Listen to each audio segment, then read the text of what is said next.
Hello, everybody. We are live. Hey. This stream's been a long time coming, huh? Today we March 4th. Wait, no, today is March 4th. That's right. Today is March 4th. Which means Raceland's arriving in the game today. Means I'll be making my 200th guide today. Yay! Yay! Kermit flail. Yeah, it's gonna be interesting.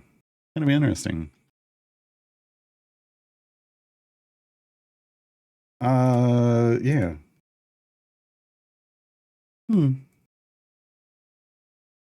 Once we get that out there, once it's posted, I have a special code courtesy of Codename Entertainment that will be dropping once the guide is up.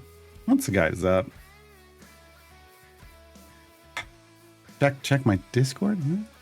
Oh yeah, no, just something.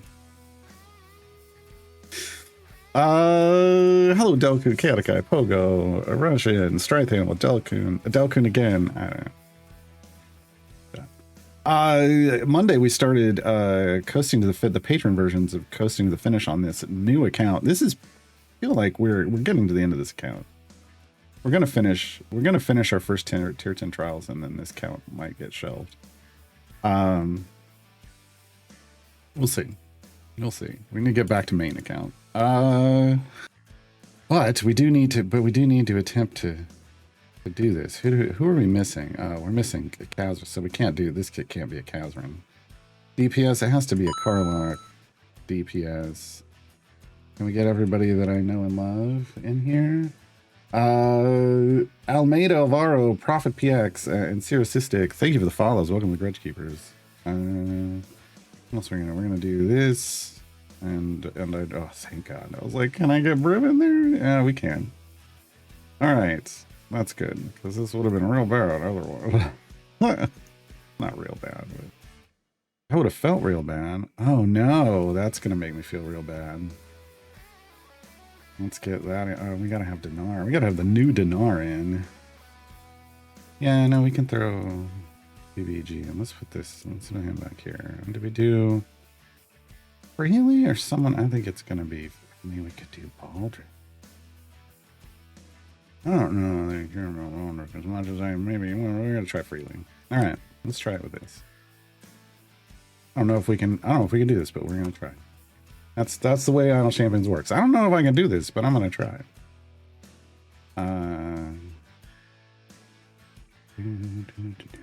DPS mode.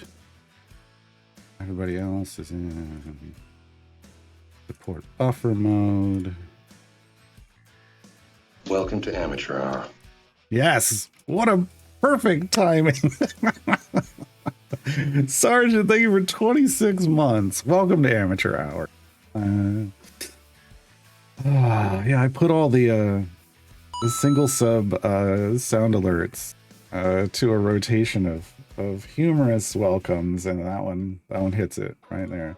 N47E, it's probably supposed to mean something, and I'm not, and my brain isn't grokking it at the moment. Thank you for the follow. Welcome to the Grudge Keepers. I am Eva God. Hello. We're doing good. Hey, Fizzman. Yeah. So, Raceland's guide, we prepped it on Friday when the blog came out. So today we're just going to be filling it in when he arrives, but he's not here for another 55 minutes. And let's be honest, folks, it's going to be like an hour before we attempt to restart the client. Like, it's always a thing. You want to give it a few minutes, around noon, Pacifically speaking, when the event's supposed to drop, because everybody, you have to restart your client to get a bug-free event, well, as bug-free as possible, and that just hits the servers pretty hard. There's some codes floating around though. Let's go grab some codes from the official Discord. I had an Electrum code from yesterday. We didn't do that one. But there's also a code for Raceland chests from D&D Beyond. Boom. Raceland 2026. Raceland 2026. Put that code in and you get 3 gold Raceland chests. I would not open those yet. But if you have already, it's okay. Okay.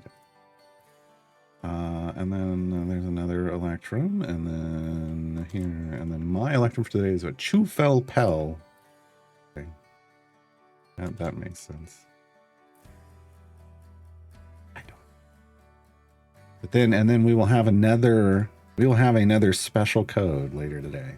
What was this from? Oh, this was weekly offers. Weekly offers gave me 3 free Tyrrell chests. But we will demonstrate how to use these effectively or efficiently later. Let's burn these. Any natural feats? All I'm looking for is natural feats. Nope. Burn all those off too. Board Prefect. Welcome to the Grudge Keepers. Thank you for the follow.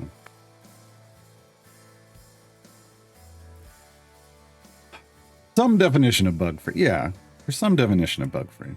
I mean, mostly bug free. 5x0 Calyx. A what free event?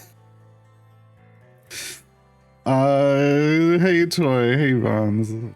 Hello. If you didn't see it overall, if you or already, if you haven't been over on the subreddit, hey Star Chaser, I posted an announcement for the 200th guide celebration.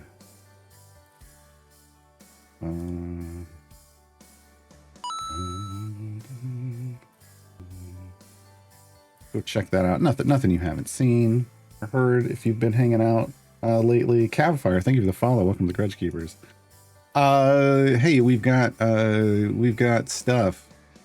Boom. Here's the 200th guide March celebration, like potential things that can happen. We've already done one of them. We've already done one of them. And we hit a sub milestone of 50 subs, new subs for the month. Which is what was it? Mukbang assorted peeps. We have not done that yet. I did pick some up. For those who weren't here yesterday, we have pink chicks. We got blue bunnies. We got yellow bunnies. And we have chocolate dipped yellow chicks. Okay. But there are 6 other flavors, including things like root beers, sour watermelon, Rice Krispie treat. Those are coming. They're supposed to be here today, but that means we might do it. I don't know. We'll see. We'll see when they get here. Maybe we'll try them all. You know, this is like, what does that even mean?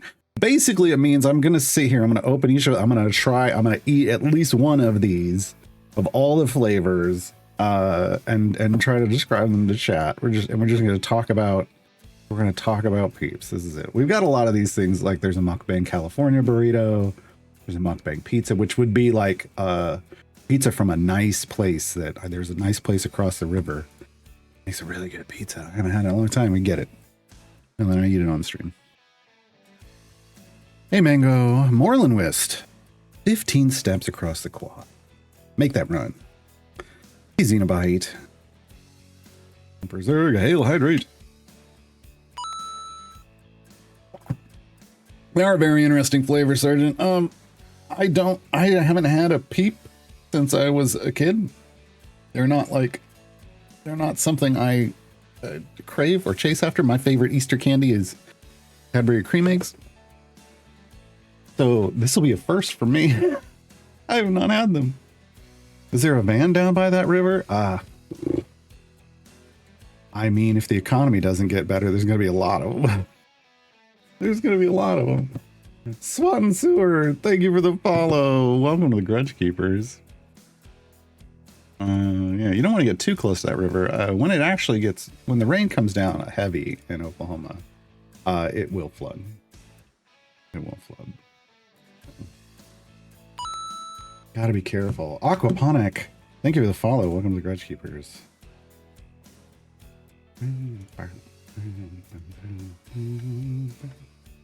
Oh, yep. Let's not go there today. How about not? How about we not? How about we not?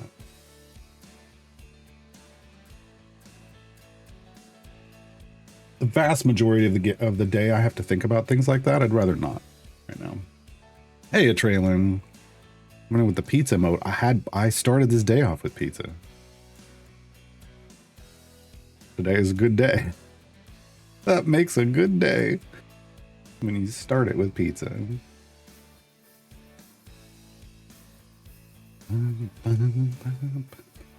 Cadbury or Reese's eggs? I mean, I'm a big fan of Reese's peanut butter, although I like peanut butter cups. But you can get those year round, and like Cadbury cream eggs were always like the once a year treat. So, you know, love me some Cadbury. I mean, the recipes on both of those have changed so much over the years, unfortunately, but still. Pogo asks, is Racing good without his team? I don't know. He's not out yet. He's not out yet. Oh, hey, we were talking about this stuff. Oh, and then an ad break hit. That's why I paused. We're back from the ad break. So we were talking about this. So there's a lot of goals up here. We hit the assorted peeps already. The next one at 100 is a Idle Champions Familiar giveaway on Steam. That's either the Rainbow Guardian or Snug, or the Snug Familiar, because those are the only ones that they'll let you gift on Steam. It is Steam only because Epic is all, well, you can only do giveaways in your geographic region. And I'm like,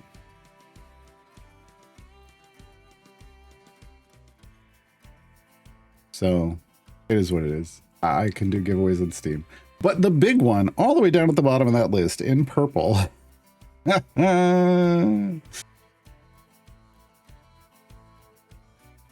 We hit that one. I will reset my main account that I've been playing since this game came out over 8 years ago. I have over 34,000 hours. I have a 9 jump riv. Resetting means basically you start all your progress over from scratch. However, you keep all the things that you bought for cash, which I have bought things over the years. You keep. It's just, but all the champions start back at 0. That's the goal. We got a lot of other things. Lizard clips. Pick a patron variant, which someone has done already. We will attempt that. I mean, if we finish the guide early, we may attempt that on stream later on the main account. We have to bring the main account up in a bit. Lizard clips, which I have to make one. Oh, I forgot to make one. I will get to work on making a lizard clip. We had people already hit do the lizard clip thing. Also, like 20 plus gift subs is pick a game from.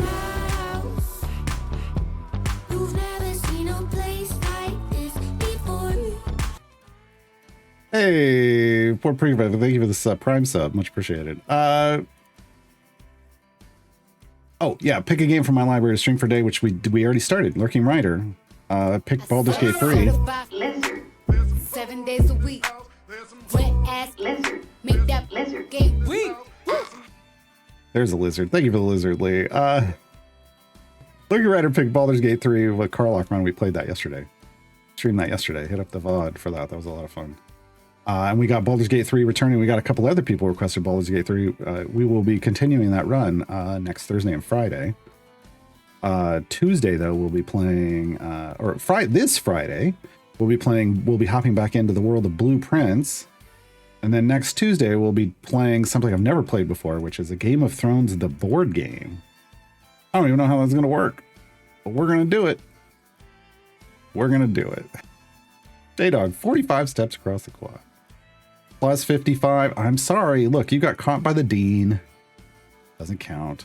Kabu, do you know if they're ever going to merge Epic Games accounts with Steam accounts? No. Yeah, I'm just going to say no. I know, look, people have been asking for cross-play for years. Like, this just isn't... The devs have stated, like, people have asked this on Dev Insights, which is a stream where you can talk directly to the developers. And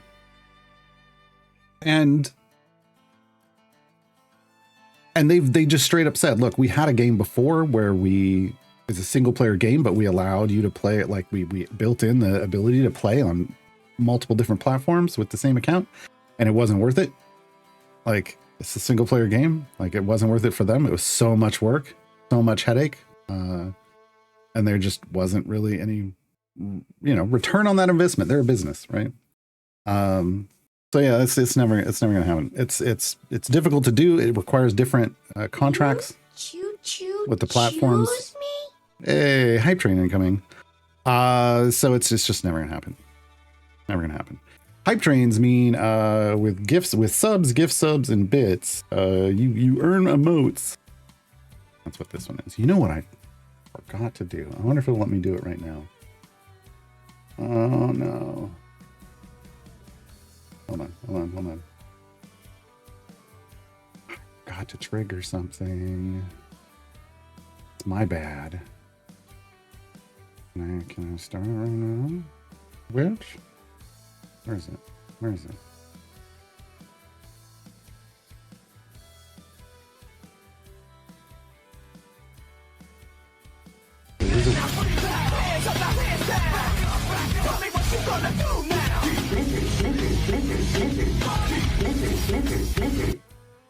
Yes. Knocked in. Thank you for the lizard. That's a good lizard. I don't think we've heard that lizard on stream before. I added that one, but nobody triggered it yet. Oh, that was good. There is a way I can trigger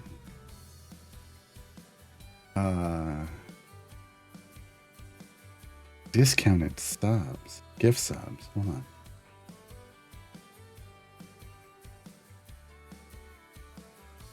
For a short period of time.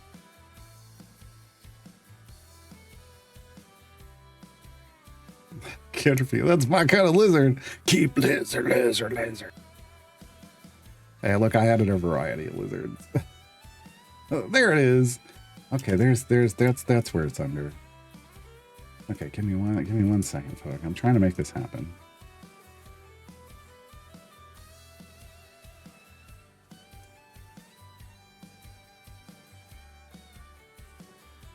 Let's do 5 hours. Again, right now. Is there, does it pop up in chat? I don't know. I've never done this before. Let me see if I can see it.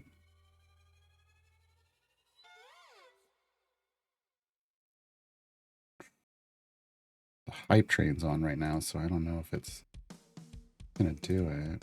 Let me see if I go to gift. Basically, what I've tried to trigger is a discount for 5 or more gift subs. Let me see if it will. Yes. Currently, right now, for the rest of this stream, it is 35% off gift subs of 5 bundles of 5 or more. Hey, we got the discount going on. Cool. XFVW, hello.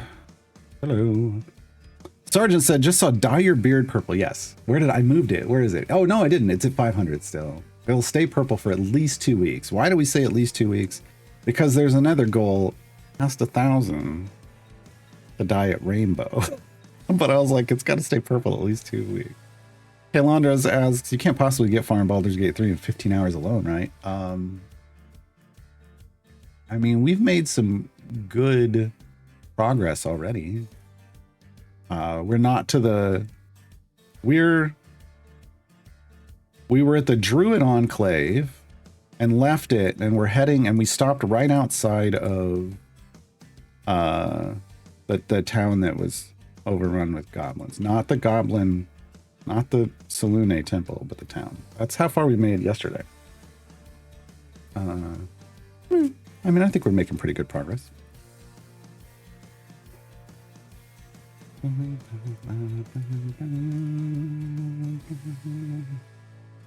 just keep on lizarding, baby. Yeah. Hey, Selam. A baby got lizard? No, but that's something that with bits you could request. Also, I teased this on Monday, and J-Dog kept coming up with the worst possible suggestions for things on the Wheel of Fortune. For Fortune's Wheel, I think that's what we're calling it. Spin the wheel. Here's the wheel, folks. Hey, look, it's my face. Here's the wheel. Look, if you trigger a spin of the wheel, like if we trigger, this is like community things. If we trigger a spin on the wheel, there's a bunch of hats. There's an afro wig. I will wear these for at least 15 minutes on stream. It depends on how hot I get. But you can also, there's pick a variance on there. A new lizard clip is on there. This is what it would look like. No, we're not. I'm not gonna do one and click it because I'll count it. If I do, I'll count it. Hey, hello, welcome to chat. Thank you. You know what? I'll click it. If it lands on one of the wearables, we will do the wearable. Just to demonstrate. Let me. Where's it? Where's the button at? Here's the button. Boom. What we get? Nope. Oh no, I'm not gonna punish you with emote mode right now. There's what it looks like, folks. Hey, there's what it'll look like if we trigger a spin of the wheel. Am I gonna see the new movie Hoppers? Eventually.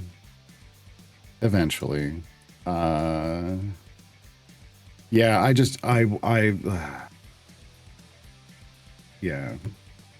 I watch stuff when it comes out on streaming. I have a very, back when I had more disposable income, I invested in a very nice television and sound system. I just watch stuff at home. I just figured like, oh, I could just watch more things at home and then I'd save money. Because movie theaters are so freaking expensive. Dominarix, thank you for the follow. Welcome to the Grudge Keepers. Dude in the background was crazy hype for emote mode. They were, weren't they? Yeah. Should I demonstrate emote mode? Do you guys want to see emote mode?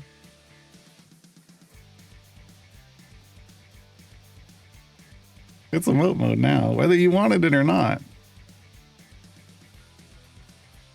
Whether you want it or not.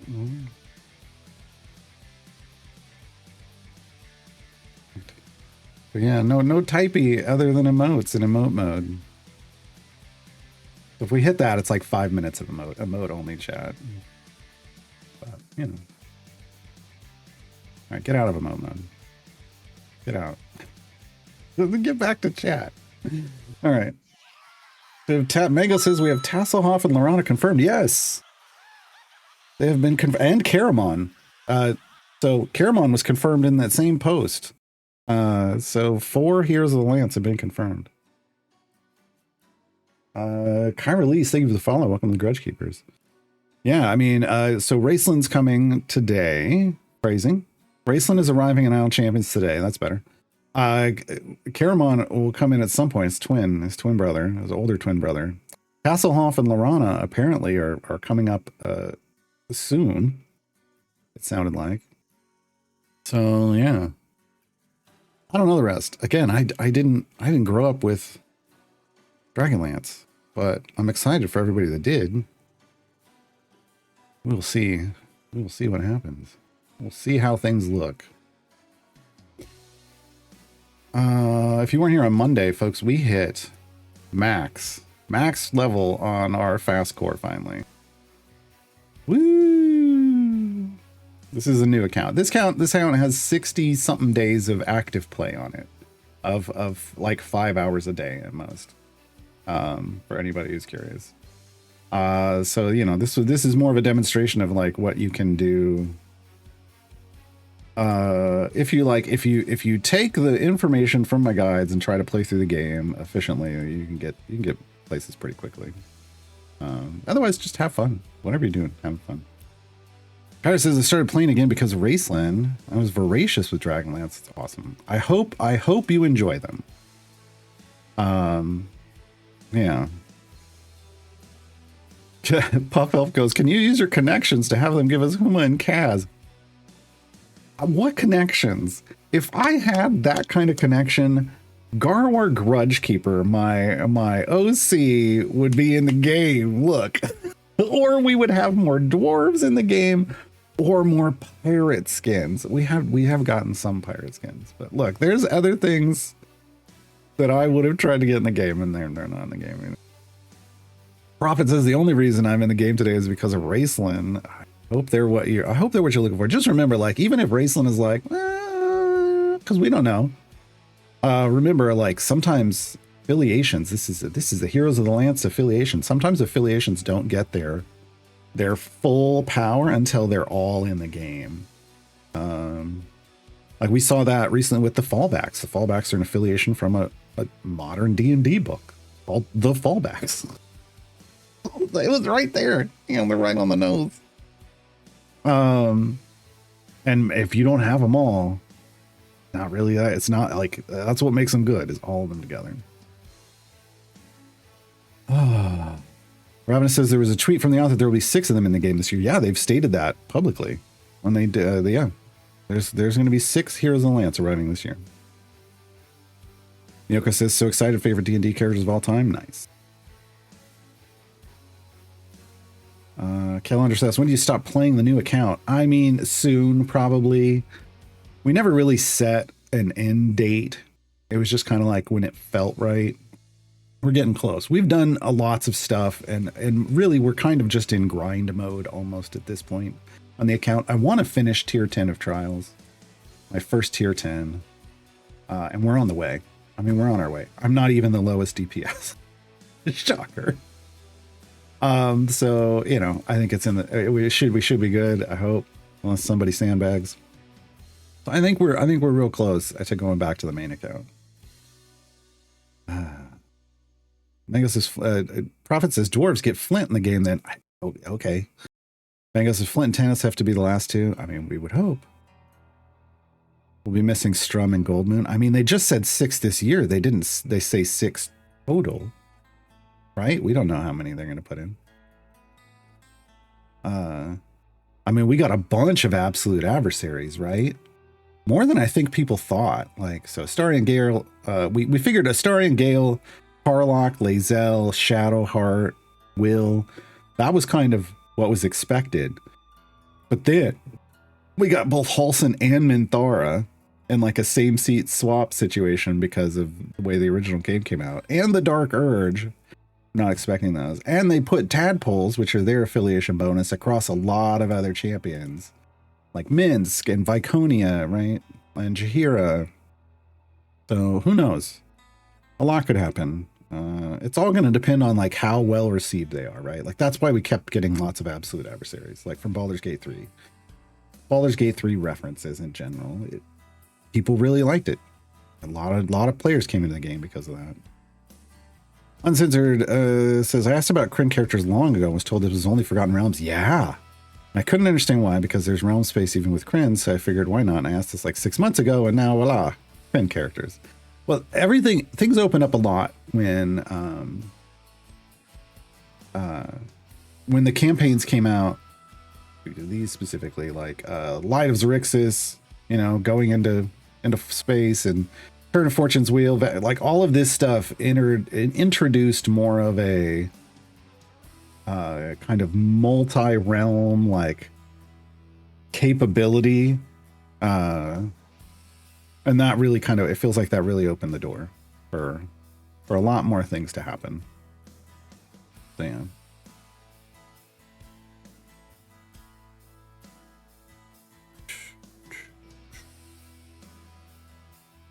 Buffalo says, I love Dragonlance, but it surely isn't as popular as Baldur's Gate 3. I mean, look, there's going to be a lot of...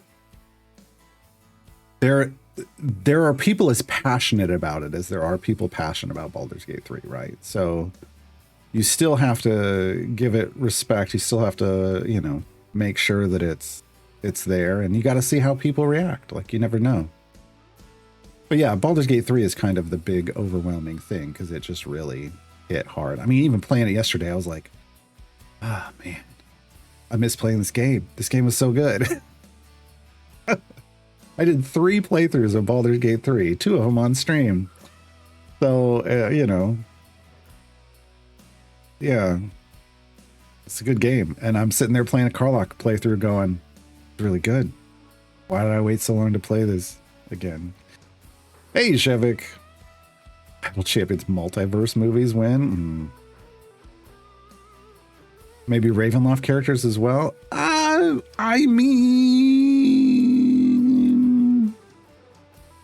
mean, there's a Dark Lord. Well, there's a Vampire Lord at least. I know it's not the same. We've also got Strahd in. But could we use Lord Soth? Absolutely. Could we use? I mean, there's a lot of things that could come out of Ravenloft. Yeah. Chris says I met my spouse because of Dragonlance. That's awesome.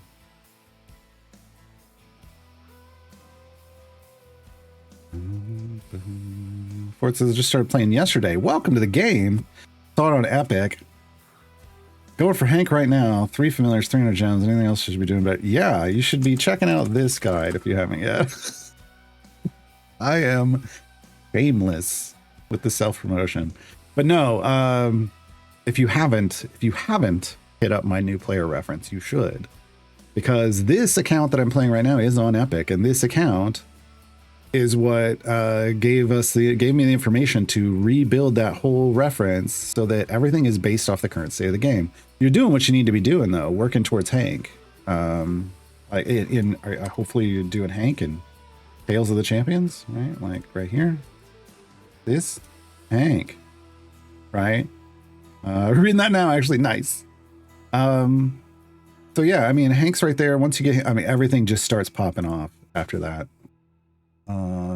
Take it one step at a time. Yeah. Make sure you're spinning your gems on chests and opening chests. I mean, that's a big one that people sleep on. They think, oh, I've got to save up gems for familiars or big purchases. Like, no, just chests. Lots and lots of chests. Yeah.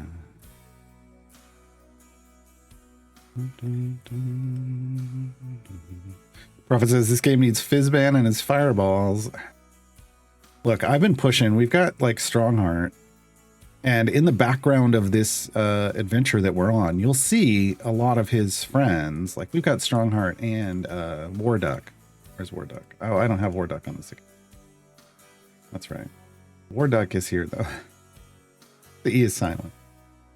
But in the background, you'll see, look, here's people that Strongheart might know. And I've wanted the rest of that affiliation for a while, even though, I don't know a ton about it. I'm just like, why not? You've already made art for them. We've already got a song about Lord Soth, and he hasn't even made it in the game yet. Yeah, the songs were about all kinds of things and weren't necessarily in the game. Prophet has the game on Epic too. Hey, awesome. Yeah, if you're playing on Epic, all you have to do is log in tomorrow, anytime for a week after tomorrow, so Thursday the 5th. There's going to be a big giveaway on Epic. Car says, started using the guide as I picked it back up. I'm in a weird state. Yeah, look, it happens. Just kind of figure out, that's kind of the current, what feels like an efficient way to play through the game. Doesn't mean it's the only way you have to play through the game. As long as you're having fun. Do whatever you want, but those steps, when I was lost, man, I have done a new account every year for the last 8 years basically, and this was the first time I ever felt lost when starting a new account. I just wasn't sure what to do. So after playing for a while, then I took all of that, I tried to come up with a way that made sense to move through, and that was the one that made sense to me.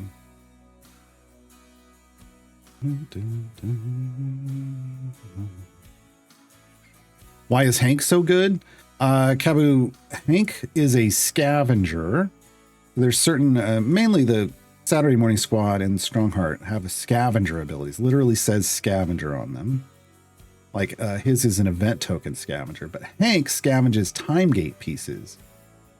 So that basically means you can go out and chase and go run time gates and pick up champions that you need to build out your team super fast. Like a time gate, once you go, you can open up a time gate for any event champion that's ever came out in the game, as long as it doesn't have an event coming up. That's got to be changed at some point. But yeah, so you can get anybody you want. You can build out teams real fast at the beginning of the game. That's what makes it. That's what makes Hank so good. Basically, you get Hank from Tales of the Champions, and then with your time gate pieces, you then get Eliwick, Tumblestrom, in seat 10 because she helps you earn more gems, and gems are power. Like that's what you buy chests with, right?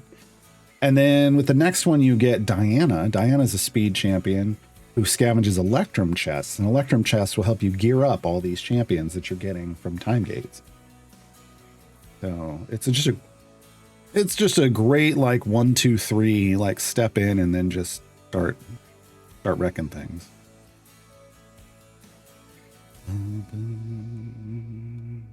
What about Venger? We've seen Venger as the bad guy that we fight in a lot of the Saturday Morning Squad related like event variants.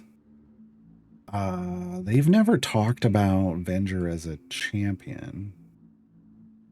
Doesn't mean he couldn't be. I mean, we got War Duck.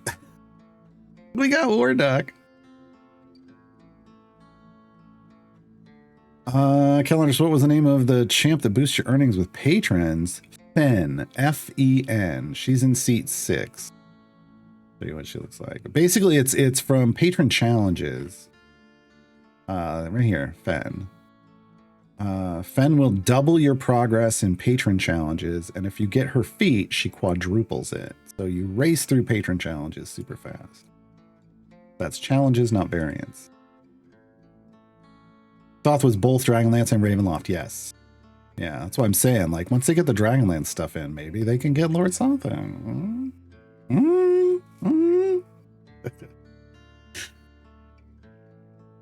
Probably what are the basic requirements for getting Raceland in this game right now? Well, right now you can't get him. You gotta wait another 23 minutes. But it's gonna be as simple as you click on, there's gonna be an event banner. Hold on, let me get out of here. There's going to be above Grand Tour, there will be a special Fleet's Wake banner. You click on it. There will be a single adventure node. You click on that. There will be an adventure for Raceland. And the area goal will just be Area 50. And you do that, and then you have Raceland. That easy. Yeah, everybody can get them. They made earning champions in this game. Like getting champions for free, like because you can get every champion in the game for free, made earning them super easy so that you can collect them all. Because this isn't like this isn't a gacha game in the sense of all the good stuff is tied in like random RNG boxes. Like this is more hey, this is a puzzle game and you need to be able to get access to all the pieces, and they give you that access really freely. Really freely.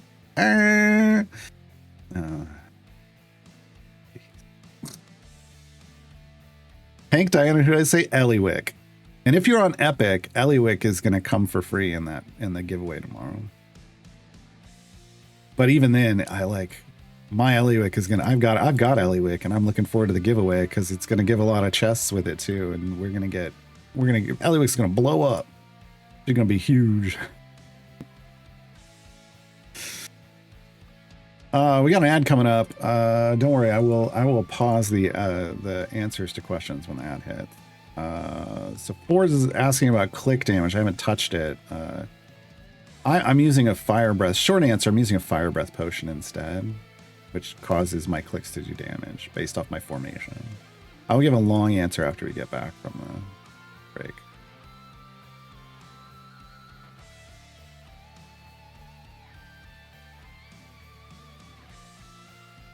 Mylar, I don't know if both. I know obviously Margaret Weiss was the one they talked to for Raceland and probably some of the other champions. I don't know anything about whether they've had conversations with Tracy Hickman as well.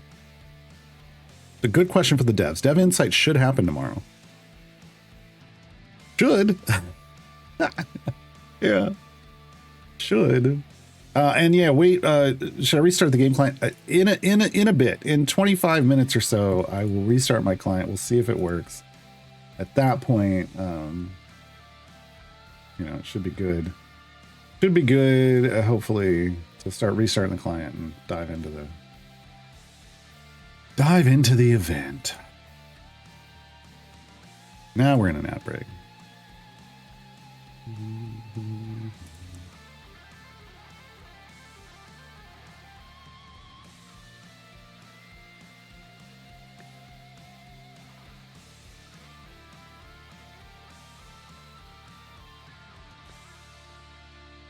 It's all good if you're on Steam. Look, I mean, my main account's on Steam, but it's just the way it kind of they try to rotate, but you know, sometimes they want to do something because something big's happening, like Raceland coming in the game, and they go with whatever platform will let them do a giveaway. Epic did.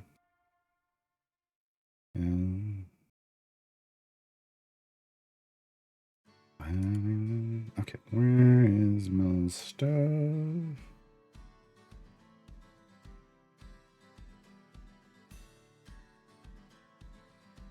Where are we at?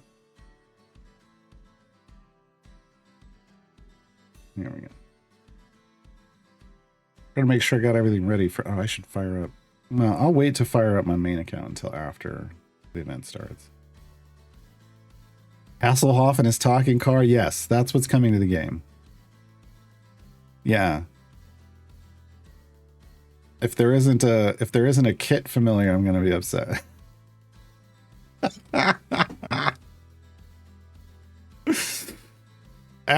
Just as a joke, Hasselhoff's first skin should have him dressed like Michael Knight and come with it should be a skin and familiar pack. It's dressed like Michael Knight with a kit familiar.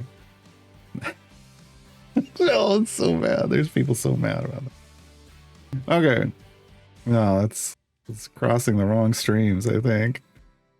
So yeah, the giveaways kind of go to different platforms, and hopefully, you know, we'll see a Steam one soon. Or an Xbox one as well. Like, we like that too. So the clicking thing, we're back from the ad breaks. Let me talk about clicking. Clicking is like leveling up click damage down here at the bottom left is a thing you can do, but every time it scales pretty linearly with the gold. Like it, you know, like the increases go up pretty linearly. Like they're gonna go up in a pretty straight line, or I guess on your side of the screen it would nope, it would look like this. There we go. The other way. Forget it's mirrored.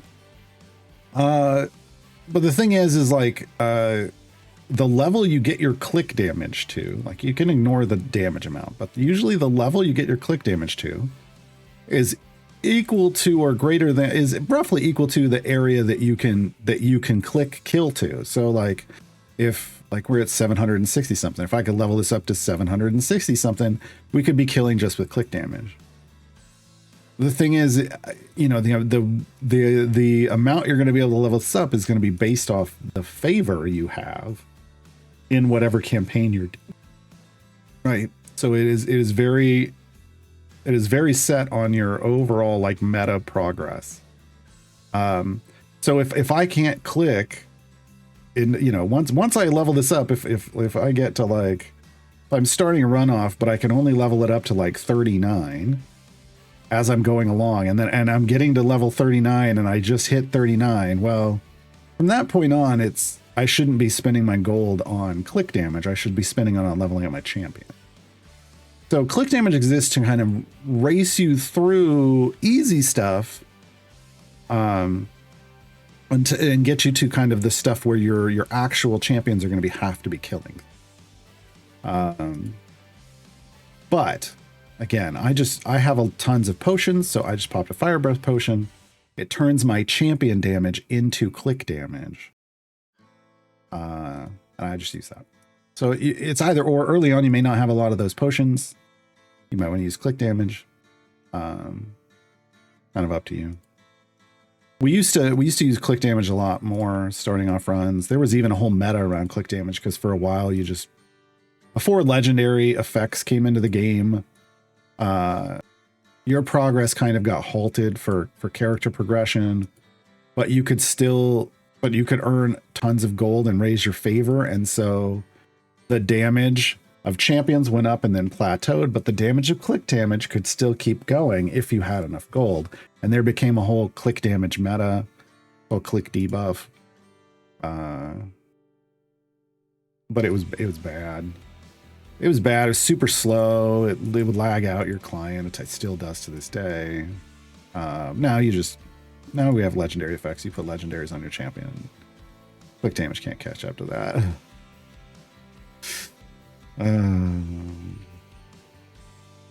Miyako asks, I don't remember. Is it best to push as deep as you can at the beginning of an event? There's different strategies. Like you can take that first unlock mission and you can adventure and go as far as you can to get some favor. Definitely one way to do it. Basically, like you'll have the ability to unlock the featured champion and a flex champion. We'll talk about once we get there. Featured champion's Raceland. Go as far as you can in his adventure if you want, just to get as much favor as possible. Because you need favor. Events start at 0 favor, so you got to create your own. Then you flex a champion of your choice, and then do their unlock adventure. Go as far as you can in that one, and then take a look at how much you have.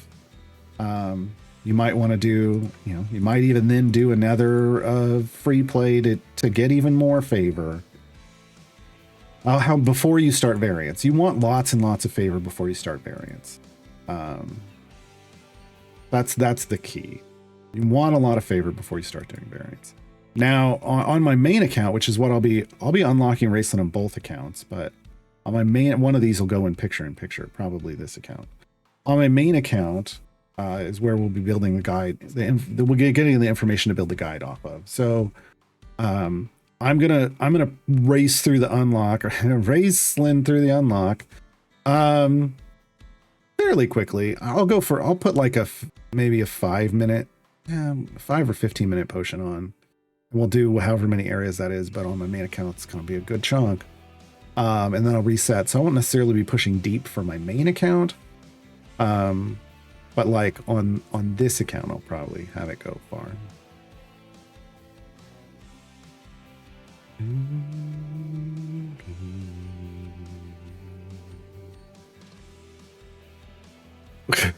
Shevik, I'm gonna have to log in tomorrow. I swear I'm in charge. Quick damage meta sounds not fun. It wasn't fun, but it was a way. It was like kind of the first way a lot of people at the time cleared Area 1000 for the first time. Area 1000 used to be a really huge, it still is a big milestone, but it used to be an even bigger milestone, and some people only got there for the first time with click damage. And people just wanted that milestone, and so they'd suffer through click damage to get it. Andrew 5 steps across the quad. Nice. Just got reminded of the D&D movie from a couple of years ago. Hat? D&D Hat? It was good. Heard anything about those heroes coming to Idle Champions? They will not, like, if they were going to come to the game, they would have arrived with the movie, like alongside the movie. I believe the Dev Insights conversation around that was that there's just an outrageous amount of legal red tape about who owns the characters that made it just functionally impossible to make it happen, is what it sounded like. Yeah. But Hat was good. D&D Hat was great. I'm waiting for D&D Robe and D&D Shoe. I'm hoping, it's a whole series.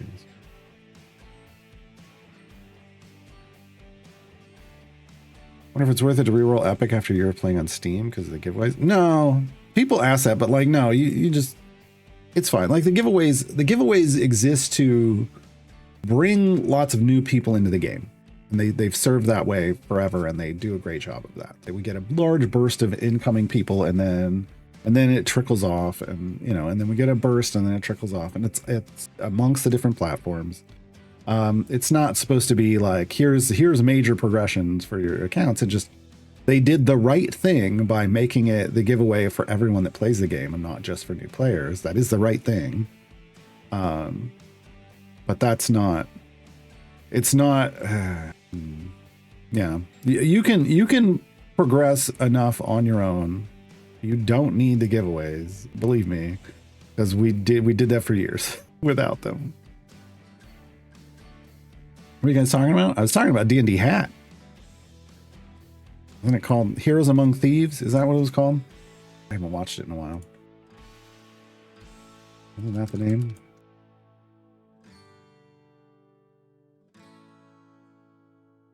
Honor Among Thieves. Honor Among Thieves. It's HAT. I knew the acronym was HAT. D&D HAT. HAT. H-A-T. Honor Among Thieves, the movie that came out years back. It was good. It was good. Yeah, like switching, if you've only been playing like I mean, Ravenous says after a week. I mean, if you've been playing for a month and you want to switch, like, I mean, it depends on what you unlocked in the last month. Yeah. Otherwise, yeah, D&D HAT. D&D Honor Among Thieves was the most recent D&D movie. When is the patch coming? It's been saying in 1 hour for hours. It's 9 minutes. I don't know why yours isn't updating. Mine says 9 minutes. But it's not a patch. It's just the start of the event. The data has already been pushed, but usually you need to restart your client. You know, I wait a few minutes and I restart my client and then make sure that everything is fully updated before we start doing the event stuff. It makes for less bugs.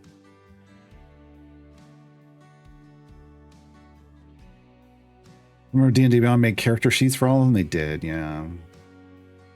Yeah. Oh, you're talking about a literal hat character. No, although there is Presto.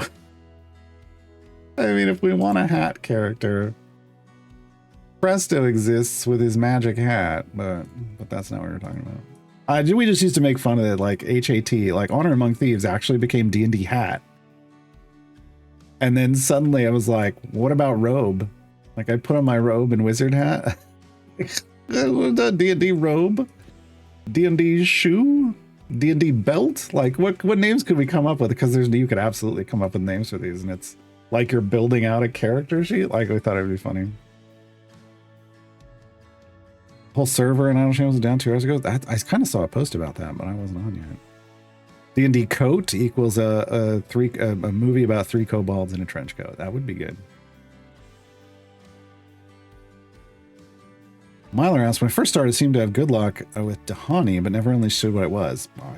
You probably got some good gear for her that made her strong for you early on. Finally noticed, and I've never talked about it, if you have a modron reset and not have 3 familiars in the field to pick up gold, it takes a while before your other seats with familiars, and then you go because there's no gold in the front. Dahani loots gold as they attack, fill your roster. Oh,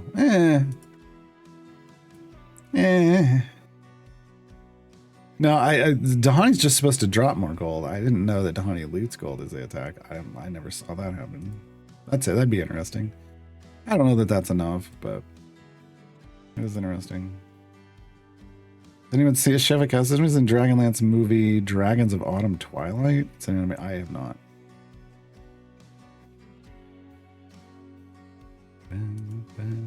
Hey, Ratsakan. Job's done. What job's done? I'm guessing that Twitch was just like, hey, spend your channel points on this, but we haven't finished the job yet. We're close. I got 50 more areas to go and we'll actually finish this. Are we gonna do it? The health of the enemies this is gonna be close. I think we can make it. Hopefully we'll make it. It's a ton of patron influence. E11 patron influence. Ooh. And a bunch of currency. But just for the record, right now we have basically through tier 6 complete globally for Zerial, and just a smattering of 7 and 8. But after we finish this, we're going to be dipping all the way down into these. Like that's the kind of boost that E11 influence is going to give us. It's going to be ridiculous. On the new account, it says E432 my last trial run. Nice. My current trial run had me at E462. At 462 DPS contributed. The count's grown quite a bit. Quite a bit. It's those legendary upgrades.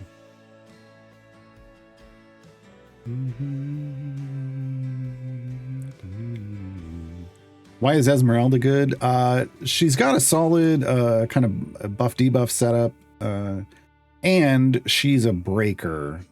So this role breaker, it means she removes multiple segments. Well, she helps you remove multiple segments from armored and hit-based enemies. And we tend to deal with a lot of armored enemies as we get into the more difficult content. It's just a good combination of that in seat 1. That's why I like her. I just wanted straight up buffs. Well, actually, I don't really have a lot of choice right now with this variant. But because Chris is here with straight up buffs, if we were running fallbacks, I'd be running Anson. Like, so it's just it's situationally. This is what's good. Karlach is my DPS here. Hey, we did it. And Karlach only hits once. Like, she has an AOE. But if you're trying to remove armored segments, making her attack faster, which is what Strongheart was doing, and then giving her extra credit, which is what Esmeralda was doing, is kind of a great combination. Boom. We did it. I did not, man, when we started this account, I did not think we were going to be doing patron variants. The patron variant coasting to the finish specifically. I did not think that was going to be a thing. I did not think that was going to be a thing. All right, let's just let this do some gem farming for a bit. Come over here. Speaking of, like, getting lots of progress. Let's spend all this stuff.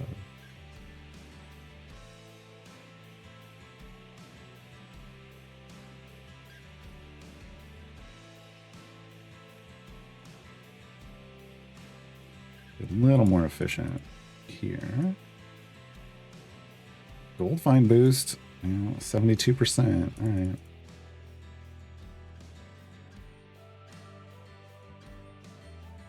I'm just gonna dump this. I don't care. Oh, we didn't get it all the way. Oh, it's harder here. Okay, so we didn't get into 11 because Zariel's more difficult. That's fine. That's fine. Give me a motor on chests and give me a bunch of your patron chests, please. Thank you. Also, we now collected a bunch of these. Boom. Let's see. Do we get anything useful? That's not bad. Actually, that's a pretty good one. And so is this one. Wow, we got 2 useful directed Ts. Okay. Okay. I'll take it. Now, can we get an epic that we want? I mean, we're going to get at least... Oh, there's one. Minthar's soul branding, not bad. We don't use Minthar that much, though. But soul branding is a good epic. Can we get another one? Nope. All right. Well, progress is progress.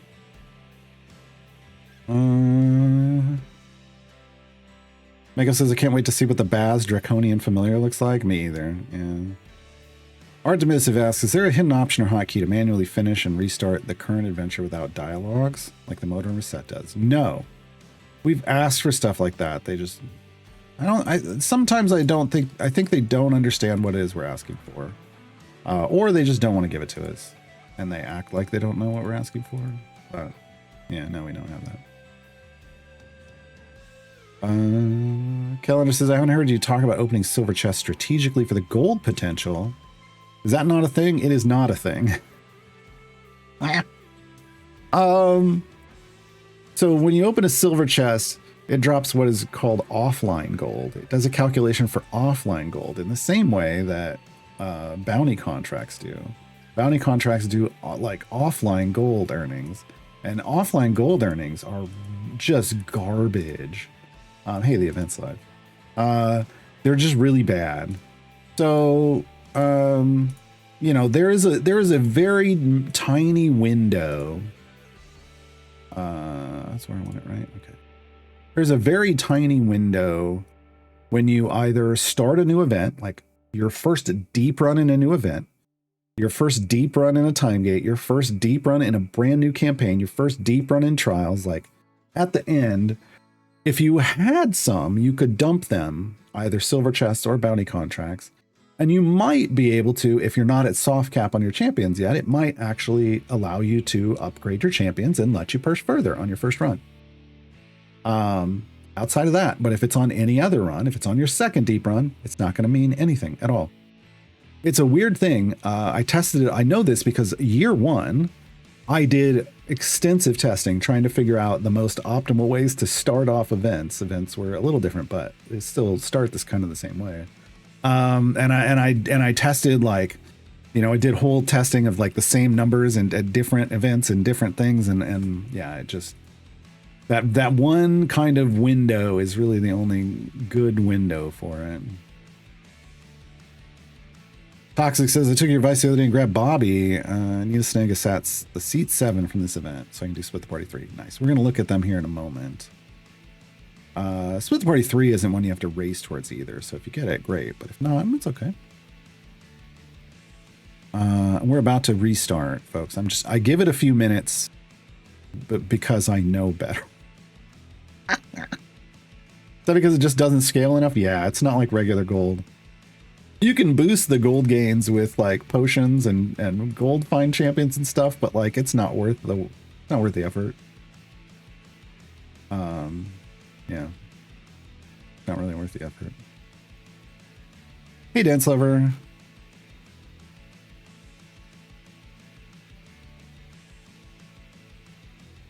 Feels like weird to see your stream without the big text goal, like uncommons for all event champions. Oh, speaking of, it's the progress tracker. And I can make this one. We have one variant in the patron queue. Yes.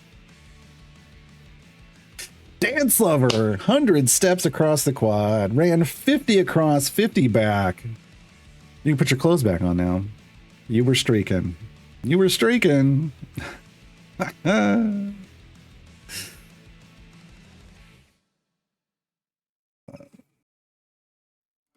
Onyx says, I asked my manager if I could work from home on Champions release day again. They said no.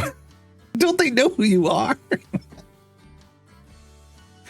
Oh no, I don't need to get people fired. All right, let's, I'm going to restart this. Actually, I'm going to just turn that one off for a second. We're going to just try to turn on the main account. Did I make another guide since the last event, or is this still the big number 200? No, this is 200 today, live. We're making 200 live.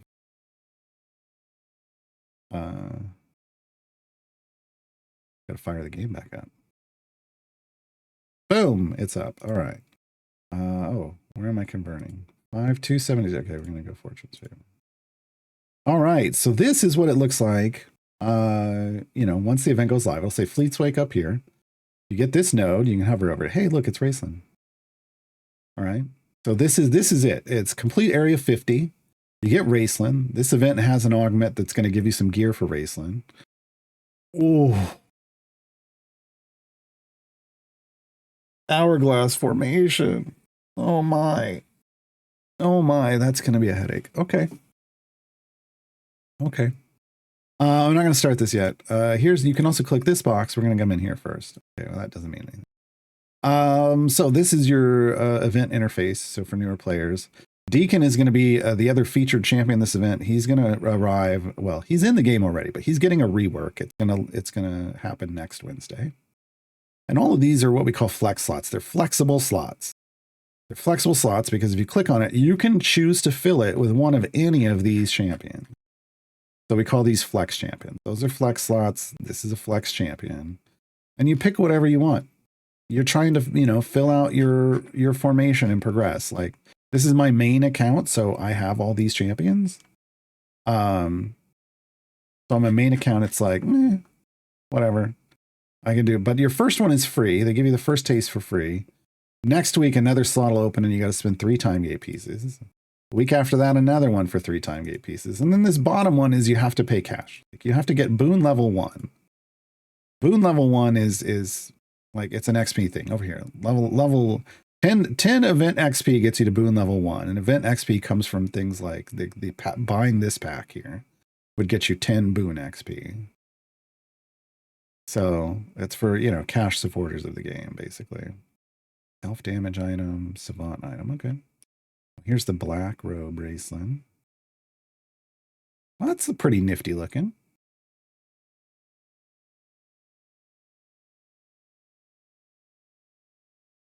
A Caramon the rabbit? Is this is something there's something I'm missing? This is a joke, right? Like this is something from the books. I don't get it. This one would give Raceland more damage and turn him chaotic evil. Also comes with a potion of the gem hunter, a bunch of boon XP, and a bunch of fish, because fresh fish are the event token, and a bunch of chests. What was the other thing? Order of the Red Robes Gale.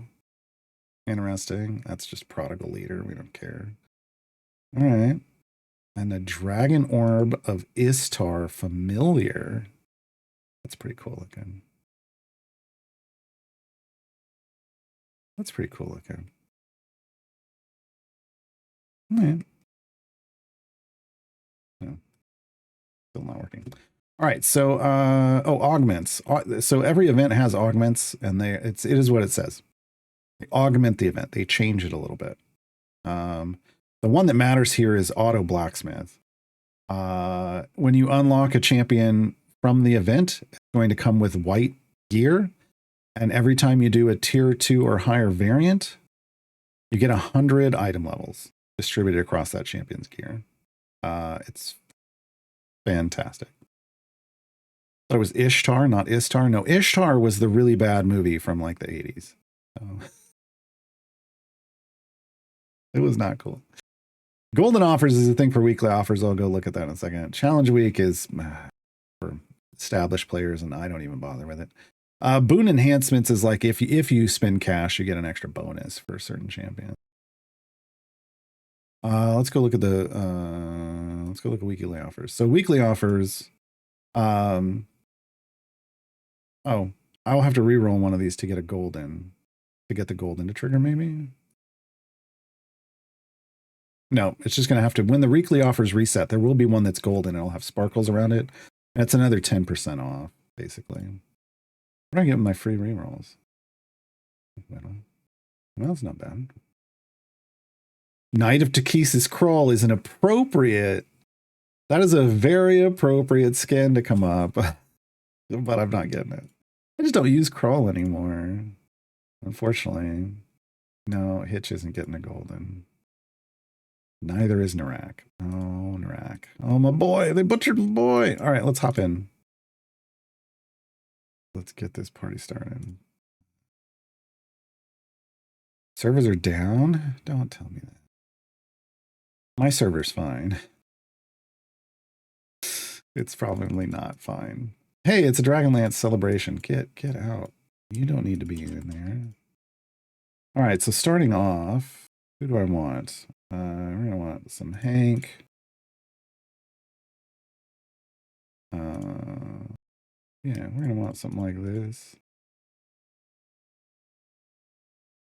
For sure. Okay.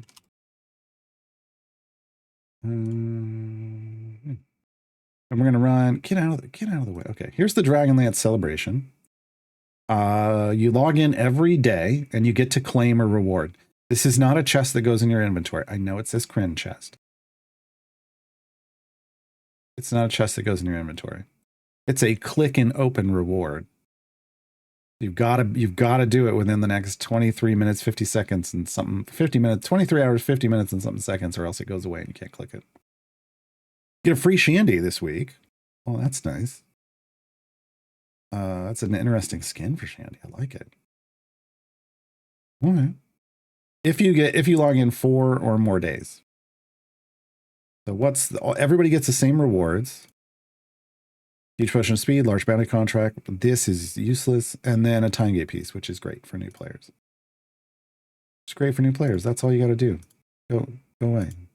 So I can go click a potion. All right, we're just going to do 15 minutes because I'm going to get real distracted for the next 15 minutes as I'm trying to stream and make a guide at the same time. Paramount used to make bunny ears to try to cheer Raceland up as a kid. Okay. That's cool. I like little nods to things like that.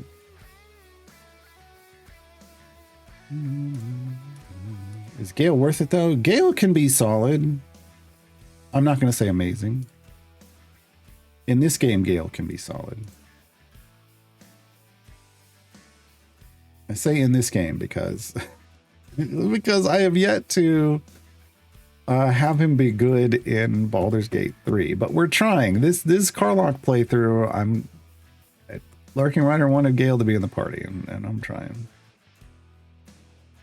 Let's patch notes. Yeah, it's fine. Okay, let me pull up the guide. I'm going to cover up the screen a bit. In a second. Let me see, who else was I going to put in? We're going to want Allywick. And we need another tank, so we'll do Dragon Bait. That's how I'm going to pronounce Pirate Dragon Bait. Gale does love to lend a hand. Yeah, he does love to lend a hand.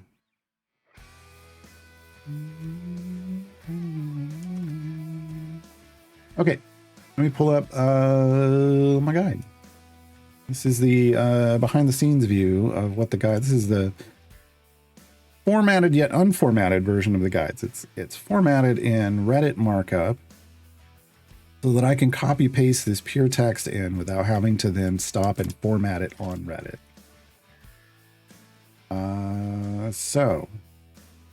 We don't have some of this yet, but some of this information we will have access to. Like, if I scroll down, I need to build out what the formation looks like, which is, ooh, boy, is it a thing. 1, 2, 3, 4, 5, 6 rows high, and 1, 2, 3, 4, 5. Yeah, okay, 5 columns.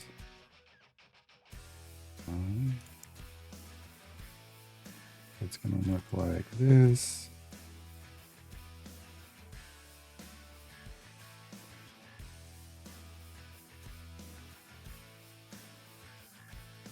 All right. Copy that over here. And over here. At some point in the future, when all the tails of the champions have arrived in tails, which there's 6 more coming, I will start putting the tails champions into this like more advanced formation layout. But for now, we are sticking with just doing the core champions. Let me get my copy pasta up here. Yes, here we go. So on the other account, we'll do Nayeli. Well, not on the other account. On my test account, if we would do something like this. Bruenor and Jarlaxle. We would have Celeste back here. And Calliope right here. We do Ashara, Elves, and Dwarves. So if you're brand new, this is a viable formation just to get Raceland unlocked. And to start earning some favor in the event. It's going to look a little weird, but let me go down. Oh, I don't know anymore. Oh, I took that out. Oh my god. Okay, hold on. I still need to see it though. I need to see it. This is a beasts. This is a beasts thing. So beasts. Minsk on beasts. Minsk on beasts. All right, so then we're gonna switch this up a little bit. The next version would be Carol in the front in wild shape, tanking. Still Bruenor, but with Ashara and Potpourri. Don't have Celeste and Calliope. And then we fill everything else in from there. Oops. Minsk. Hitch. Oh, actually, let's put Hitch.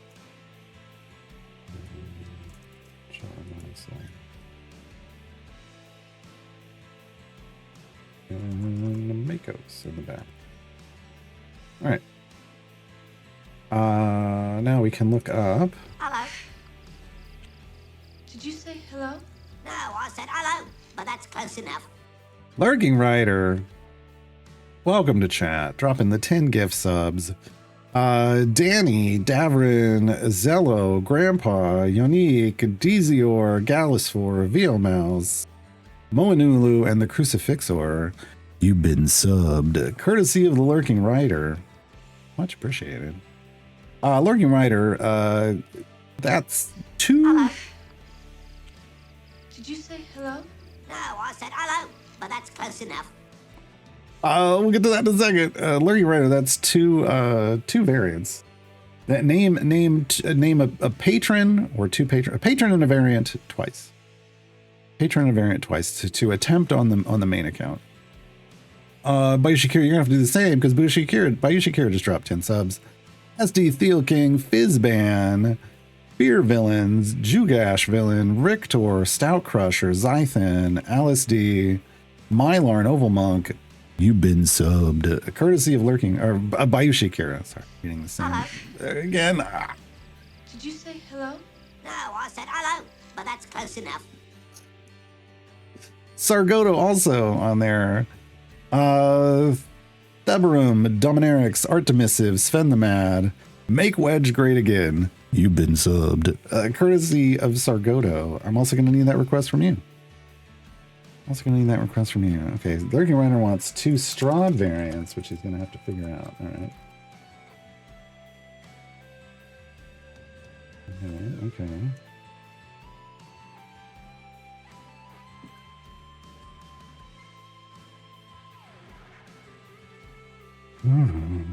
All right, let me scroll up because I got distracted from chat. Is it worth high explosive asks? Is it worth putting legendaries in speed champions? Generally, no. Because legendary effects only make champions stronger, so you want those on your pushing team. They don't make your speed team go faster, and when you get to a certain point, like if you get into Briv gem farming, you actually want that team to be fairly weak for Briv gem farming reasons. Moon Guardians, thank you for the follow. Welcome to the Grudge Keepers.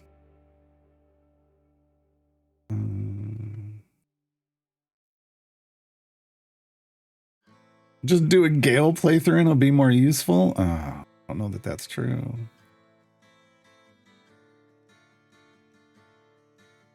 He definitely would talk less. Yeah, they're working on the server issues, folks. They're working for the server issues.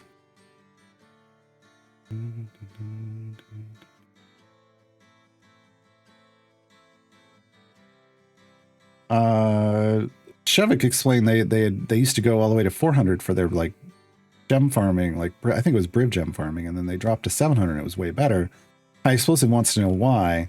It's an efficiency issue with Briv gem farming specifically, because one of the things you have to keep in mind is that you're stopping at the end of your run and getting Briv beat on long enough to get you enough stacks to jump all the way to that ending goal again.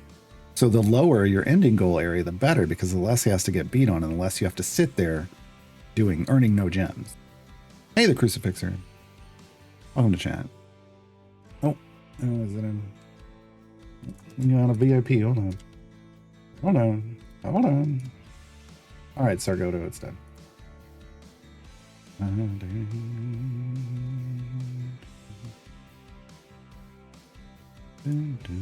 We had a hype train earlier. This didn't trigger one because we had a hype train earlier. It can only happen every certain number of hours. But there is a discount on gift subs right now for the remainder of this stream. It's 35% off gift sub bundles of 5 or more.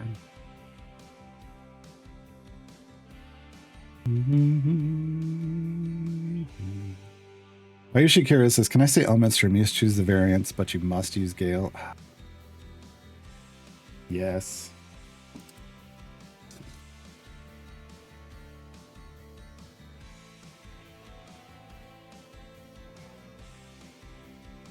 Yes, you may.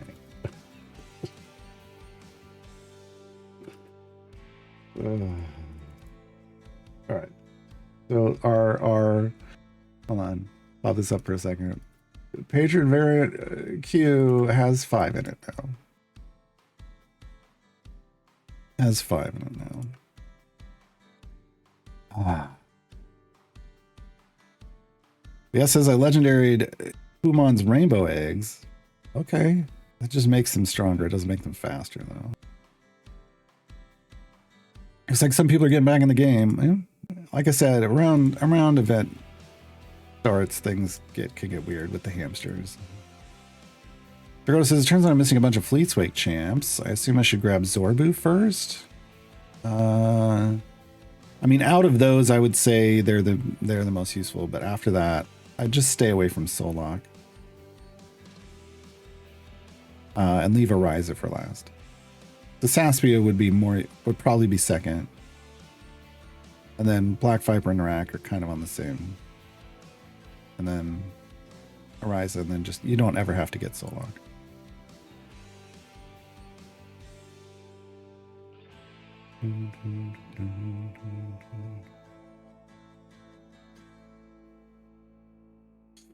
Latoric says, I know it depends on what champions we have, but how would you rank the champions for Fleetswake? Okay, we can do that real quick. Said I'd get distracted from doing this guide, and I meant it. All right.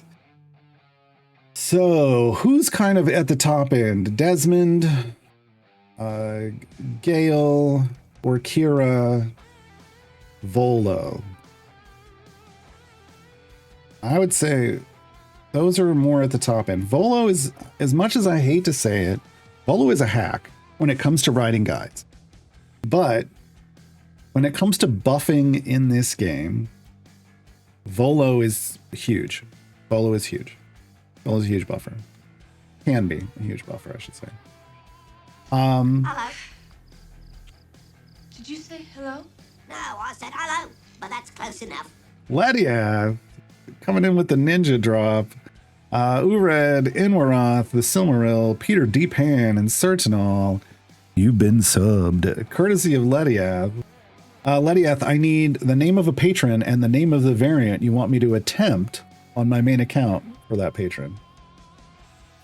That's the sub rewards. Those are the things that come up. Sub incentives, 5 or more at once. Pick a patron variant.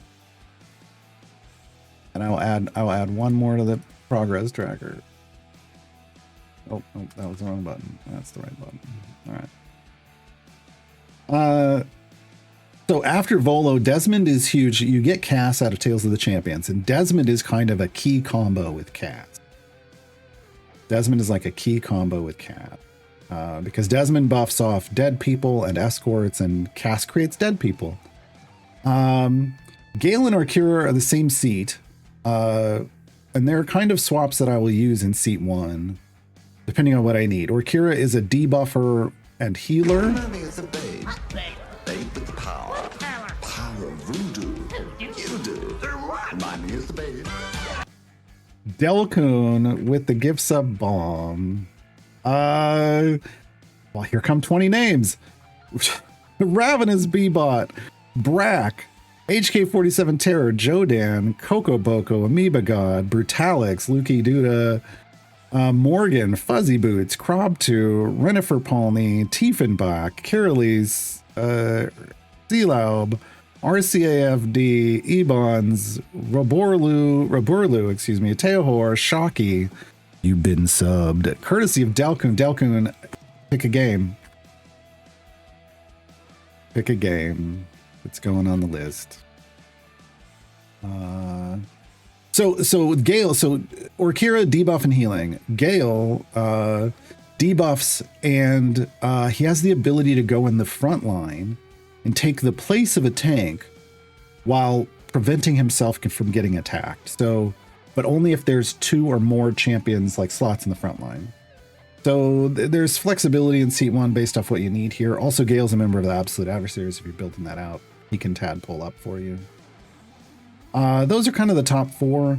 Zorbu, honorable mention, really, a solid DPS and also support. Sasaspia, kind of a support healer for evil groups. Dynahair, you already get in Tales of the Champions. Everybody else is kind of on the lower end. Black Viper needs a rework. Narak needs his ultimate fixed. Ariza needs a rework. Sheila needs a rework. She's a scavenger, and her scavenging ability doesn't even work that well, so it's not even worth that. And then don't pick up Solok. So there you go. There's my, all things being equal, there's a review. But remember, you want to pick, when you're new, you're trying to get 2 champions in every bench seat first. And then after you have 2 champions in every bench seat, then you're going for 3 champions every bench seat. Those are priorities because of split the party, giving you background parties, but also Modron cores that are super important. You got to do that first, right? You got to do that first. You know, when you're a higher, you know, higher up in progress and you complete like all 4 tiers, different things to think about. But as a newer player, those are the things you're looking at. All right, let me try to catch up with chat now. Oh boy.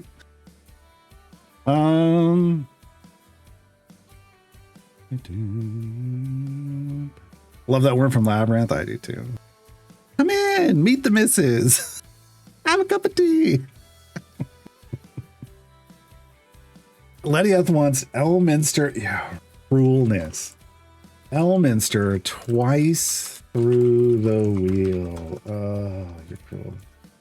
I said it's an attempt. It doesn't mean I'm not gonna beat my head in it against it till I complete it, but I will attempt it. I will attempt it.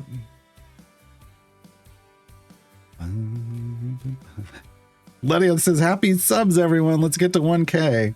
Where are we at? I didn't even look. We cleared 100, folks. We cleared 100. That means Idle Champion Familiar giveaway. Oh, God. Oh, God. What, did I use MooBot for giveaways? I did. I did. Okay, we're gonna get a little further into the stream where I have a little, where I can take a breath. And we'll do that giveaway. It's Steam only, so it only works if you're on Steam. Sneeding around in Feigned Goat. Thank you for the follows. Welcome to the Grudge Keepers.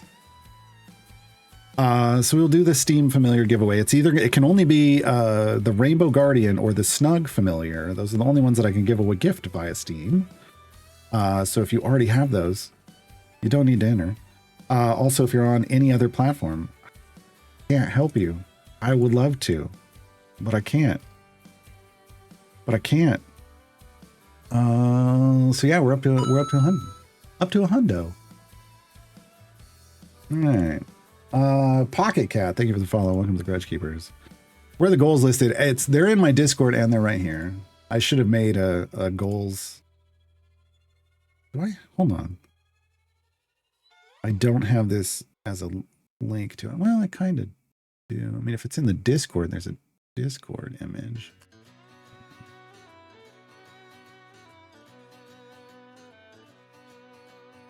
Copy link. How viewable is that? Oh God, that's ugly, but it would work.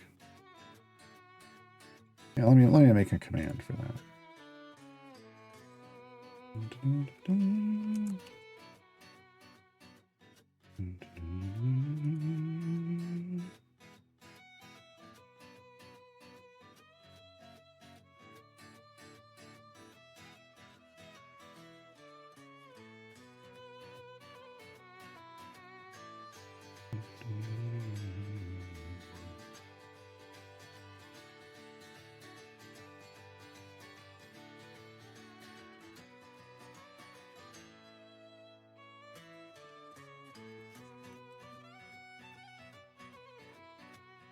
That's going to be weird spelling. I get it, but here, okay.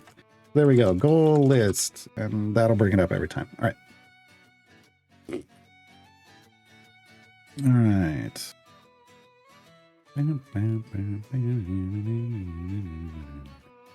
Looking Rider says, Cast creates dead people. That's what happens when you stab them with a sentient sword. Yeah.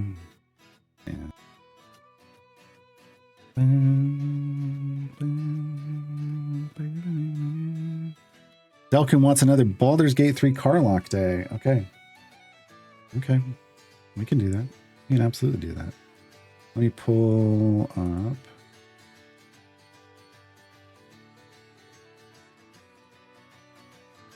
I mean, at the moment, it looks like, yeah, I'll go there. All right. Now we got 3 more Baldur's Gate 3 Carlock days coming up. All right.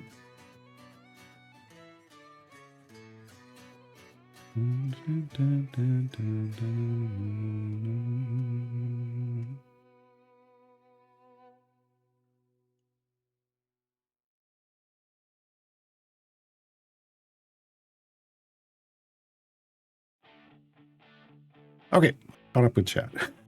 Wait, is Cass the eternal champion of the Forgotten Realms? I don't. Cass is just Cass. All right, so we went a bunch of areas. My potions wore off. This is usually how far I go when I'm unlocking a champion. I go to whatever potions I chose, and then we end. And that's going to give me Raceland. It's going to give me a bunch of gear. And then we will do we're going to hop over here, and we're going to look at Raceland somewhere else. And then we'll do a deep favor run for the event. But first things first, we want to get a look at Raceland. So we're going to hop over here and immediately get upset that I didn't turn off my Modron core. Don't want to auto load everybody in. All right. Raceland's in seat 2. Look at him right here. Right here, right now. Boom. So, Red Robe Raceland. He's going to arrive because of the Auto Blacksmith Augment. He's going to arrive with white gear level 1, which is nice. I love it's my favorite augment for events. I wish they'd make it permanent. All right. The only skin he has is the one we were looking at earlier, the Master of Past and Present version that just arrived. Okay. So I need to work on guide functionality, folks. So this is gonna be a little slower as we go through the explanations, but this is how we build a guide. So we get to 410 for Raceland to unlock his first feat. Let's get him in. Here's what he looks like. Interesting. Like the little fire thing. I'm wondering if that's the incoming positional indicator. Okay, where are we at? 130. Oh yeah, he doesn't qualify for any of his stuff. That's hilarious. Okay. We wanted what 410. Not a shotgun. Okay. All right, second feed. Gonna be 910. Okay.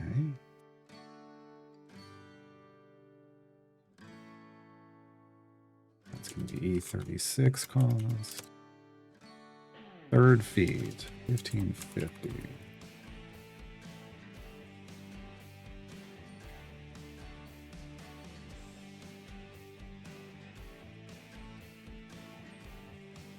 E61 rough cost.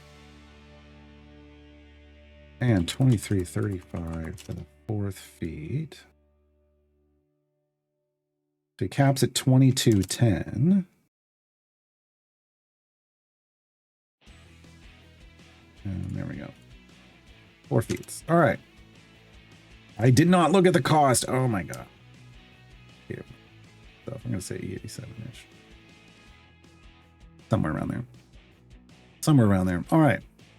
Let's verify the feats that we're getting. Adapt, Seeker of Sorcery. This 20%. Yes. Debilitating Magic, 20%. Specs, 20%. Okay. The defaults are confirmed. Elementalist is always the 60. This is going to be regular gold chest. Arrival. Glowing Darts is the event reward. Casted Sorcery is 12,500 gems. Okay. Greatest Gift is a regular gold chest feed. These are the 40s, yes. Desperate Magic is Desperate Mage is also 40. 1.5 gems for Enfeebling Arcana. Then there's the other event one and Fate Foretold. Okay. Okay.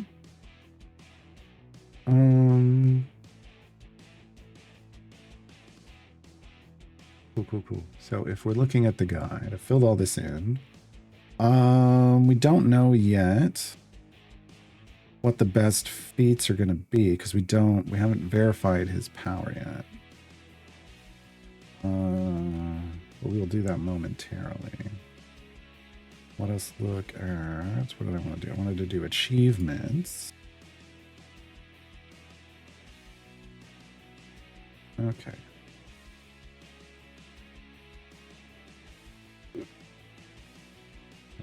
Master of past and present should be the Persimmon.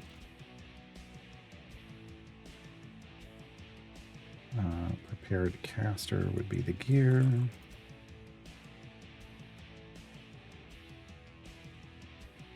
Growing power, we already got that one. Is the completing area 250, and then his personal one is practice. Okay, what do we gotta do for that? Complete 1,000 areas, total areas. As the race then being buffed by 4 or more positionals. Positional formation abilities that only affect him. I wonder if this can even be done right now. They teased a little something about Hasselhoff, in that Hasselhoff will turn off positionals on champions he's adjacent to. And that's, or make it not affect people that he's adjacent to. And that's how you make Raceland better? Interesting. We're gonna, it's this, man, it's gonna be interesting. Gonna change some things. Okay. It's worth getting Regis out of the Strahd shop. I mean, you don't get any gear on Regis, so it's like, are you going to be using Regis, or are you just trying to collect Regis to get to like a specific number of champions for a patron unlock, or just to collect them all? Like, it's fine for that, but just know that they're then going to be sucking up a lot of your gear from Electrum chests for a while, because you have no other way to gear them up. As long as you understand that and you're okay with that. Okay. But I don't, like, on this account, when I was running this account, I specifically didn't unlock champions that way because I didn't want to dilute my gear pool, basically. But you have to make that decision for yourself. This is not a permanent play account. This was a limited play account, so I had different goals. All right, Raceland's base attack speed is 4.75. There's a hidden 0.25 in there. Guaranteed, I just know. And base ultimate cooldown, we've reduced it by 5, so 180 seconds. Let's take a look at this ultimate. What do you got going on? Let me close this. Light it up, Raceland. Yeah, that's...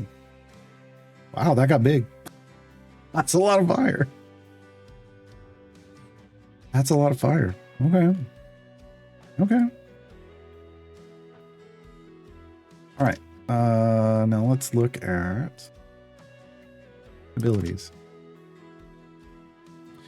We need to see how things update. So Prodigy of High Sorcery is the main one. I feel like that's going to be the one that gets an ability upgrade. There it is. So it is going to upgrade, but for some reason it didn't. Wait, no, it did. 400? What the?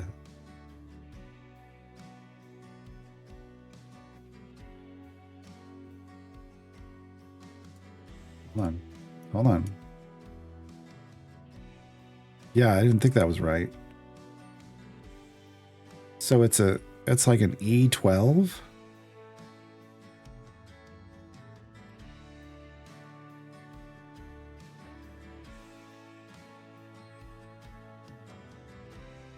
I hate it when they do this.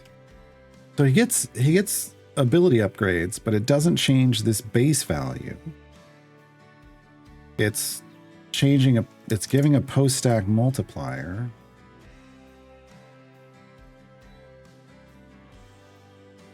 I'm gonna go around E12. Post-stack multiplier after upgrades. So right off the bat, Prodigy of High Sorcery is a post-stack, not a pre-stack. Womp womp. That was one of our hopes. We were hoping for a pre-stack there. We did not get it. We did not get it. Okay. Any other ability upgrades? I think it's just that one. That's the way they do it lately, is they just pick one thing and they upgrade that one thing. Okay. Savant, though, is looking pre-stack. Yes. Yes.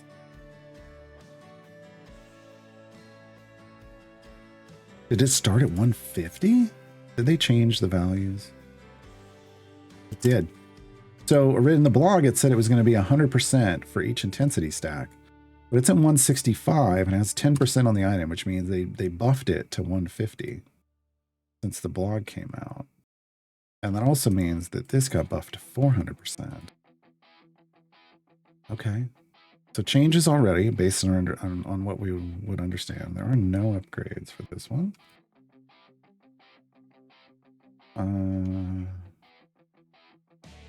Okay.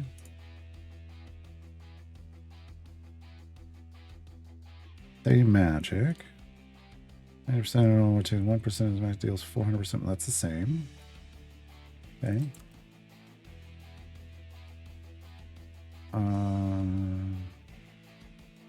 Herbalism. Still the 50% and the 2%. Okay. Flames of High Sorcery is still every 4th attack, 10% health, up to 5 times. Okay. And as a DPS, the pure DPS, he has no global DPS buff for other people. Okay. He gets no upgrades to his spec choices from just leveling up.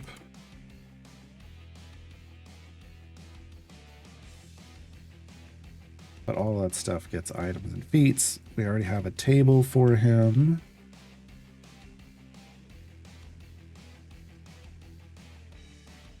So that means he's only got one pre-stack, and it's gotta be his spec choices.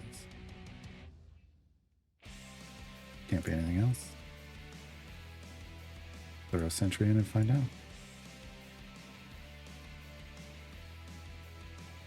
No. Wait, no, we need 2.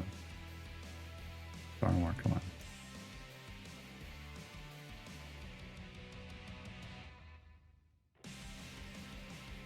Oh no, we had a pre-stack in Savant, that's right. But that's a small stack thing.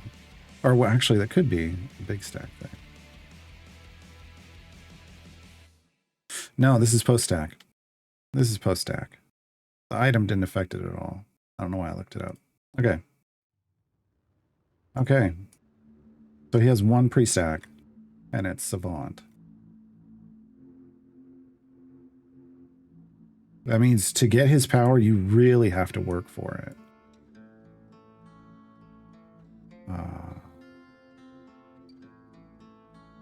That's going to be interesting. That's going to be interesting.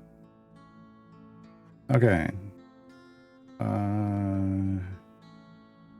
So that makes the Savant item, which I think isn't that the featured one here? It is. So this golden epic is the item.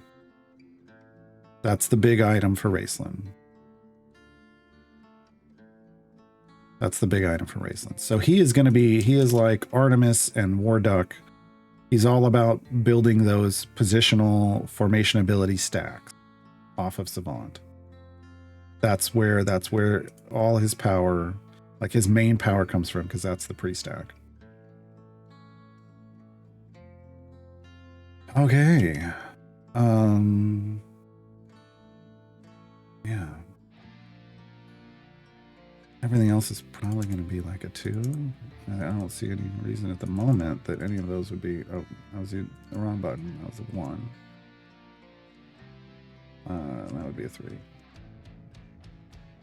Okay. So that means down here that any Savant feat is a pushing feat. And there's only 1?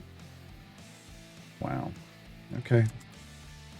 So currently he's only got 1 Savant feat. We will hope in the future for another 80%, like an 80% Savant feat.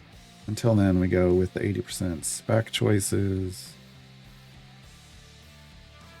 And 60% damage. Yeah. So give him the best luck. Well, yeah, Puff Elf, they did our boy dirty. Didn't he pretty much overthrow God? They state very clearly in the blog about this over on D&D Beyond that this is Red Robe Raceland. This is not, later on Raceland. This is Heroes of the Lance early on Raceland.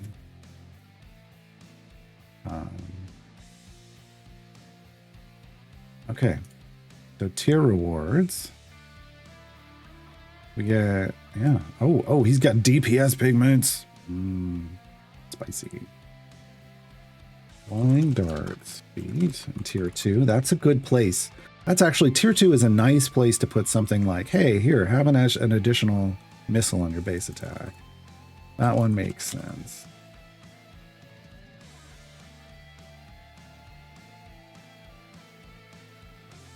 I will catch up in chat here in a moment, folks. I just happened to glance over and see that comment. What else we got? We need variant information. Okay.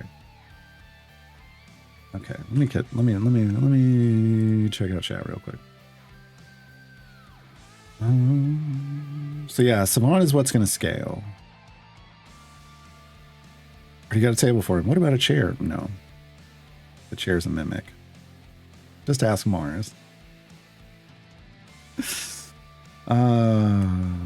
Plus, remember, folks, I want to point out once again, Raceland is the first of the Heroes of the Lance affiliation. If Kazran had been the first of the fallbacks affiliation, he wouldn't have been very strong. And so Raceland may not be super strong on its own. Kazran gets all of her power from the rest of the fallbacks being in the formation, from their affiliation buff.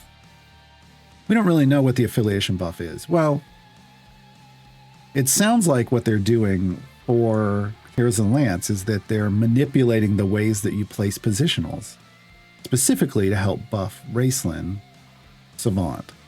So functionally, it feels like Savant is kind of his affiliation bonus, but it's going to take the other Heroes of the Lance to really maximize it, is what it's sounding like. So right now, he may not achieve the power that we would all hope he would achieve, but probably gonna get there.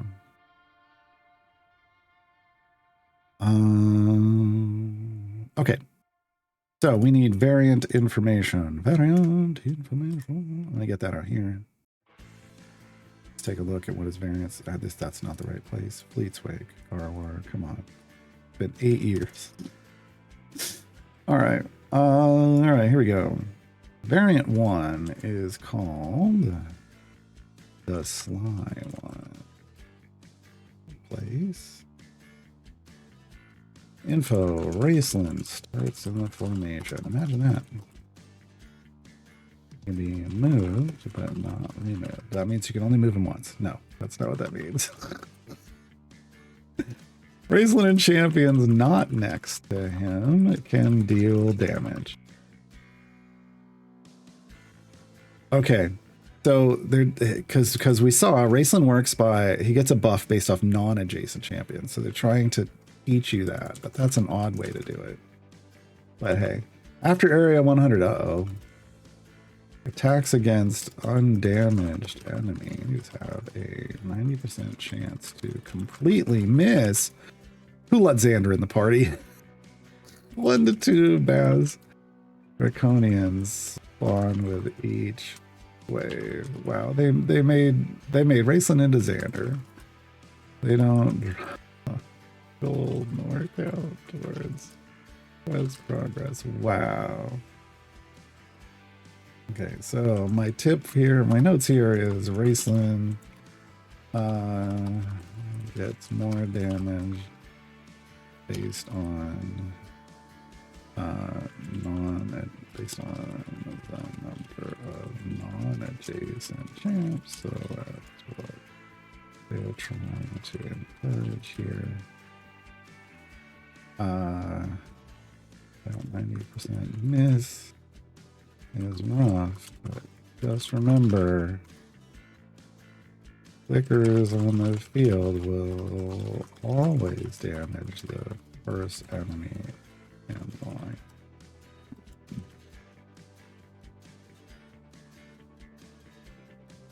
Well, Well, let's just say no. Let's say is rough, but remember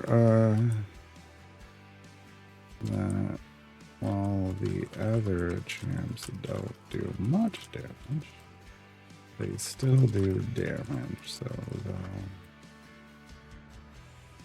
they'll kill potential. Yeah, that's more like it. All right. Second variant. Test of sorcery. What sorcery is this? Right. All. Once again, license information. Copy, paste. Fizzban joins the formation. Uh-oh. That guy's trouble. Champions in Fizzban's column deal 1,000% extra damage. Okay. This was wow. Definitely not Volo. Counts as a positional formation ability. So they want you to put Raceland in his column, in that column, obviously. And they only use champions that have, oh god, that have positional, oh no, formation abilities. Oh yeah. Of course they did one of these. At least it wasn't the highest area one, goal one. At least that. At least that. And each boss area, Shivan Dragon. No, wrong IP. A Civic Draconian. Spawns as part of the first wave. It must also be defeated to progress. Okay, so time is my note. Time to learn what a positional formation ability.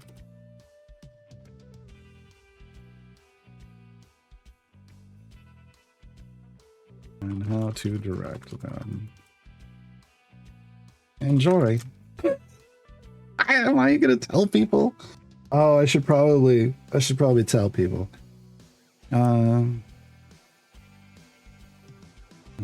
Positionals aren't directly indicated anywhere in the game. But you want to look for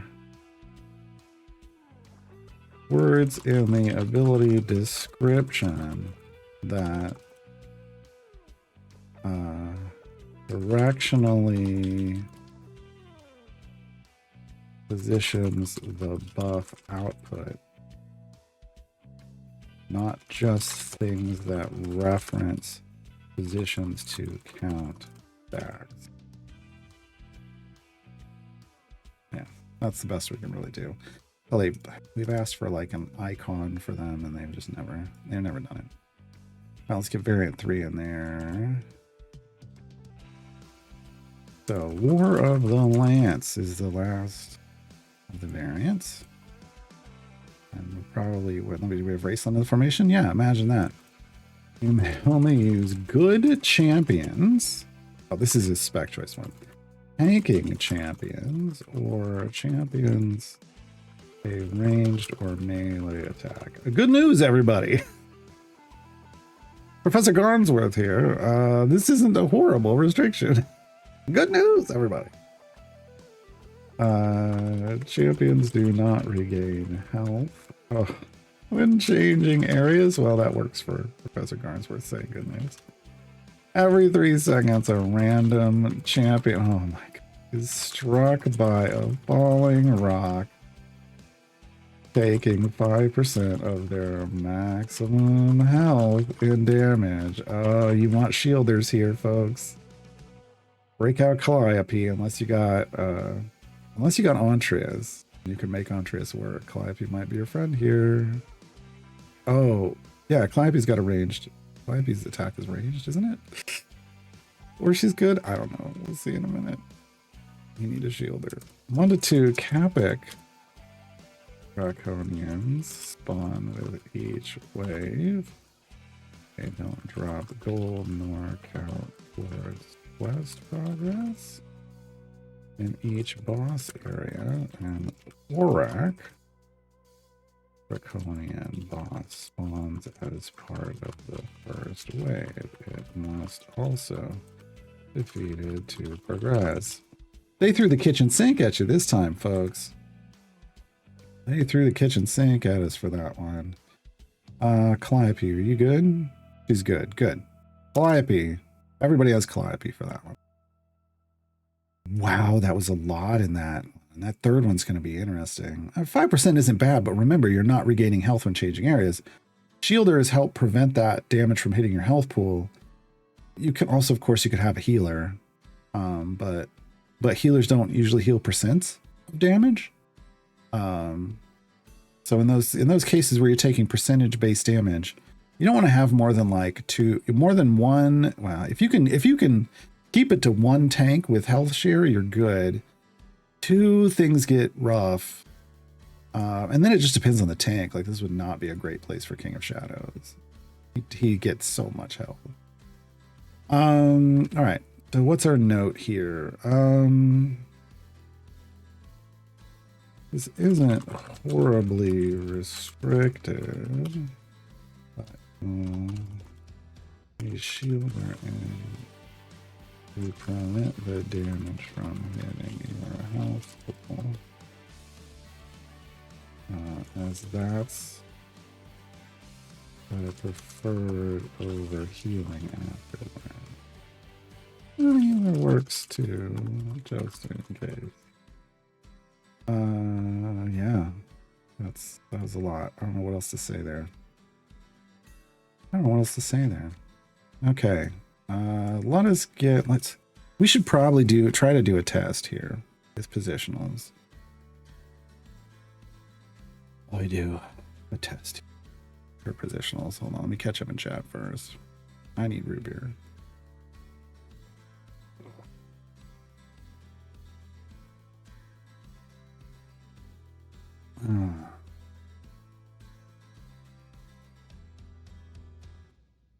Yeah, they did say, so the red robes and the neutral line, I mean, it's the early books. Yeah, that's what they said it was. They said it was like the first trilogy, basically, or the first books of that trilogy. Yeah, trust me, Dritz got done dirtier than Raceland, and is still done dirty to this day. He's in a better place now, but that doesn't mean he is what he deserved.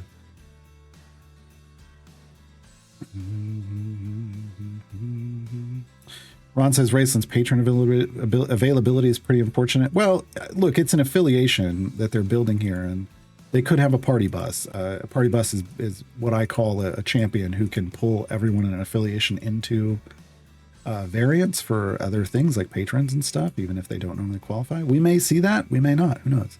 He does also have a feat that makes him evil that qualifies him for Mert, at least. Once you have that feat. Oh my God, Fizbin, where in the second variant there'll be an NPC in the second variant for Raceland. Sounds like a job for War Duck? No. Yeah. Raceland's already going to give me a headache. I can't add War Duck to that.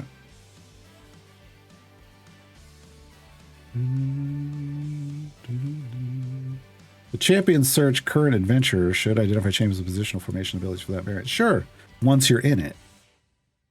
But it doesn't tell you how their abilities work. That's the thing. Is, somebody who's new doesn't understand what a positional is. It's how do you recognize it? But you gotta understand how to recognize a positional and then understand where it's affecting. There are people to this day that have a problem with that. They've been playing this game for years. Not calling anybody out. I'm just saying it's a thing. I see it in my chat all the time.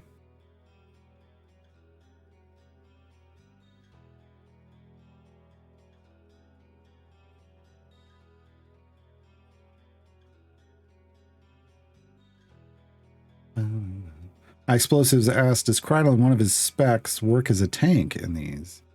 Because he dodges. Yes, when you have when you have those where they're doing a variant where it's doing percentage health damage, like max health damage to your party, you can have Krydon tanking because he's dodging and he doesn't build health. Like, you make sure he's in the buff spec and not the health spec. You never want him in the health spec. he doesn't tank with his health. He doesn't need more health. Yeah, that would definitely be use. Also, if you have like a 3 tank front line, you throw like someone like Gale up there. Hey, there's one fewer tank for you, right? One fewer tank at sharing health.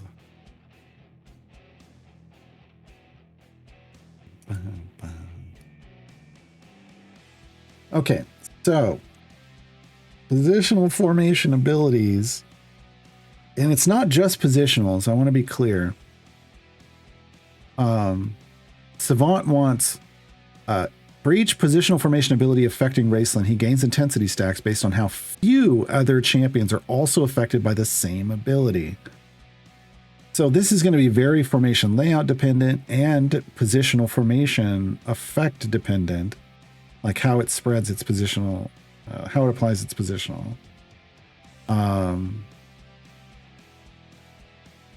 He gets the most stacks if he's the only one affected.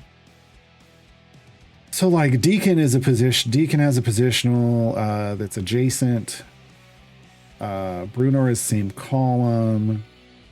Orkira has non-adjacent. Like everybody's got stuff, but it's like, how do you hit the fewest potential things with what's also with strong positionals, right? Because you want to give him strong buff support. You just want to give that support to as few people as possible. We could test like a spurts in Tales of the Champions. You know, Karlach does same column at least. You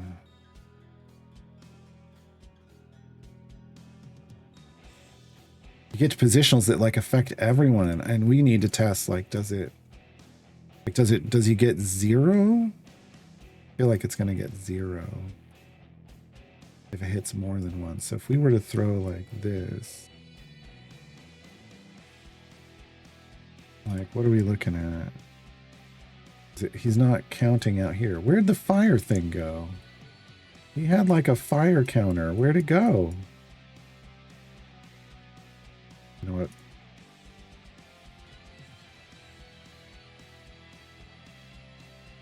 Let me refresh the game state by switching parties. It's that or restart the game, and I don't want to restart the game.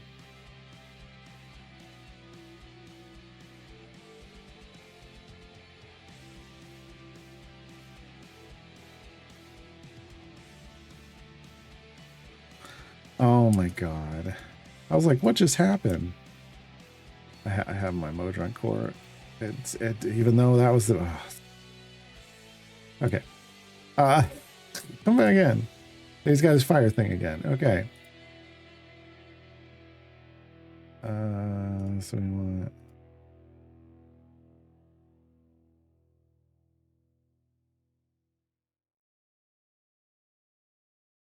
Yeah, I don't think he gets it. He got 0 stacks. No, now he has 4. Why?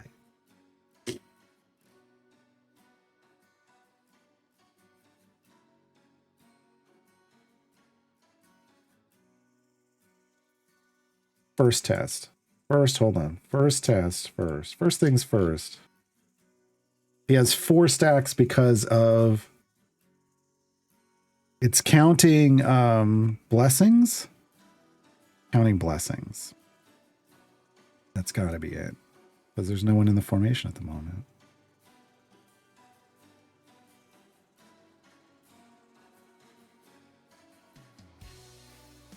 It's got to be counting. Got to be counting blessing. Okay. No. Does it go? It went up here because... So we got 3. It's one other champion affected. So we lost something from one of the blessings. And then he got 2. No, then he got 4. This math is going to be real weird. Math is going to be real weird. So now he's up to 9. I wish they put this number out here. That's what the fire thing was going to do. Now we're up to 9 at the moment, but as we add more champions in, it's going to change. Let's just see what we can get up to.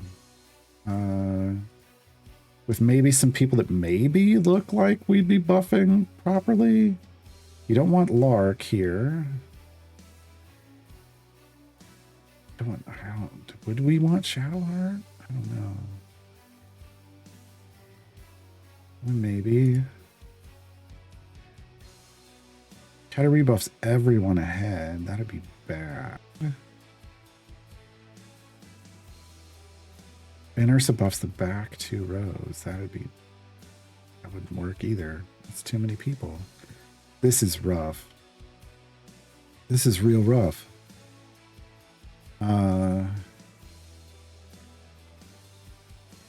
That's everyone behind.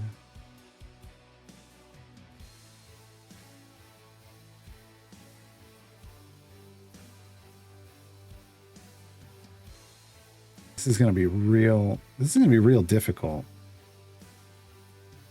in some formation layouts. Right now I'm just testing in Tomb Annihilation, and it's not great here. It's not great here.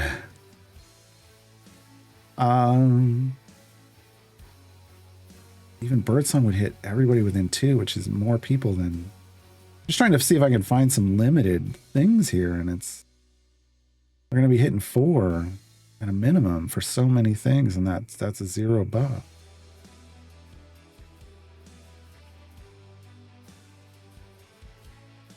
I feel like we're really not going to get tons of stacks until the other here's the Lancer in. Because that's going to buff 4 people, no matter where I put it in this formation. Yeah, everything just gets worse as I add more things in. Like everybody else, I would buff and things would go down. So I'm at 10 stacks. That's EO6.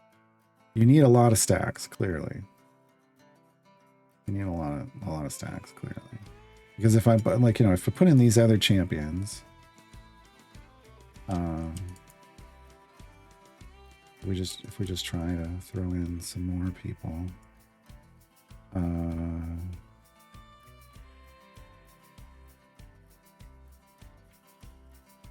let's see what we get to. I don't know. I don't know who I'd want here. I mean, Birdsong is bird strong. No, we wouldn't want Birdsong in because that steals that bonus. But then that's not going to matter.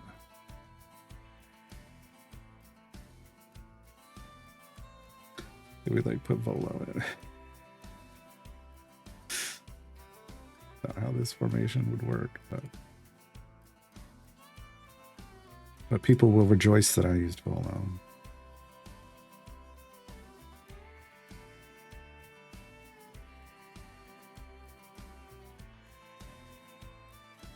Oh my god. Marion. But that's okay, so we could do. No, but then she goes there, and then that's ugh. Ah, oh. Alright, I don't care. I'm gonna do something like this.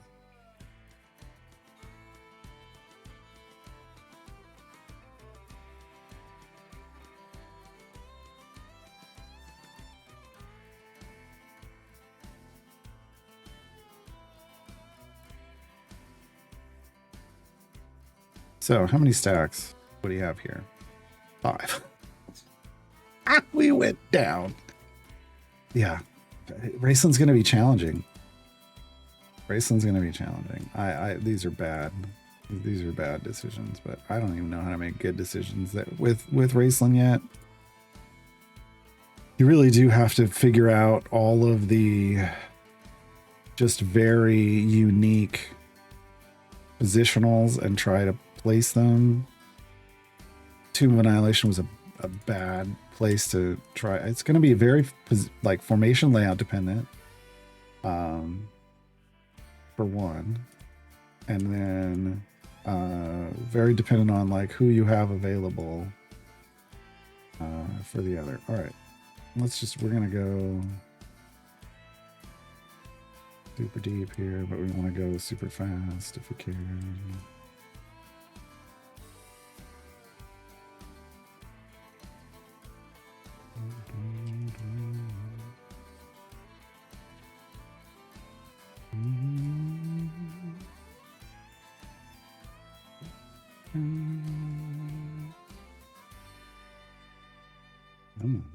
What we got? We got Human.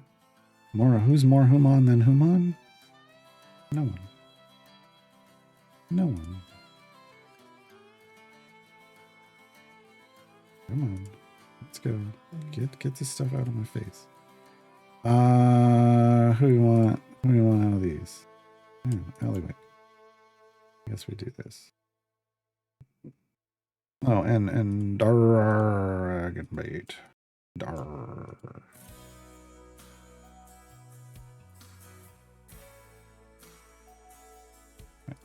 All right.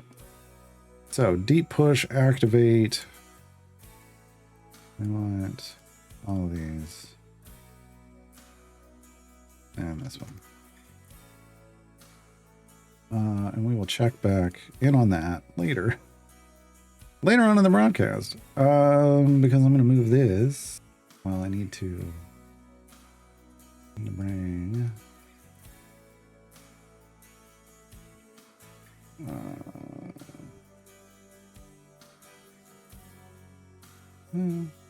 actually, do I need that one? I need the new account up. I need to unlock on the new account.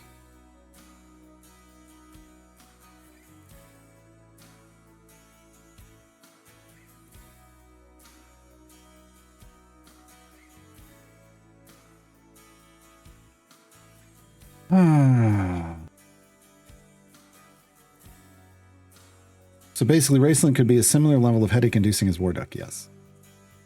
Yes. You have to really want to play that gameplay. And like new players coming in, you know, who are like, well, I don't have a choice. This is the gameplay. I want to play as Raceland. That's fine. Is that the right formation? No, that's not the right formation. No, that is not it either. Why are you doing this to me? Why are you doing this to me, picture in picture? There we go. We're going to move you over there. And then we're going to make the main camera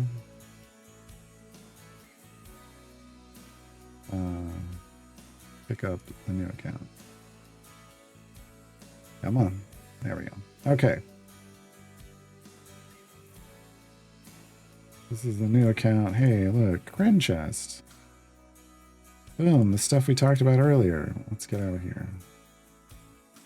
Get out of here.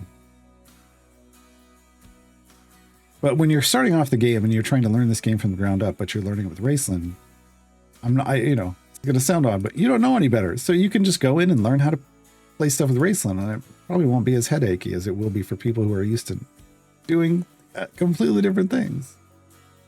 Completely different things. All right.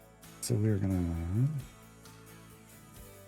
to do kind of the same thing we did before, but with our friends over here.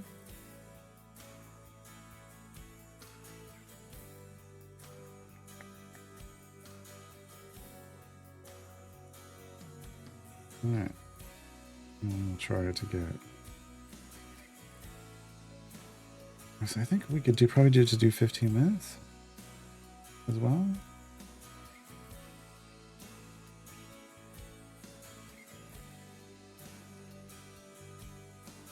As well. Do speed to spawn. We definitely want Freely and Human and we're gonna want Diana and Eliwick and then Dargan Baby.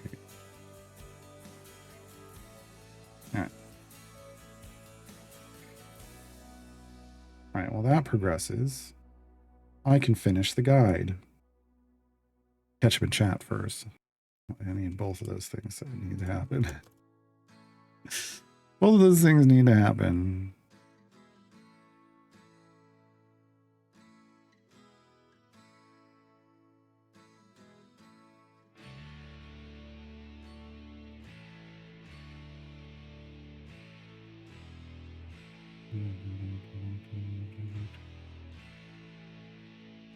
Tatiana in her single slot spec is a good choice. Yeah, I mean, that's the only champion I know of that can buff a specific position. But then that forces you into placing Raceland in a specific position that may not be good for the other positionals you're trying to balance. It's going to be an interesting... It's going to be interesting. And yeah, if you weren't seeing the information I was, there is a... over here under settings, interface, there is a effect description advanced. The game starts off with basic, turn it on to advanced. You're going to need that. Gorda says nasty puzzle. It is. Yeah. Yeah. Continue. Ravenous says something weird going on with Electrums. I got 96 from the start of last event until yesterday, using the notary opening chests regularly. I got 40 today. Diana is in my gem farm? No, it is Diana. If you said Diana isn't in, then that would be weird. But if she is in, she has this weird bug that happens where she will drop chests above her cap and she'll dump a boatload of them. Yeah, there are people that get like 100 or 200 of them sometimes.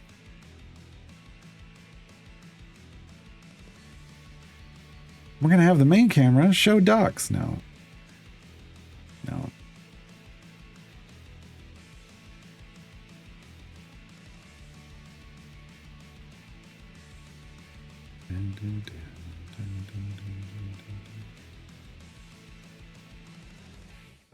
Big stretch.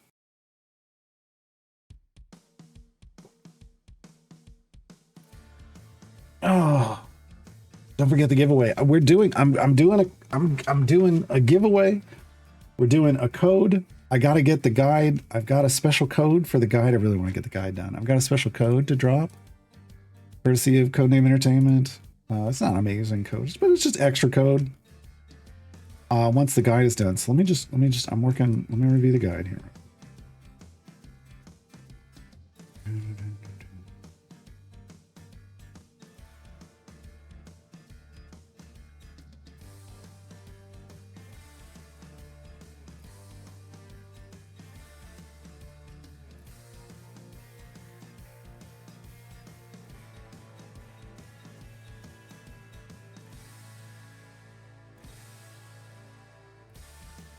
Okay, bonus specs. There's a table, gear, feats. Sure. That's all done. Those are done. Oh God, I think I'm. Okay.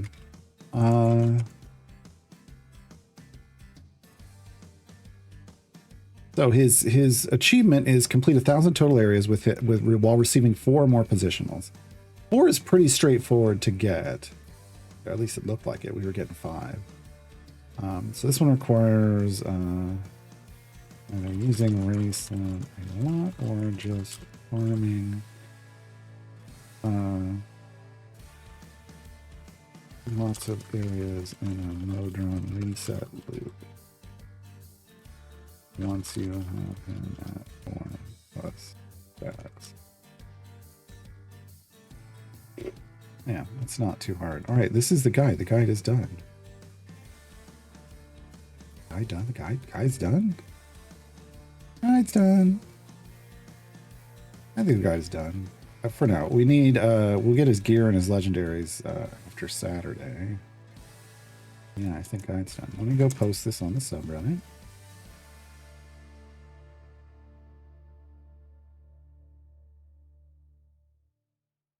Create post.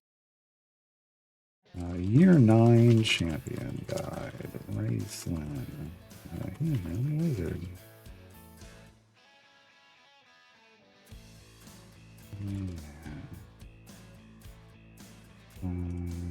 Flare is a guide. What the hell? Where'd my button go? The Crimson, thank you for... Oh no, oh no. Yes. New feature. Thank you for the follow. Welcome to the Grudge Keepers. Where did... Oh, they put it over there. Okay. Silly. Alright, let's see if that... That's how we separate it. Okay.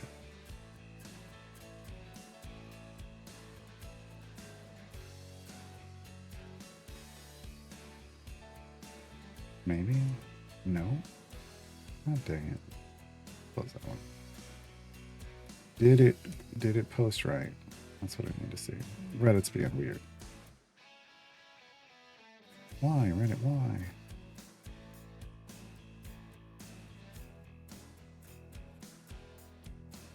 Doesn't look like the formatting's broken, so it looks like it's fine. Okay. There's Mason's guide. There's Mason's guide. Which means, oh, I didn't prep an event guide. Oh, well, we'll do the event guide in a bit.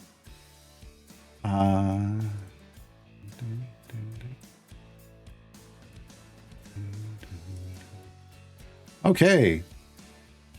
Special code, folks. Special code in chat. 200 blogs, because that's what fit. 200 blogs. Let's see what it gives.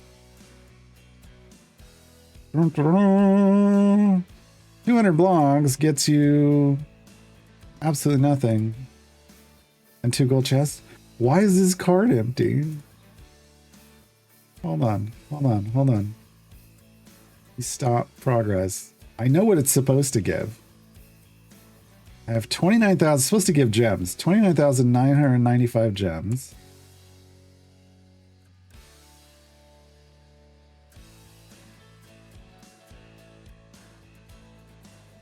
It's a void card. All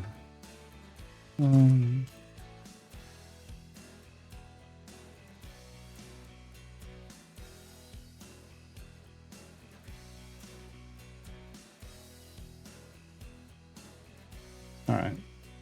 I don't know. That's interesting.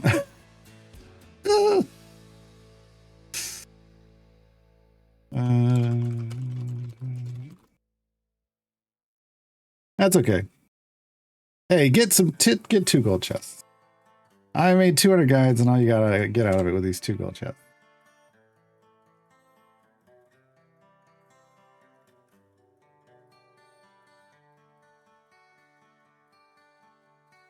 You can write whatever you want on there, and see, and he'll have to give it to you. No, that's not how that card works.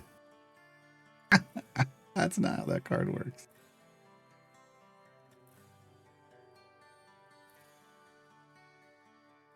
Yeah, it should have been 3 cards. It should have been 2 chests and then 2 empty cards, because that would have been 200. Yeah, that would have been great. Divide by 0. Treasure your void card forever.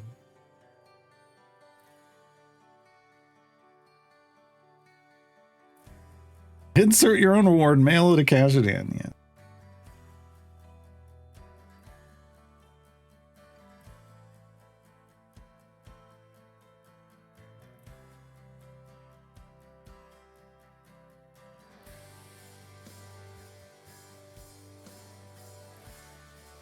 John's like, what? What? Sorry, John. It's all good. It's all good. We got a void card. I don't think we've ever had a void card. Okay, now we need to do a giveaway. Let me pull up. Giveaway. Create giveaway. Yes, users will type a keyword in chat.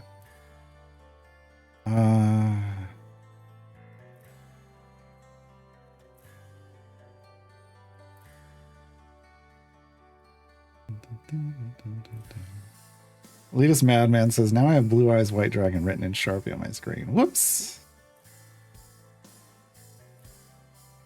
Whoops. Okay. No, we're not giving. It's just, everybody has a right to enter the giveaway. Yes, anyone can participate.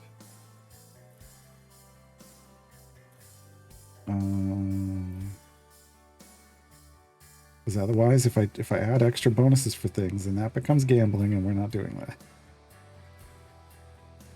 I have to use a claim command, yes.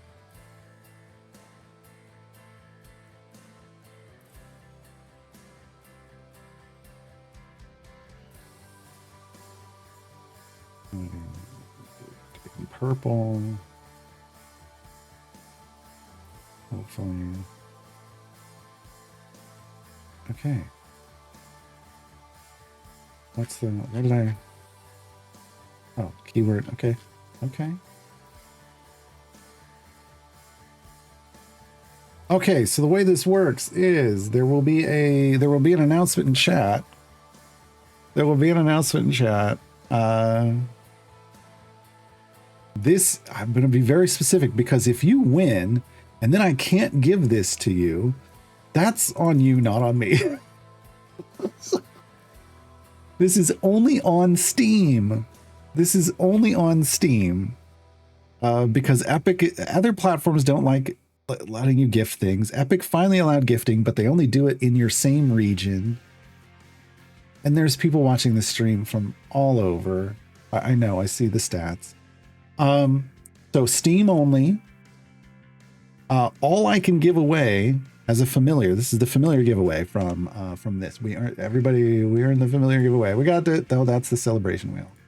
There's the giveaway list. We got to 100 subs on the sub milestone. Just haven't marked it off yet. So Idle Champion's familiar. I can give away Snug the Spectator or Rainbow Guardian. Those are the only two familiars I can give away. So if you already have them, I can't give you another one. So if you're not on Steam and you already have these two familiars, don't enter. Don't enter. What do these familiars look like? Oh, I can show you on the main account. Hold on, let me pull the main account up. I have both of these. Let me pop this back to the main account. Snug. Oh, here's the Rainbow Guardian. There's the Rainbow Guardian. Let me replace that. Oh, these can all go away. That's Rainbow Guardian, and then Snug is right here. Snug the Spectator. There's Snug. There's Snug.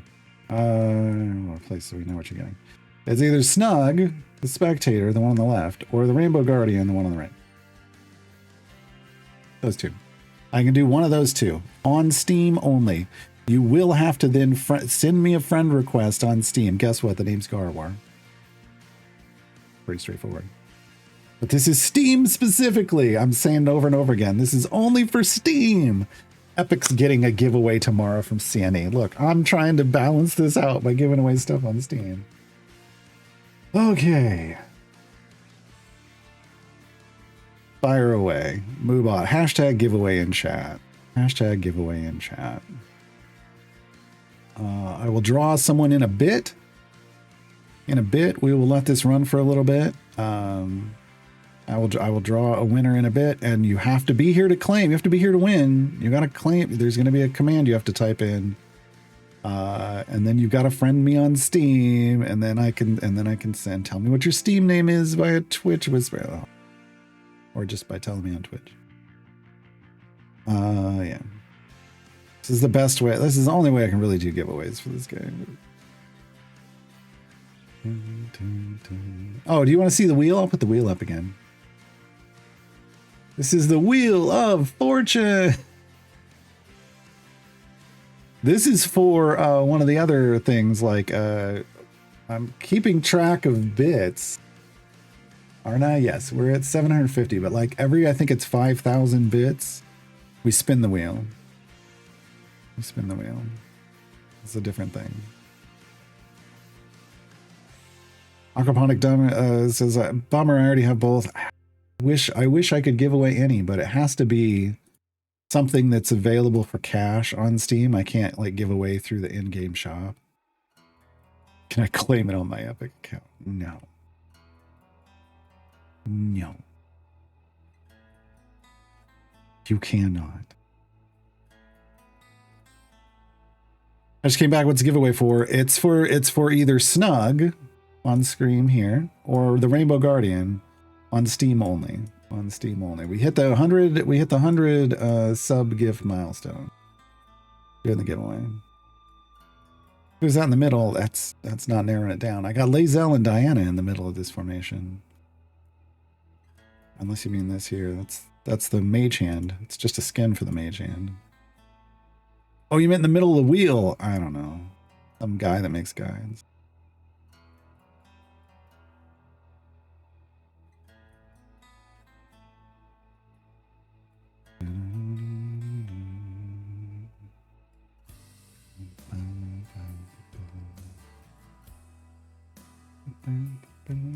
$31 entries out of 150 people. I mean, that's probably the odds of the number of people that are playing on Steam that don't have these familiars already. Okay, what was I doing? We need to go back to the other account. Because right now it's a double account. The same account twice.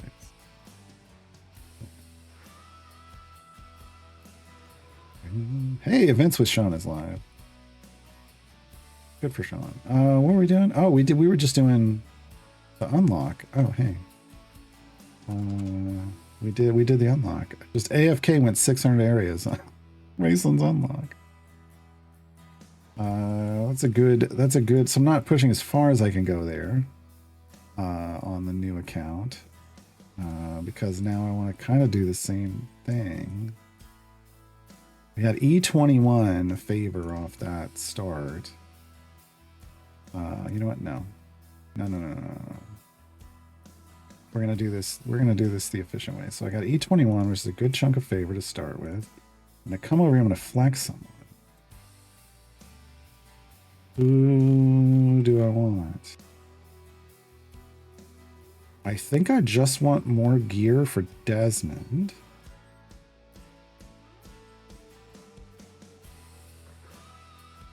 I want more gear for Desmond. Use that too. I'm sure. Okay. So then we come back over here and we do Desmond's, and we're gonna push real far in Desmond's. Basically the way it's spelled.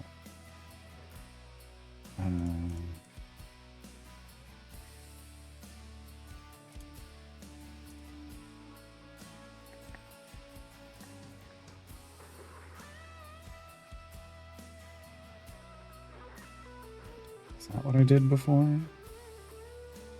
Oh, we had Shandy in before, but this is fine. Oh, too many familiars in the field. There. Okay. Dang it. Dang it, Bobby. Dang it, Bobby.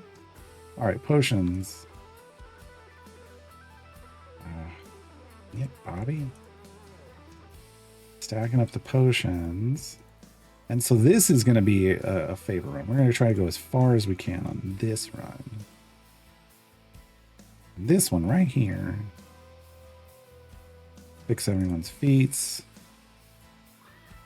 Because things have changed a lot since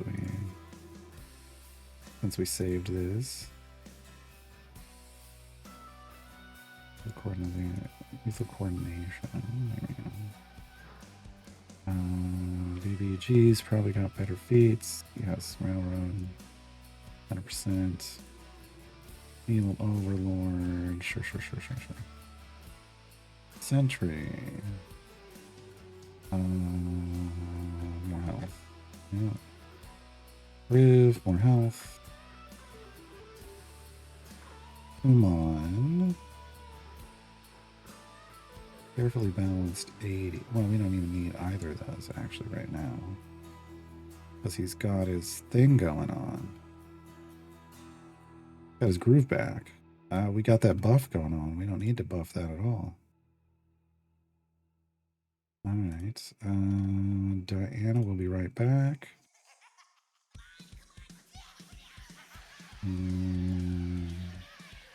Spotlight. Alleyway. Powerful phone, maybe? Yeah, instead of gold. Plus faster card draws for when we shuffle later, because we will shuffle later. Crit chance for Bobby. Charging the bow for Bobby. Now we're talking. Alright. We save that. Alright. Away we go. Updated stuff. Racing here is the code for Sean's stream.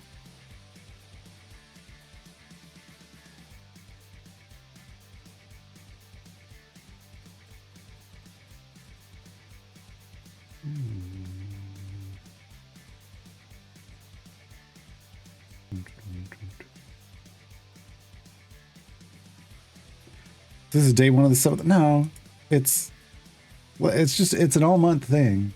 It's not a time limited set. Well, it's time limited. It's just, hey, it's the 200 Guides March celebration. So we're up to 100.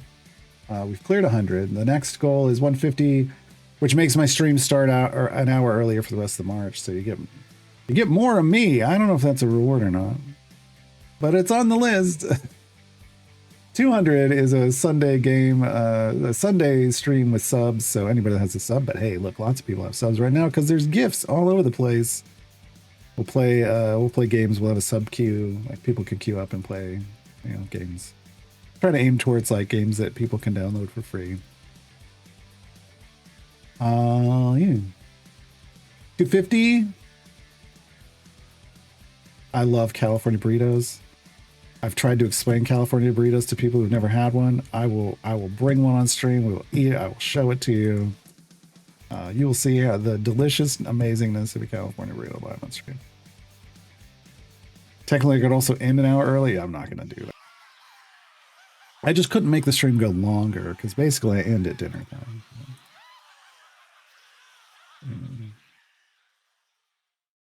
Yep. We're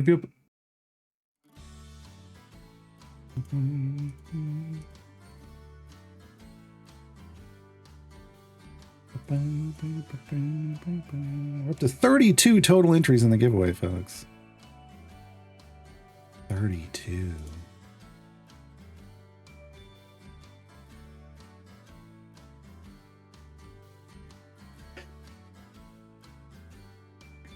Love it.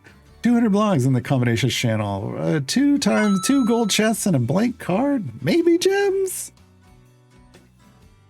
Yeah, that's all right. That's about right.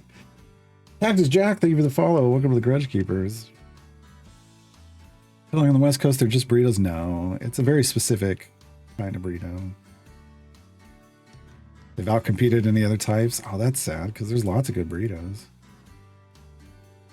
We'll start an hour earlier next week anyway because, oh, well, for your time zone, maybe. For mine, the clock's still going to read the same. Shakira asks, I can't remember if we discussed it before. What type of potatoes does your place use in the California burrito? Fries. French fries. Unless they've changed it. That's my favorite way, is when they use French fries.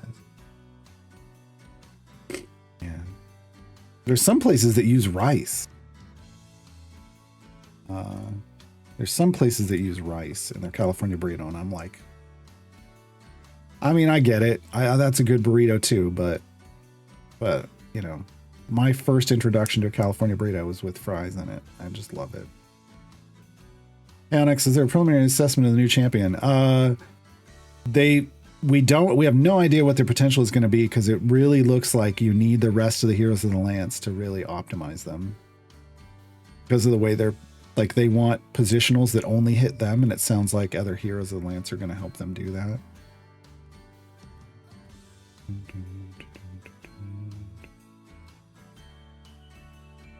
Onyx likes a good Qdoba burrito. Now see, the Qdoba by me is just, my mom loves their chicken quesadillas, but I don't like any of the rest of their stuff. I've tried.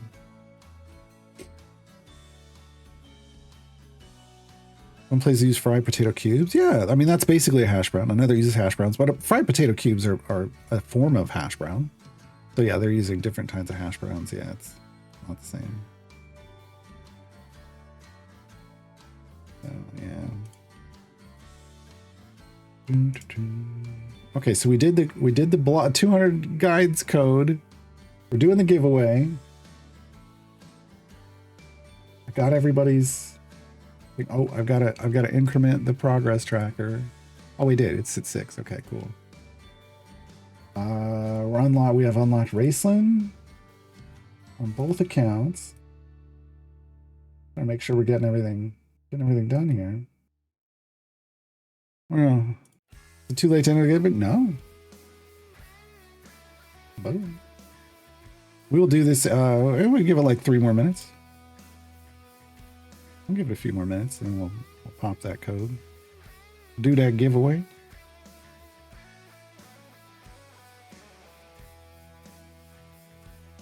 So many of the best foods include time travel. For instance, 1990s Del Taco Macho Combo Burrito was the GOAT. I don't remember it. I mean, I get a Del Taco burrito every Saturday. That's the burrito I scavenge. But I don't know that that's what it is. Yeah, I mean, it's like for me, man, I will always love the double-decker tacos from Taco Bell, where it was a taco with a flour tortilla with refried beans around the outside, giving it a big, delicious hug. I love those. Fireball asks, what's being given away? On Steam only, I'm giving away a familiar, either the Rainbow Guardian or Snug the Spectator. If you don't have those are the only 2s I have the ability to give away.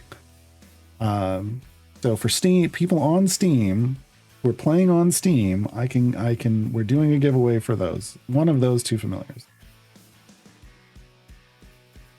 Like I had a salt and sweet chili chicken wrap that had chips in it. Now your kind of chips are my kind of chips. You mean fries? Okay, you mean what we call fries. That's why I had to ask. Okay. Yeah, fries and burritos are good. Or wraps, like it's just good. It adds a good texture and good flavor. Delay says, I'm hoping to make a good DPS team, nearly a lifelong Dragonlance fan. Yeah, I mean, we'll see. I mean, it looks like, you know, if you can get the positionals right, there's the potential, but we've got to see what the other champions look like.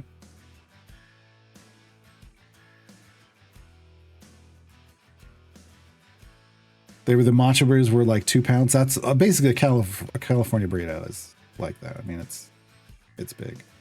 It is a meal in and of itself. Onyx says their favorite type of burrito is a breakfast one. Look, breakfast burritos can be delicious. I haven't had a good breakfast burrito in a while, but what was the 200 guide code? It was. Oh, I guess I can. Hold on, yeah, I can. I don't have that on the stream, do I? It's 200 blogs, exclamation point. That gets you 2 gold chests and a void card.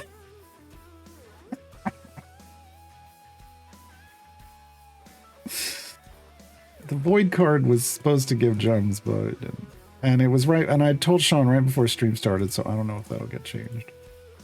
It's okay. You get 2 gold chests. Look, it was a bonus. It was just a bonus. It wasn't anything amazing. I was just like, hey, can I give away something else? And they were like, yeah, here you go.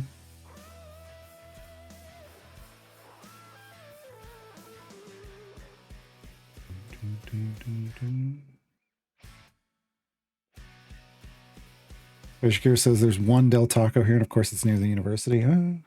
Not too many locals would go there, and there's so many good restaurants run by actual Mexican immigrants to dine at. Well, yeah, but you got to remember, like, here is the thing. I will stand by this forever. There's fast food Mexican, and then there's Mexican, and they are 2 different things that shouldn't be compared to each other. Just like fast food American, like going to McDonald's, which I don't do anymore, but that's a different experience than going to a place that serves burgers. They're not the same. They're not the same. Yeah. It was supposed to give 200 gems, Sinister Beer, but I didn't see it credit me any when we tested it.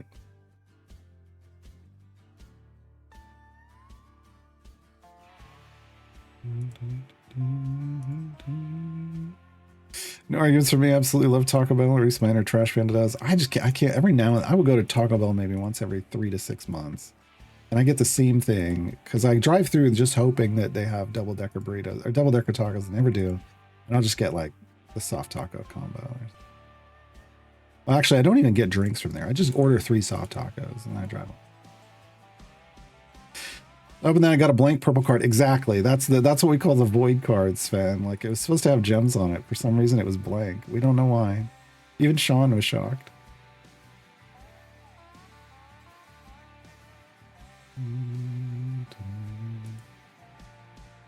Yeah, we all got a blank card. That's what I meant by void card. Yeah. Soft tacos and a cup of nacho cheese. Ooh. Ooh. I usually just get the soft tacos. And then I get a drink. And then I get a drink. And then I drive down the street. I drive like 2 blocks down and I get a drink from Quick Trip. Because I can't stand Taco Bell's drinks.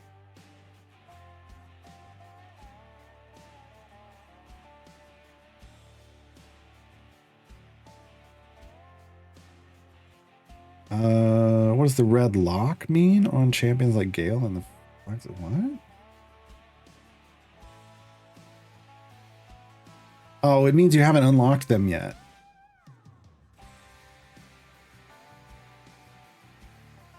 Those are like, so like Dyna Hero I already have, Gale I already have. But I could get other champions. Yeah, see, I've got Gale. I know I've got Dyna Hero over here somewhere. I can't remember. I can remember. There she is. So it just means that that's a character you haven't unlocked in the game. So if you're trying to pick new champions versus ones that you want to get more gear for. 200 blocks does not fit? Yeah, it does. So when you click on the cryptex, down at the bottom left, there's the 16 characters. But better than that, all you have to do is hit Control V to paste it in. That's why we copied out of chat. And it will automatically adjust it to the cryptex to the right length for the code that you're... That's why people like the command from chat, because it's just easier than typing it in. Also, you don't have to scroll these. You can just type it in. Type it in. I hear that fix. That fits.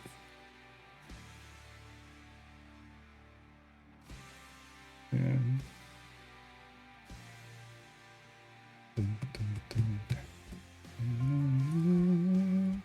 How far are we? Oh, main account is at 1460 and can't kill the crab. Okay. So we're going to save that as the starting speed formation. We're going to clear it out. And then we're going to make a push formation. Should I try? You know what? We're going to try fallbacks. I haven't done a fallbacks formation on my main account, so I'm curious. I'm kind of curious what it's going to look like. Oh, she can go in a lot more positions than this. Okay. Crazy. I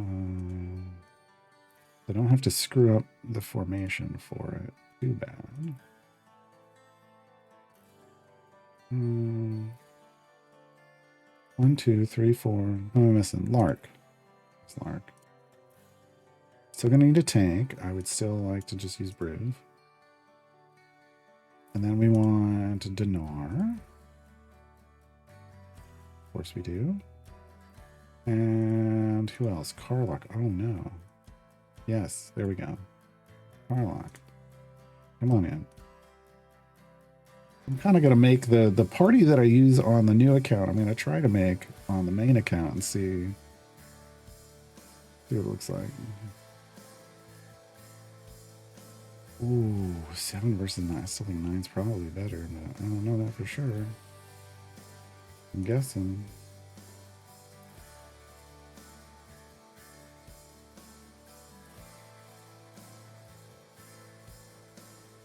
Okay. Way we go. Already thrown down E486 damage. So it's looking okay. Looking okay. No. I didn't get his event reward on my main account. Oh, I'm a baddie. Oh my god. How did that happen? We played...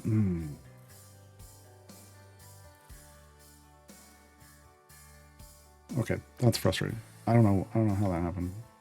I definitely played Dinar's stuff in the last event. I don't understand. But oh well. Alright. It is what it is. Okay. Oh, we were gonna do the giveaway.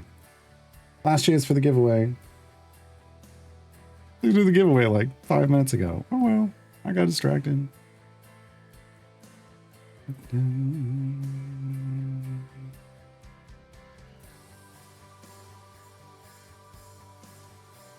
was can't kill the crab. Yeah, not the crab. We were on a 60. It ended in 60. The 1060.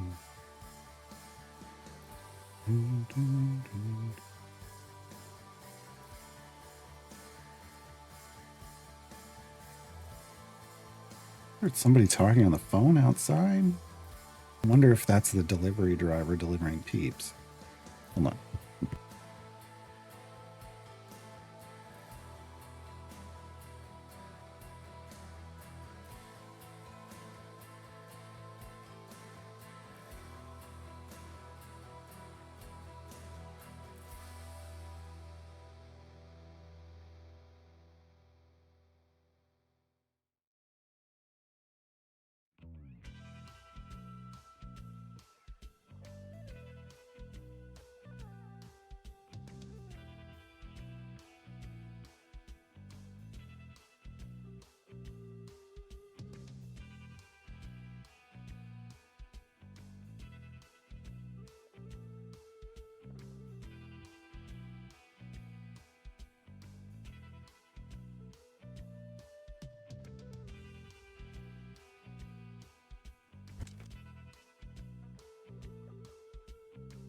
Peeps.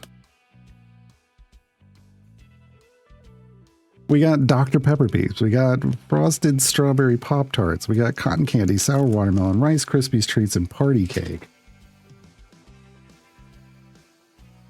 Keep this.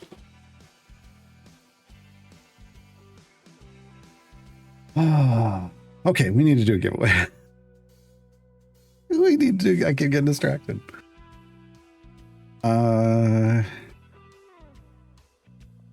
We're gonna do the giveaway now. All right, closing the giveaway. Giveaway is closed.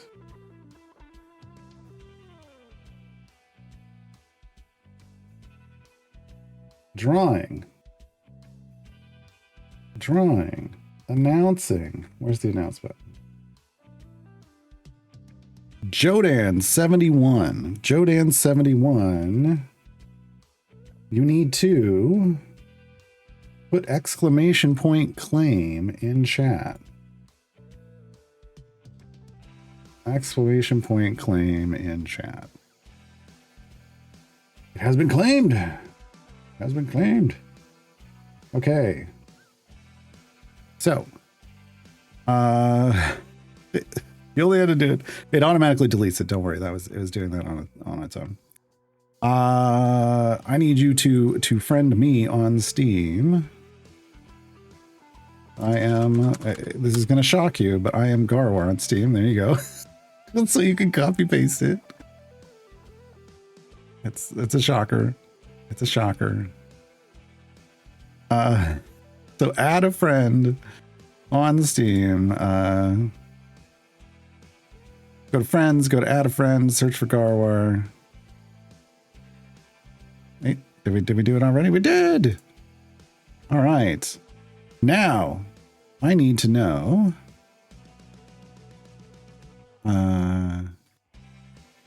do you prefer, give a preference for Snug the Spectator or the Rainbow Guardian? One of those two. Which one of those? Obviously, if you already have one, then can't be that one. It can't be that one. No preference. I'm just flipping a coin. I'm flipping a coin.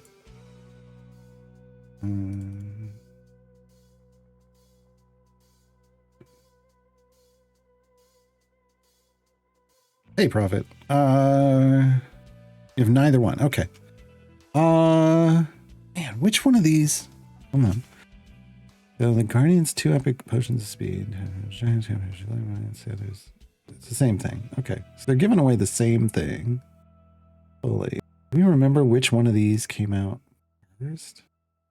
June 23rd, 2025 versus November. Okay, well, I'm going to give you the Rainbow Guardian because that one's probably the one that's going to disappear sooner.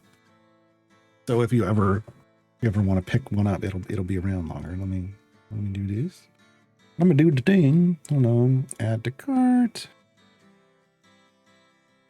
As a gift.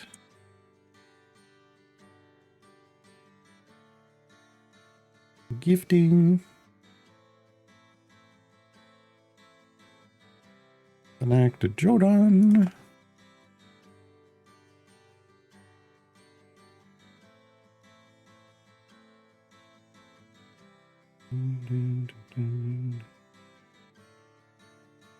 It is working. Yes, I agree to the terms. I understand.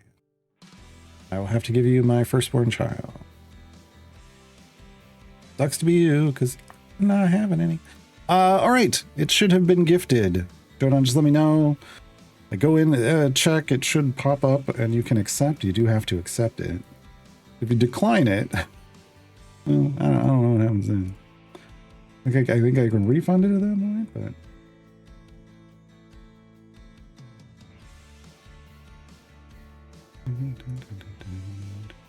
It has arrived. Awesome.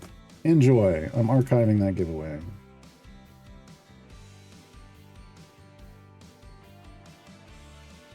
All right. First giveaway down. Hey, I can mark that off too. Getting so much done. Getting so much done.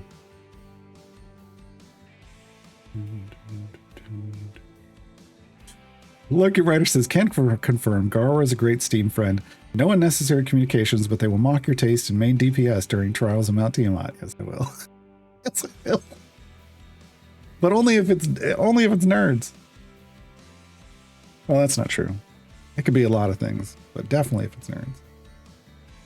Snug was the latest charity one, yeah. Yeah, I buy all the charity ones on my main account. And those tend to be the ones that are then get sold for cash, so as charity instead of showing up in the game for platinum and stuff. So those tend to be the ones that I'll be giving away. I'll have access to give away.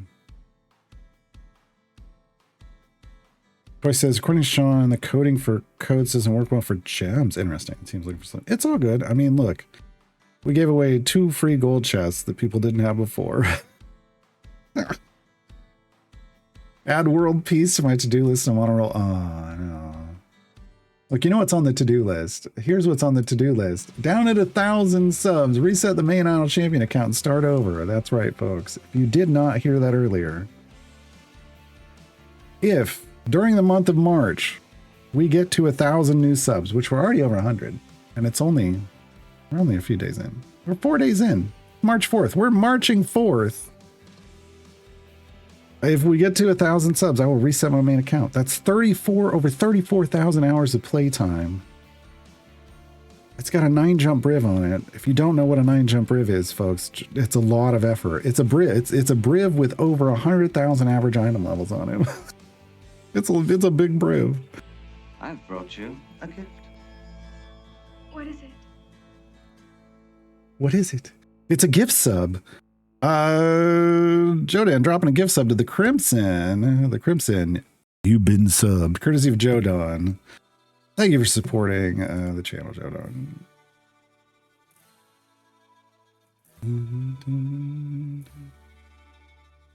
Get to 1,000 subs, you won't miss Dinar's event rewards anymore. That's true. That's true. All right. The new account has stopped progressing. We need to put in a push formation now. Let me just make sure I save this one because boy, am I bad at that. Boy, am I bad at that. All right, pushing formation. Of course, we're going to try to do the same thing. But with a completely different champion. We're doing, or a completely different formation layout. We're doing Kazrin. We're going to throw down, we're going to need Valentine for this because we can't position everyone the way we'd like. For Anson, that means no Riv easy mode heals. So we'll go Dinar. Bring Tess up. I'm bringing Lark up here. We need Farlock. And, oh, Dinar, uh-oh. Oh, we can do this like, we can do this like this. We can do it like this. Do it like that. Do it with the wiffle ball bat. 10 stacks, yes. I like 10 stacks. On our spec choices.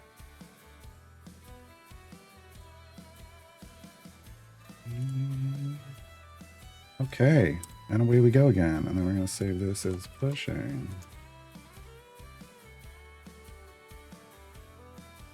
All right, what's our Uggy? Oh, let's get her all the way leveled up. Everybody's leveled up. All right, what's our Uggy buff at? E61 Uggy buff. Gotta love affiliation bonuses. Do this on the main one. On the main account, we're running an E87 Uggy buff, but in Raceland's formation. So this account is in Desmond's formation, running E61. Running E61.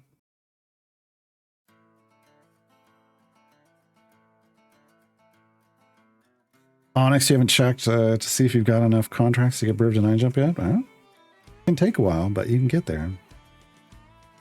You can get there. All right.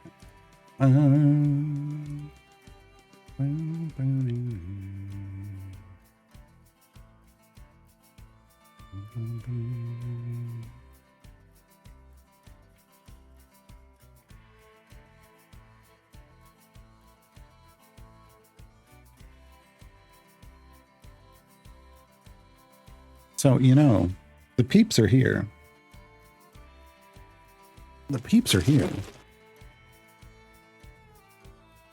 Let's get these out of their little bag.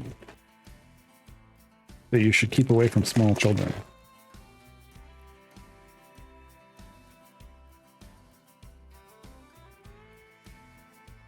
Dr. Pepper peeps.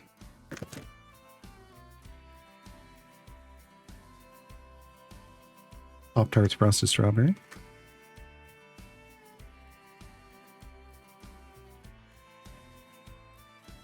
Cotton candy. Sour watermelon. Rice Krispie treat flavored. And party cake flavored.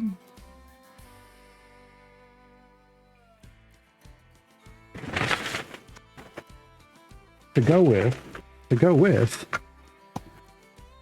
regular pink.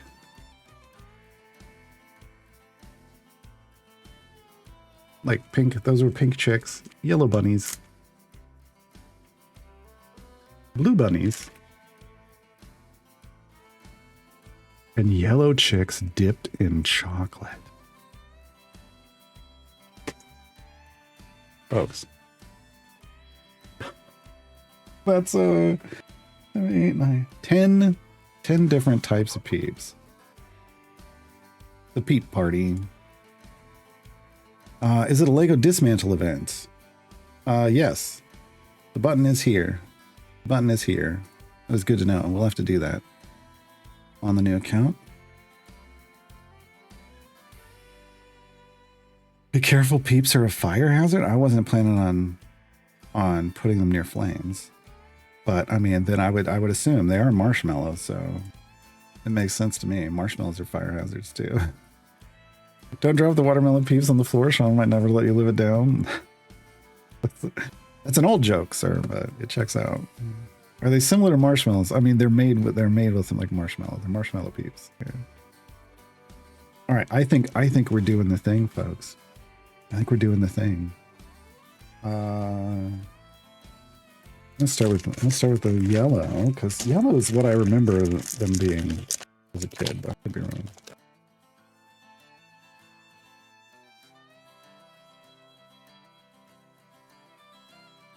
I feel like yellow is a good baseline. Oh, look. Squishy little marshmallow.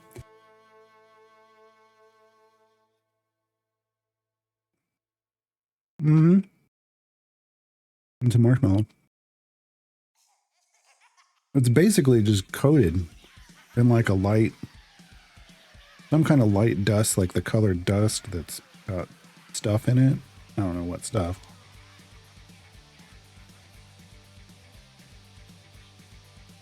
Mm-hmm.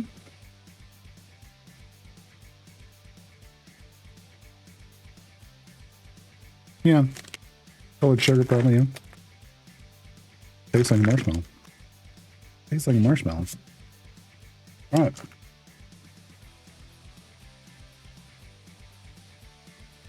Which one do I want to do next? This is a lot of marshmallows. So if that's just a regular marshmallow, let's try.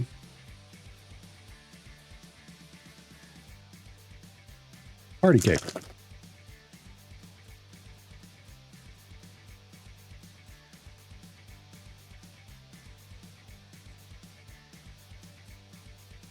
Let's try it.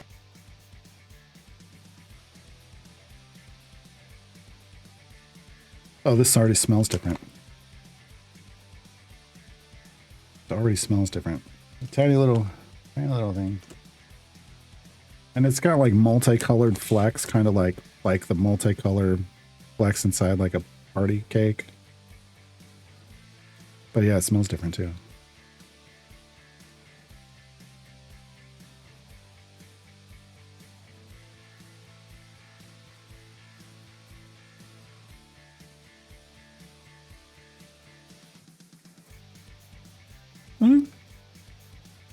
It definitely doesn't taste like a regular marshmallow.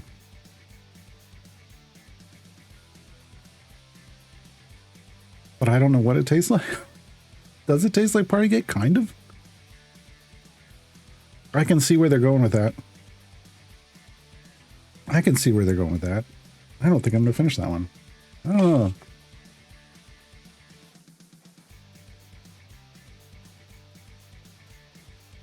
That goes in a weird direction. What's in the ingredients? I gotta look at the ingredients and be like, what's creating that flavor? They're not gonna tell us. They're not gonna tell us. No. Just artificial flavors. But it's gluten-free, folks.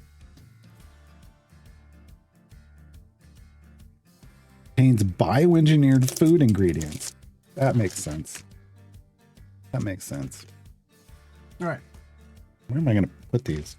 Over here. After I've tried them. All right. All right. We gotta rinse our mouth out after that one. We're just trying one of each. I am not going to be making myself sick. I hope. I hope. All right.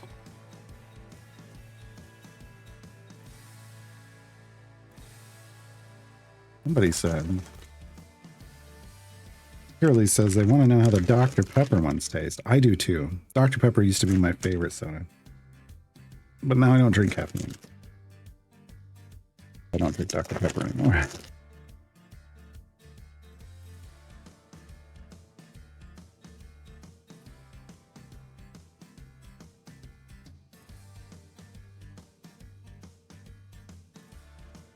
That smell hit strong. Like, I didn't even have to get near it. I'm like back to my chem lab days of wafting. That's a strong smell. I can't say that it smelled like Dr. Pepper. It was definitely a strong smell. Here's what they look like.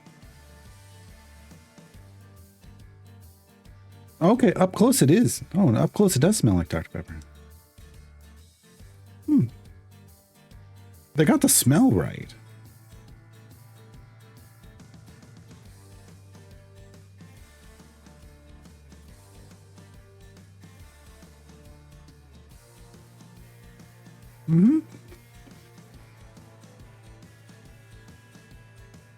Yeah.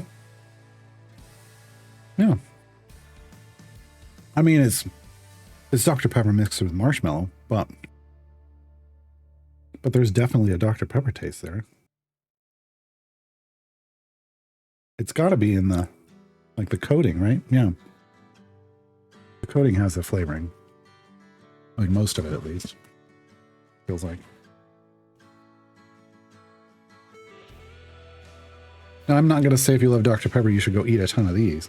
I'm just going to say it does taste like it.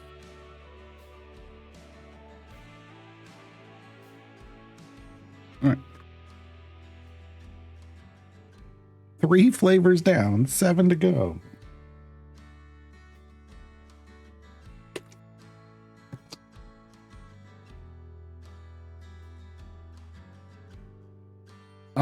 Yeah, I mean, they might have them at stores. I got this I couldn't find some of these. I could only find a couple of these flavored ones locally, but I found like a 6-pack of the flavors, which is what I just opened, right? That I had shipped to me. The website says the party cake is supposed to taste like vanilla buttercream. I don't know. I don't know that that's the flavor profile I was getting, but I'll be honest, I don't eat a lot of cake to know if vanilla buttercream was the flavor I was getting. Dr. Pepper and cream soda is a thing? Sure. Well, that's the same as mushroom. Dr. Pepper and mushrooms. No. For a really freaky experience. No. Marshmallows. I gotta let that one set. That one's lingering. I even tried to rinse my mouth out, but that was definitely lingering. Rinse it out with the root beer?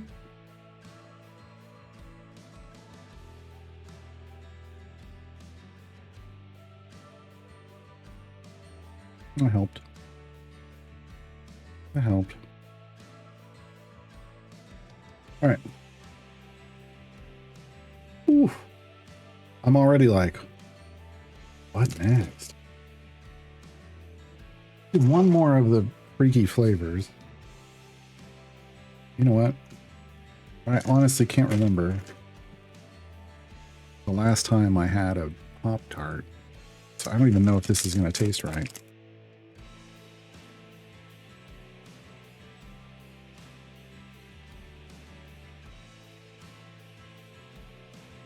What did we decide a good number of Savant stacks for Raceland was? More than 10. No, I mean, I don't even know. Because... Okay, I'm going to set that over there. Wow, that was a lot of smell. That's a lot of strawberry. It's now a foot and a half away. I can still smell the strawberry.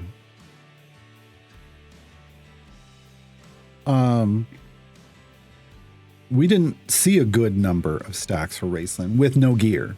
I remember I was a level 1 white gear. But usually when we were building stacks, we can usually see, okay, something's getting up into like, you know, E10s or higher. We were still in single digit E's. We were like at E6, E7 or something with like 10 or so stacks.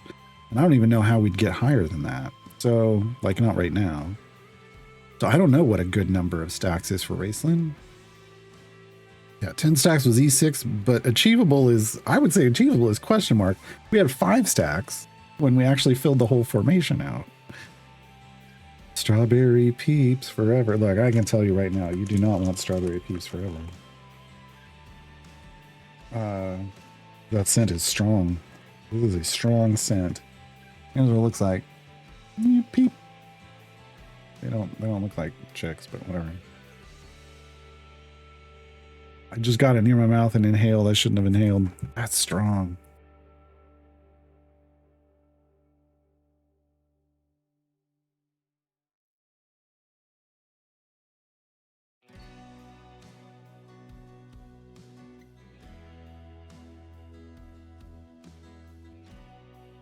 I don't like that one. It's a strong strawberry flavor. I'm not saying I like the others, but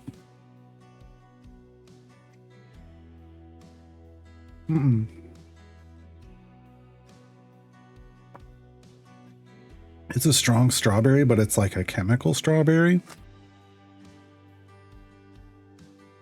No thanks.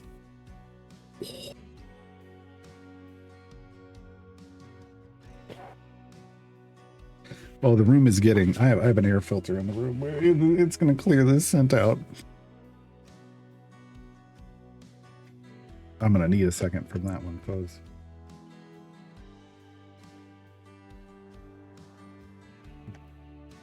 I need to get the flavor and the scent away.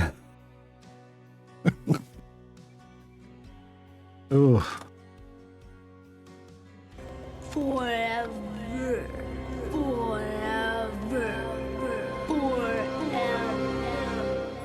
Yeah. That's the appropriate audio.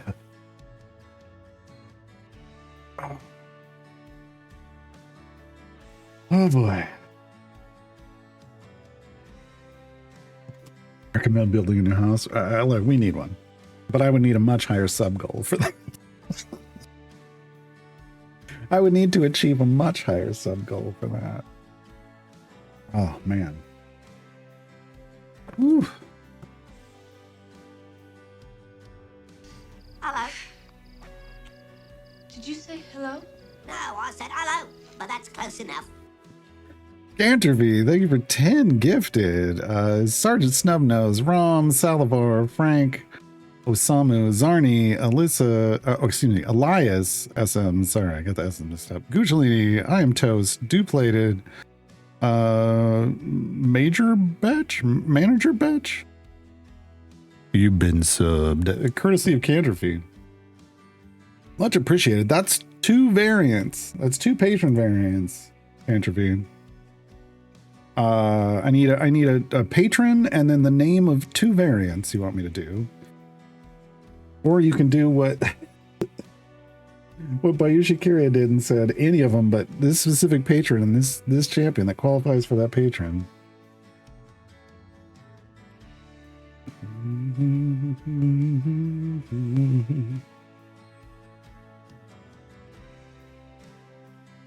We're up to 120 on the counter. It's supposed to be a margarine joke? Oh, okay. Okay. Margarine.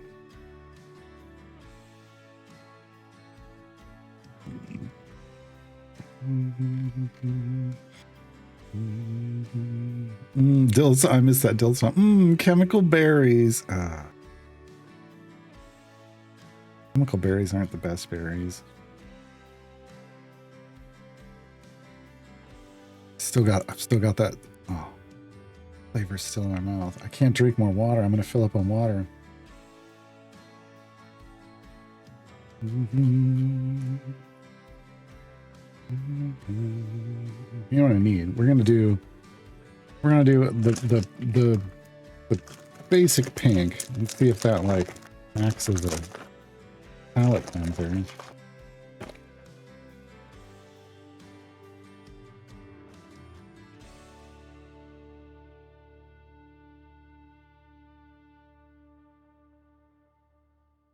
Pink peep. It's a pink peep.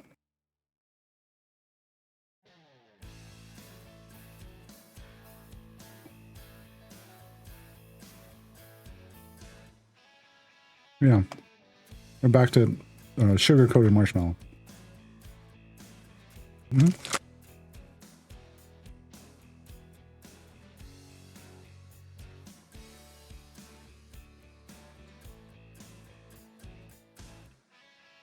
And I don't know. Like, I think you'd make yourself sick trying to eat all of this. Like, I would make myself sick just trying to eat one whole one of every one of these flavors. So we're sticking to the taking a bite. I'm sticking to the taking a bite.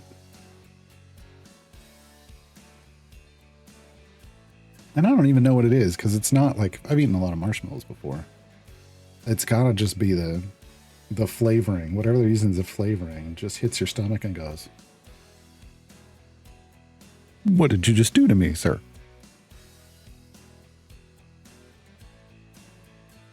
Guess I was really pronounced margarine the way I did? Yeah. Margarine. You do margarine? Why?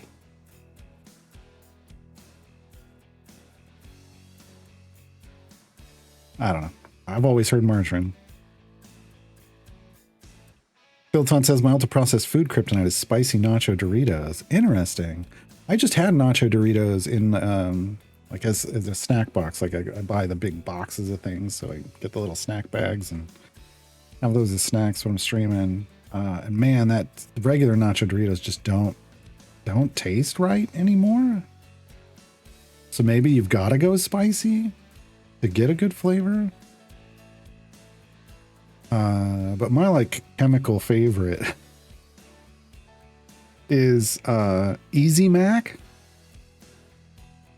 Because Easy Mac, well, I don't know what Easy Mac has in it now, but it used to literally say, you know, that it wasn't actual cheese. It was like artificial cheese. And so I always refer to it as artificially processed cheese food substitutes. And let me tell you, I used to chow down on the Easy Mac. I used to buy the big bulk things of Easy Mac. Because I don't care that it was artificially processed cheese food substitutes. It was delicious. It was delicious. Taylor says it's kind of flavoring that's illegal in the EU.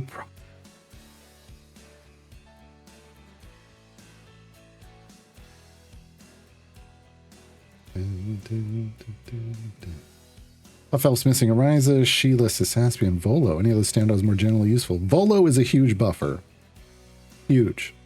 As much as it pains me to say it, Volo's got big buffs, and I cannot lie.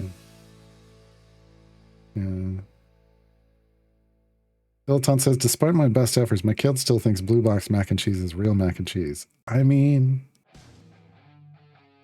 I get it. Look, we get stuck on things that we have when we're a kid. We like that. You know, we get used to that flavor. And then when you have other stuff, you know, a lot of times it becomes a comfort food. It's not even that it's good. You just want to taste it again,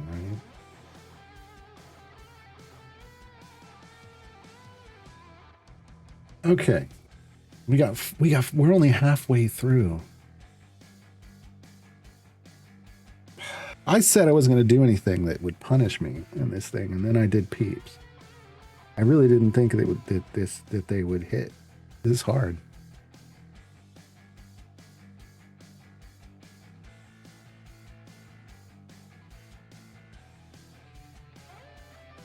I'm almost like, we should save the best ones for last, right? But then I'm all like, is there gonna be a best one?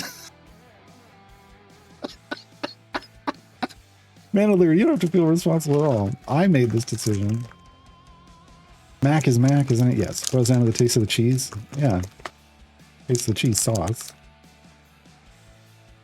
Just eat their... I've been taking a small bite, believe me.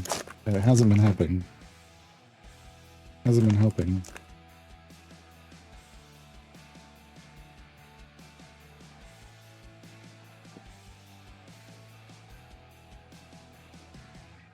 Barely opened the package. Went to open the cotton candy. Barely got it open, and the smell. If we could do smell-o-vision, folks. I don't think I can properly explain. It's very chemical. Got a very chemical component to it. Not in a good way. It is definitely not My Chemical Romance. It is not My Chemical Romance. If we could do smell-o-vision, I would opt out. That's a good call, yeah. That's a good call. I wouldn't. I don't blame you. I don't blame you at all.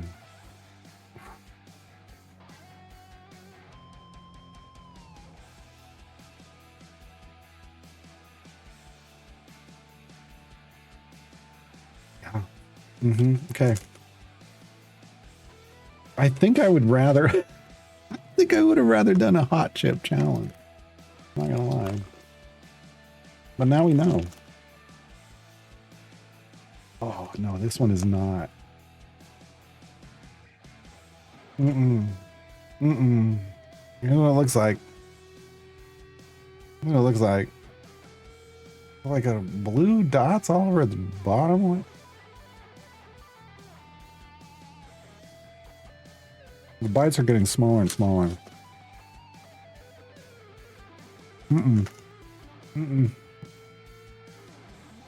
Nope. I can tell where they were going. There is the. Look, cotton candy is literally just candy. It's just sugar. It's like spun sugar. I don't. They somehow but it's like, it does have a different flavor to it, but good Lord. Good Lord. Ooh. They went too far with that one. May not be your chemical romance, but are we welcome to the snack parade? I think you want to run from this snack parade. Onyx says, when the choices between smell-o-vision or creating a cure for cancer, prepare for the olfactory offense. Yeah, businesses would rather create smell-o-vision. Apparently. Unfortunately. All right, where are we at? We're at 11:58. We're moving right along. What's our favorite? E41 favor so far on this push. And we're still, our bud is 100 orders of magnitude above the health going on here. So I should have done large. Oh, the legendary ran out. That's fine. Okay. I should have done the big ones. Those destined to be barbecue grill ignition helpers? No, I don't know what they're destined to be.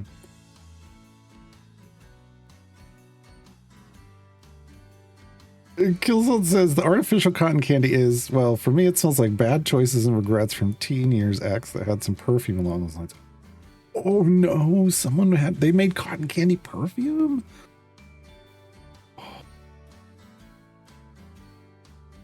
There was a gum that was like that? Oh no. Oh no.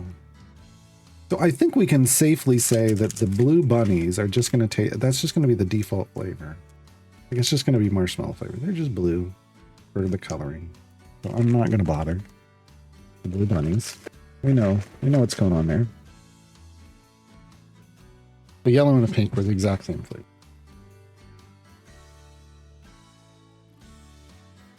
We're just going to take a minute. We're going to take a minute. Ooh. Canterfee, if you're still in chat, I need a for your gift subs, a patron, unless I missed it, which I might have. I might be losing it from the chemicals. A patron and then a variant, and if you just want to say, hey, two of this, like this patron, two of their variants, any variant, you can say that. But that is you hit the pick a patron here for the gift subs, if you would like. If you would like. It doesn't have to be, whenever. I'm noting it in my thing. I'm going to click up the progress tracker, which is here. 8.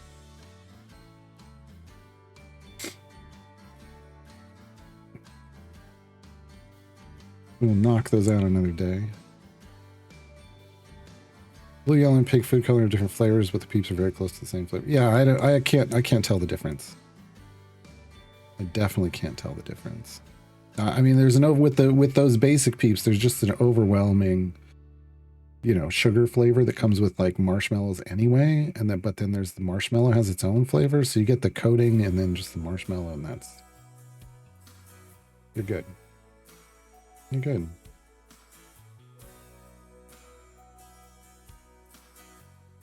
Are there any you've never completed on a main account? Oh, there's so many. I've only completed 337 out of 578 of Mertz, 281 out of 578 of Vajras, 269 out of 578 of Strahds, 347 out of 579 of Zerials, and 19 out of 578 of Elminsters. At one point I had 100% of completion, but then I stopped really stressing about them. And then it just never happened on the main account. So there's a lot. There's a lot of potential challenges. That's why I said you could just say 2 of this patron's things, whichever ones, if you don't want to have to go find something. Lurking Miner says pink food coloring is Michael Keaton, by which I mean Beetlejuice. That's not helping. That's not helping at all. Did I do all the root beer?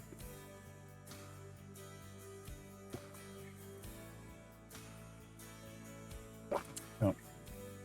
Root beer's gone.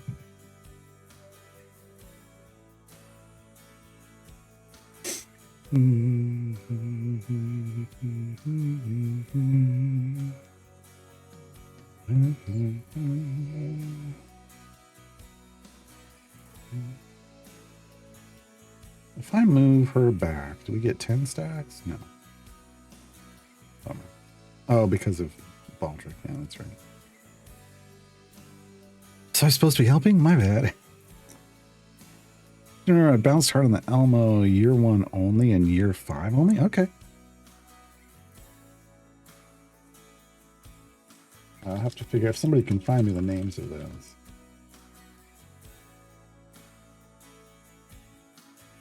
Otherwise, we can track them down later. It's fine. I can track it down later. It was in the queue.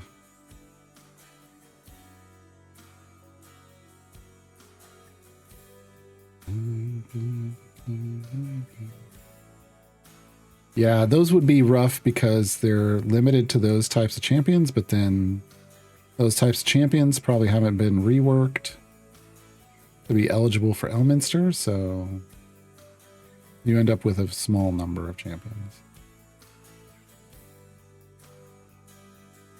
Most of Raisin's power seems to come from high sorcery. Well, right now it's high sorcery, right? I'll go over here. Oh, I need to make the event guide. I made Bracelet's guide. I didn't make the event guide.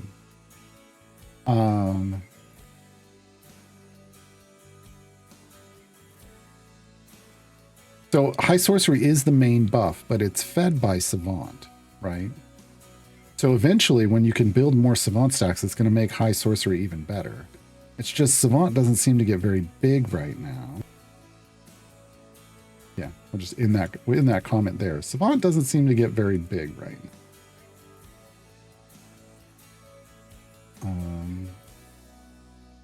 Yeah.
It's in a book. I think it's in a book. Have a look.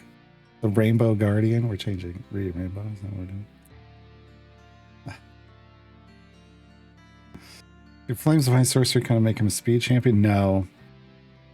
Speed effects are about aren't about damage, and basically it's just pre-damaging enemies on the next enemy area. So to me, that doesn't do it. Now, the one thing that we don't know yet, I didn't check, is if it reduces like the number of segments on a hit-based enemy. It wouldn't reduce the number of segments on an armored enemy. It would just reduce their health, which would lower their armor threshold. But if it cut the number of segments in half on a hit-based enemy, that's kind of interesting. But then that makes it more of a breaker effect. So no, I don't. Yeah, he's not really a speed champion. Foxy Alley asks any suggestions for which of the flex champs most useful to a newish account. I mean, it kind of depends. It's, as always, it depends on who you have. Desmond is, if you got Cass from Tales of the Champions, Desmond is a great partner for Cass. They just synergize well. But I'm going for more gear on my Desmond by flexing him. Volo's a huge buffer. He's in a busy seat, but it doesn't hurt to have another good option there. But Volo's a huge buffer. In seat 1, or Kira and Gale are both kind of hot swappable. They do different things, but they both have similar sized buffs. If you're on Epic, though, I think you're...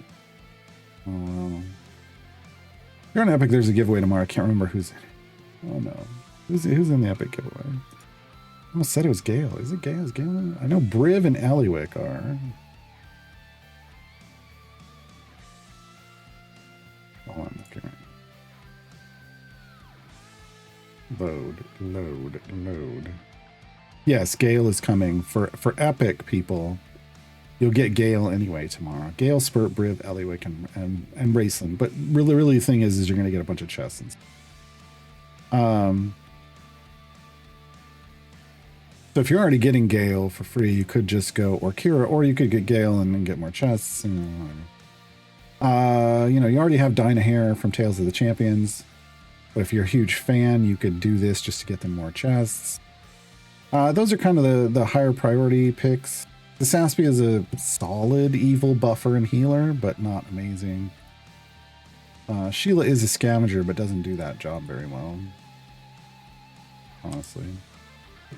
Alright, this did not go... Okay, it's still going. We're over area 2000 on the main account, but doesn't seem to be pushing as far as I would have hoped. I do have an E12 health, the King of Shadows. Good lord. Beefiest tank in the game. Beefiest tank in the game. Still can't survive past 2000 though. Yeah. That's a downside. Alright, let me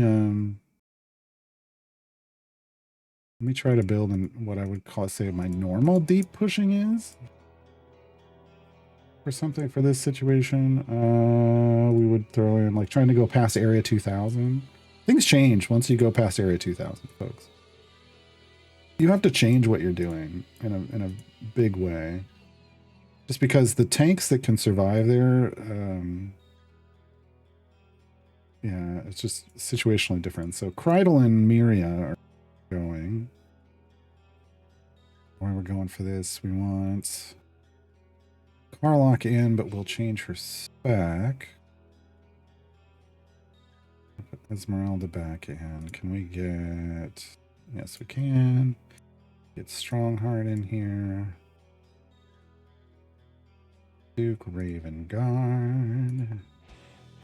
I want some Birds. I want some Yorvan. These are the things that I need in my life.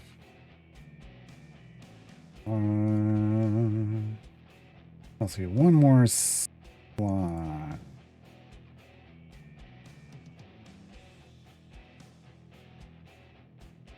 freely. Let's just keep freely in. All right. Let's see how this does. Good. I do need to hit the spec swap for Carlock because he's in support spec at the moment.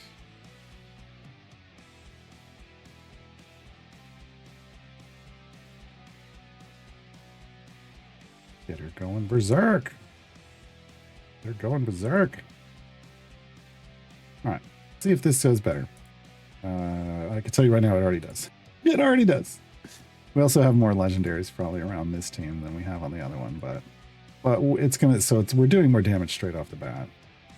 But we're also gonna have more legendaries, more primed legendary power. Oh my god, the positionals is real bad, but we still need them. Oh well, still need Valentine. She's gotta give that buff over. Okay.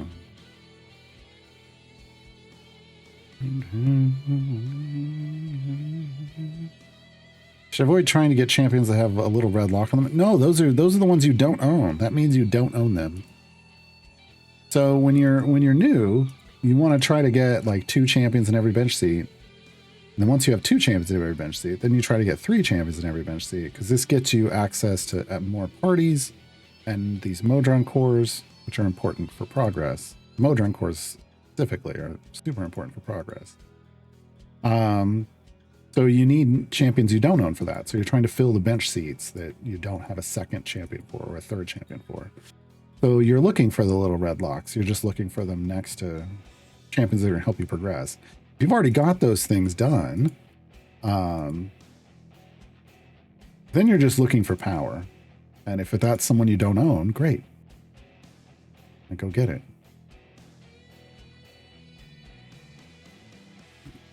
Lurking Rider. Yeah. How many item levels do you have on your nerds, Lurking Rider?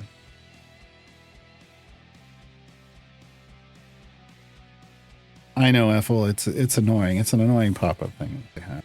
They tried to fix it, it still doesn't. Still breaks.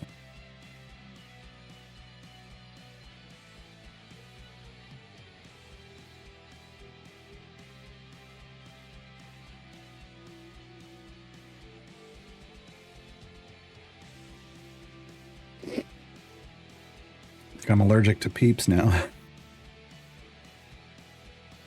We're almost ready to try another flavor. We're almost ready to try another flavor. 21,000? Well, which one were you? You were talking about the potato, right? Or were you talking about Expo?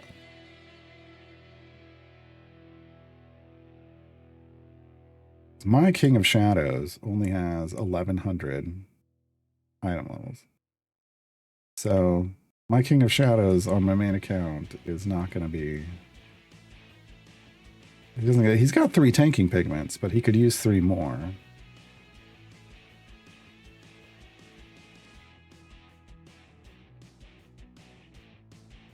Okay. I'm going to do the... this is probably a bad decision, but I'm going to go for the most chemical... the one that I feel like is going to be the most chemical. And that's going to be the sour watermelon, right?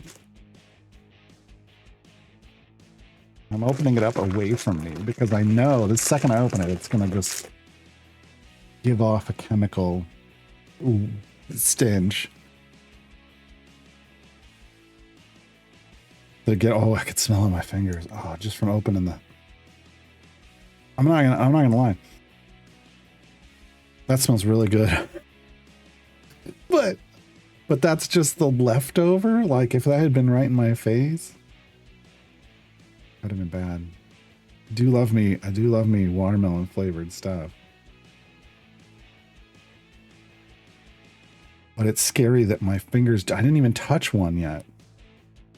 And they smell strongly of watermelon just from opening the package. Scares the hell out of me. Either open them outdoors or underwater.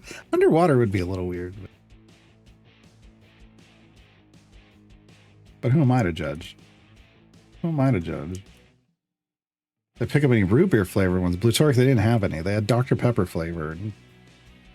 And they did taste like Dr. Pepper. They did. Just like Dr. Pepper, like a Dr. Pepper soaked marshmallow is what it tasted like. That's been the, honestly, it's the one that's really nailed the flavor profile. Well, no, I will say the cotton candy one definitely nailed it, but it was like too chemically, like you could just tell.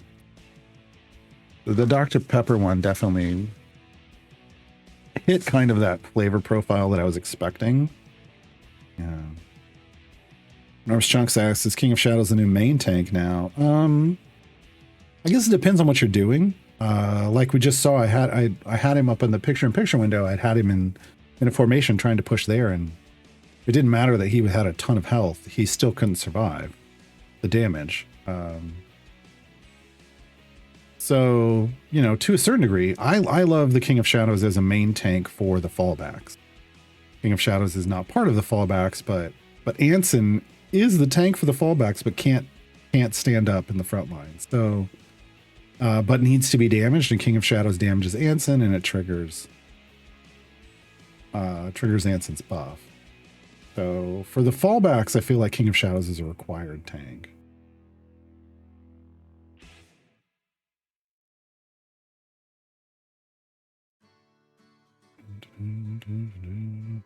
Johnsonville broth, the people that make the broths, is bringing out a Dr. Pepper infused sausage. There are a lot of people that like to cook with Dr. Pepper. There's people who do barbecue, like their barbecue bastes and stuff with like a Dr. Pepper sauce. Yeah. I've never had that and been like, like I've never had that and really noticed. I've seen people do like Dr. Pepper soaks for steaks too, and I'm like, but some people just love it. Any must-have champs I missed in the last year or so? The fallbacks. I mean, the fallbacks are pretty solid. Like I said, right now, that's what I'm running in this, is the fallbacks. Ansem, Baldric, Kazar, and Larkin Tess. Their affiliation bonus right here just with this formation. And I don't have a ton of item levels. Right now, Kazar's average item level is 24. We've got an E61 buff going on. So they've got a lot of strength. Would I flex on the new account if I wanted to play it long term? Well, I'm doing it right now. I mean, I flexed Desmond because I want better gear for Desmond when I need to use Desmond. Desmond is a great swap on occasion. After that, if I knew I was gonna play this long term, I would pick Volo. And I'd probably go, because this is on Epic and I'm gonna get Gale, I would go Orkira. So I'd pick up strong swaps. I'd pick up people that I know are strong swaps when I need them. Big Papa Vox says, I marinated a steak with Dr. Pepper and Coke Zero separately. Yes, it certainly tenderizes meat. That's what I was thinking. I just don't know how much like flavor is coming through. Dr. Pepper's just Coke root beer. As somebody who has... I used to drink tons of sodas. Dr. Pepper definitely has a very different flavor, and also like a lower acidity level than like Coca-Cola. I used to drink Coke a lot. That used to be my drink of choice. And then when I started wrestling in high school, suddenly drinking a Coke made me sick to my stomach. Like, and just for whatever reason, my body changed and it was like, hell no. And so I switched to Dr. Pepper and Mr. Pibb, those two. And it was, yeah, that was fantastic. It was way better. And I love those flavors. Those two have vastly different flavors, but they're all different flavors and different levels of acidity. You just got to find what makes you happy.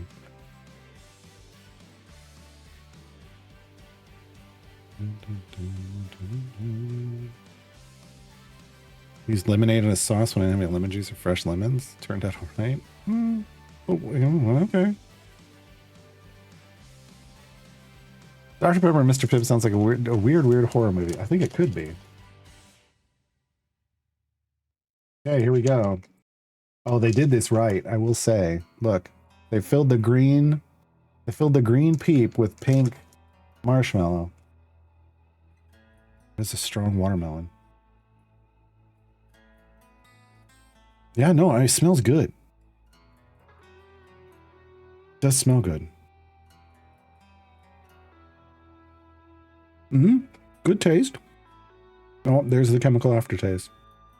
Nope. Yep. And then you lose it a bit.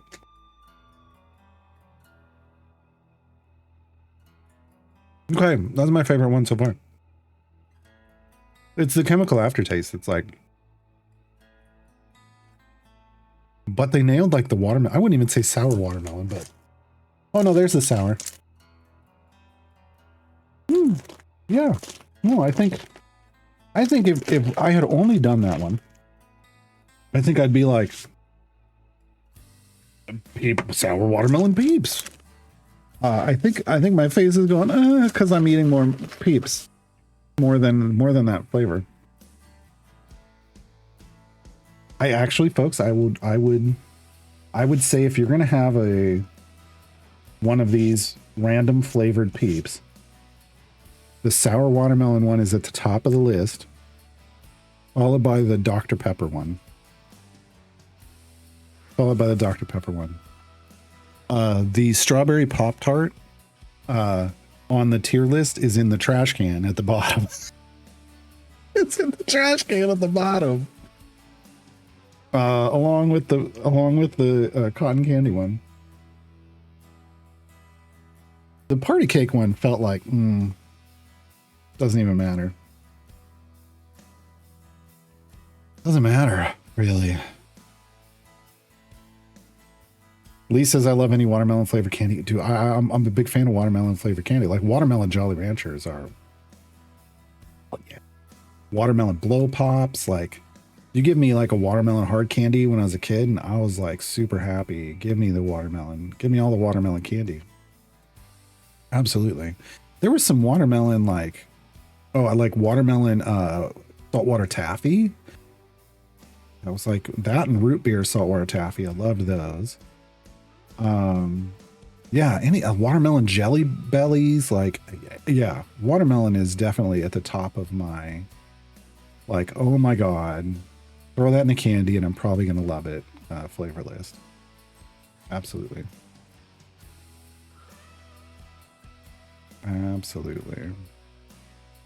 Yeah, no, I'm actually have it. Like, I'm not rushing to the water. That was sour watermelon. If we'd started with that, I'd have been like, I made a really good decision doing this Peeps mukbang on the list. But we know better, don't we? We do. We know better now.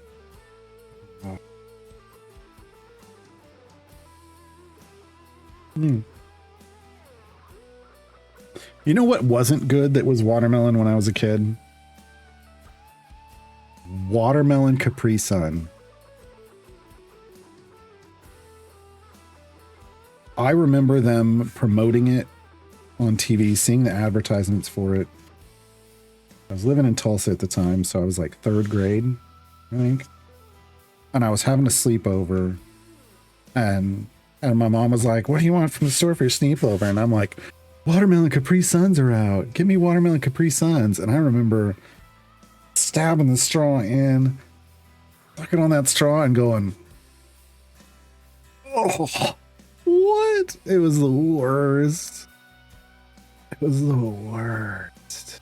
Oh my god, it was so bad. It was so bad. I thought it was bad. I was expecting watermelon candy. I was expecting like something closer to drinking a watermelon Jolly Rancher, and instead I don't even know what I got.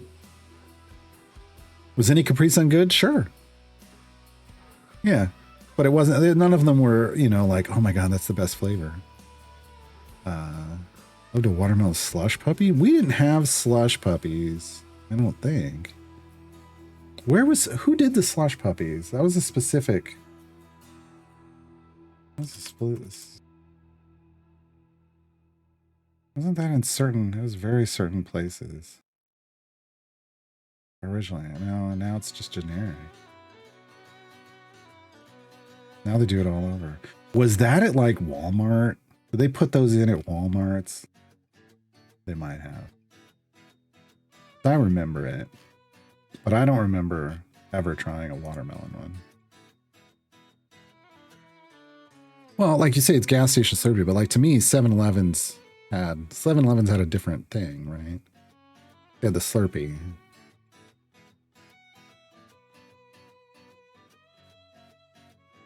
I felt like a watermelon Gatorade Ice, but it didn't stick around long. I mean, Gatorade Ice was always a little odd to me. Like, it was just like, hey, we're going to give you the regular flavors, but change them just slightly. And it's like, okay. Best flavor was Sunny D. I just saw Sunny D at the store. It was buy one, get one free. And I was still like, no. I never drank a lot of Sunny D as a kid. So it's not something that I'm like, ooh.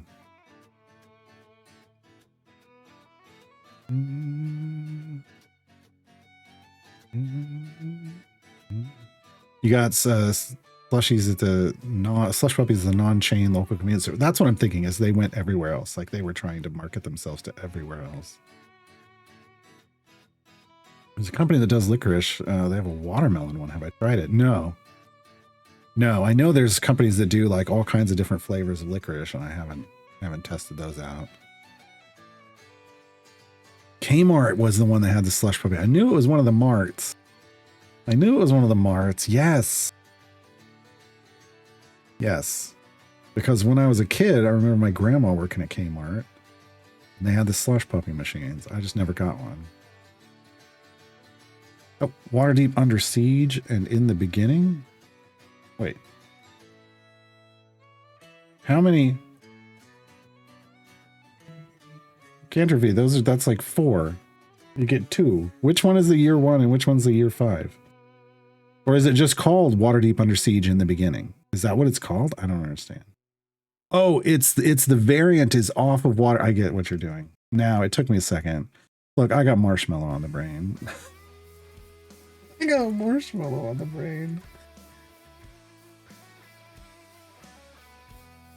My brain is not functioning at the moment. It's gummed up with marshmallows. Okay, I got it. I got him in. We got there.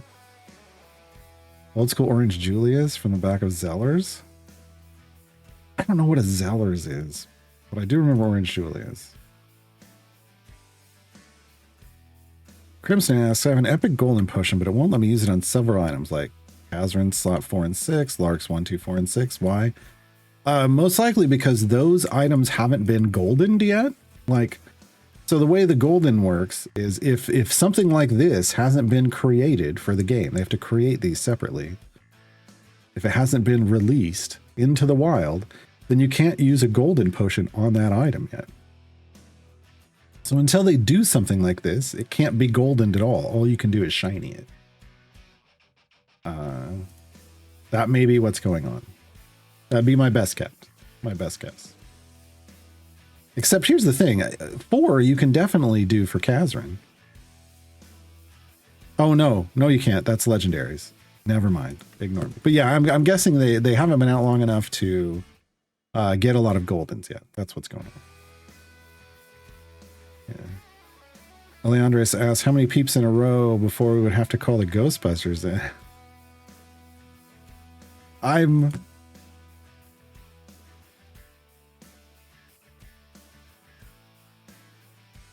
would have to be a very big peep, I think, right? They would have to become like the boss. Folks, I just want to point out on the main account, we had stalled out with a fallbacks group that honestly didn't have a lot of legendaries in it. At like 2,030 something. We are now at 2283 on the main account after swapping to normal pushing group.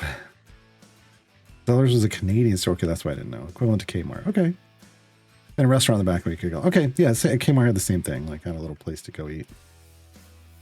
Eventually, the ones in Kmart's became Little Caesars pizzas. And I know this because when I was in college, there was a point in time where when I came back for summer and winter break, my winter break was like a month and a half. So I would get a job. And I worked in the shipping and receiving at Kmart. And every morning I had to deal with the leftover dough bag from the day before from the Little Caesars franchise that was like sitting in the back, and go dump it because they couldn't take it out at the end of the day because everything was locked down. So it would be sitting in the back of the shipping and receiving, and I'd have to go throw it away. Oh, it's the worst. It smelled so bad by that point, and it expanded real big. Like,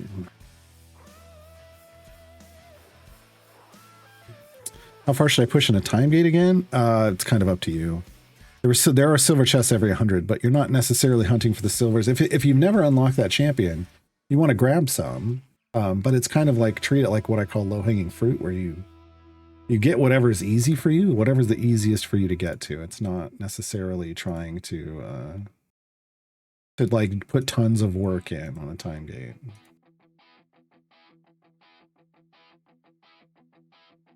Yeah, Crimson, it's just one of those things you kind of have to just know from playing the game. They don't explain that stuff.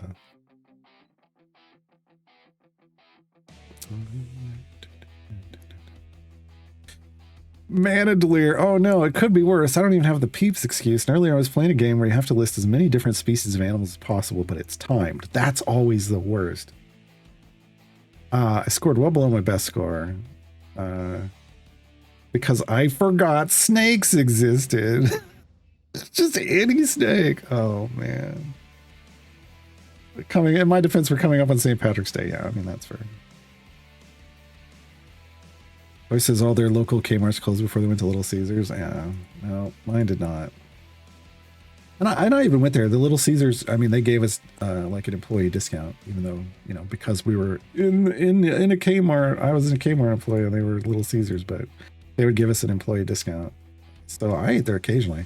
Early on, I was like, oh, Little Caesars, and I would eat there every now and then. But then I got like an hour lunch break. This is back when places that you work, like places that I worked, gave hour-long lunch breaks. Which, I mean, I've worked professionally in jobs that are like 30 minutes. And honestly, you better be back right at 30 minutes or it counts against you. What happened? I was more respected at Kmart than at these other places, but I would just leave. I would hop in the car, drive somewhere, get something to eat. Sometimes I'd go home. I watch MTV. It was always the same video playing because I'd get home and they were doing like the top videos. And it was always the same videos. It was always like, oh God, what is this? Shaggy's. It Wasn't Me. Like that was that era. Yeah. Entropy says leftover German sausage is the worst.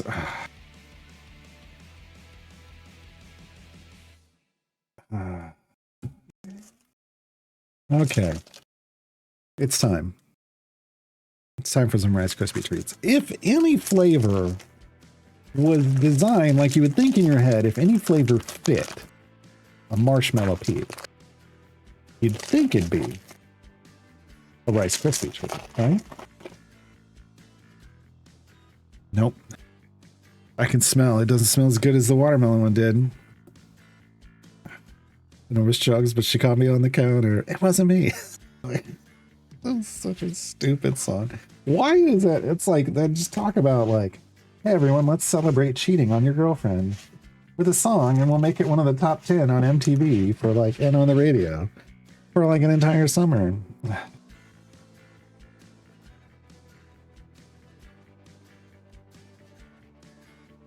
Lurking Rider says they avoided the worst joke because they didn't want to be a broad about it. All right, we're up to in the 60, folks. We're in the 1600s in the event. Just on a regular free play, no restrictions, and we're still going. We haven't stacked up our damage yet either. This is pretty good. Yeah, that Shaggy song was just like gaslight your girlfriend until she knows she's wrong. She was wrong. She was wrong the whole time. Please help. Please help. Just say no to gaslighting.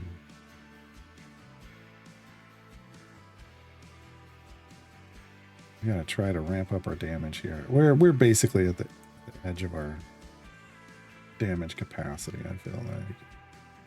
Living on the edge. we're definitely on the edge of our survival capacity. Yeah. No, we're dead. Can we? Oh, we killed it somehow. Night Cantropy. All right. Crimson says, I've been watching all the YouTube videos on the new account. They've been extremely helpful. Good. And you're welcome.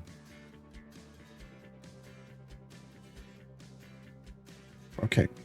Here we go. This is the last of the regular ones. Well, not regular. Last of the special ones. We did not do the regular ones. It looks just like a normal... Because, of course, the marshmallow. Okay. That smell, yeah. That's a Rice Krispie treat.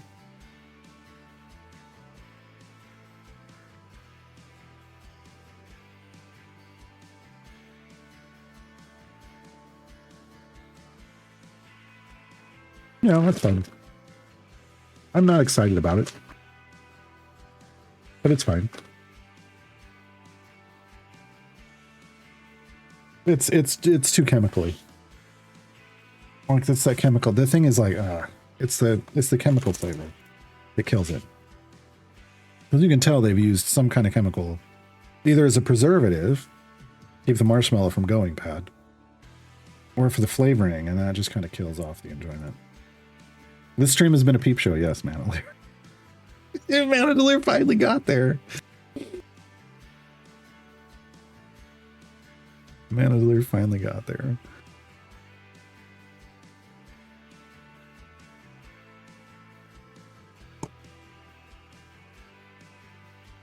All right, we need to let that sit for a second. We got one peep left, folks.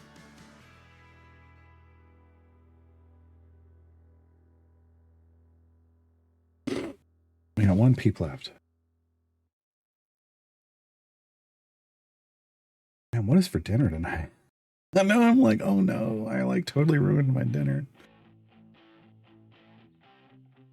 I don't even remember what we're having. Whatever it is, it's gonna be rough.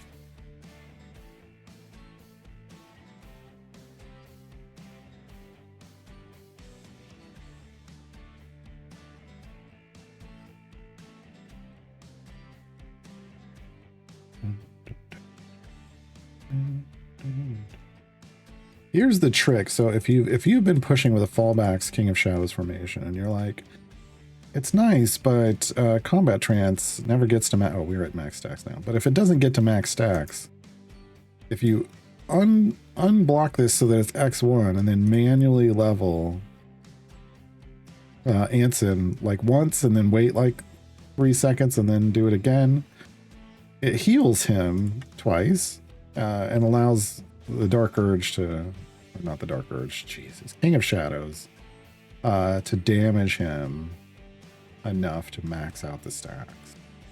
We got there anyway, though. Oh yeah, and we're back to pushing again. 435, it looks like. I have 460s in trials. I think it's just a formation layout dependent.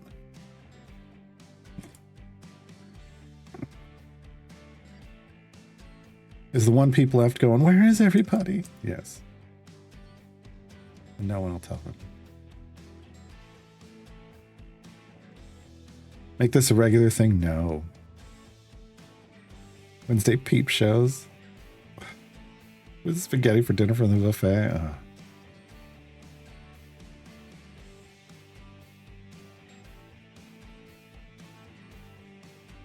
This is what's left. Peeps Delights, marshmallows dipped in decadent milk chocolate. That's what's left. Okay, well, what did we get in favor? E54 favor-wise, without doing like a favor farm. I think that's pretty good. I think that's pretty good. And we cleared 1600, which means if we get a fairly non-restrictive event variant, we should be able to clear tier 4. What we do in the King of Shadows? Oh, no. Oh, that sounds horrible. That sounds wrong. Ugh. Oh, my God.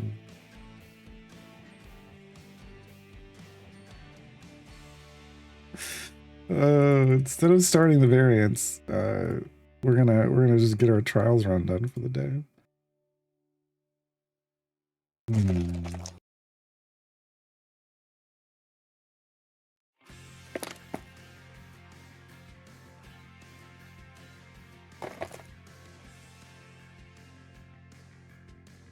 Okay. Keeps opened, sitting away to air out. Just think, oh, yep. Oh, yeah. Oh, there's a strong chocolate smell, but there was a chemical thing that hit first. Gotta be the preservatives in the marshmallows. Gotta be. I'm hoping. Hoping it's the preservatives in the marshmallow.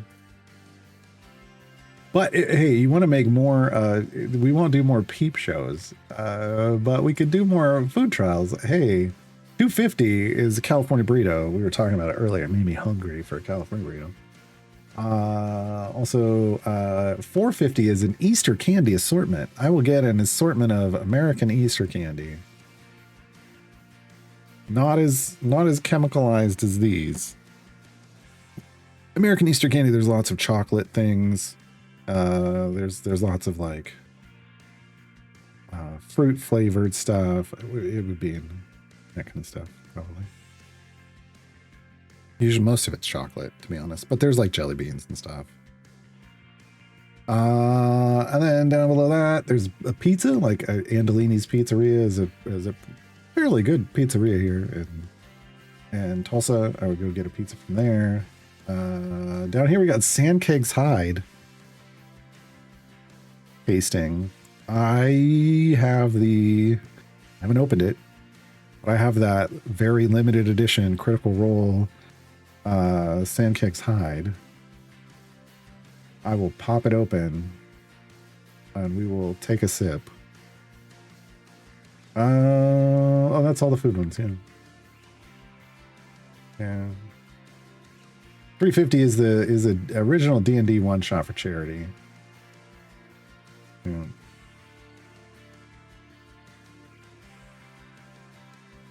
Which would have to be scheduled for the future, obviously. Obviously.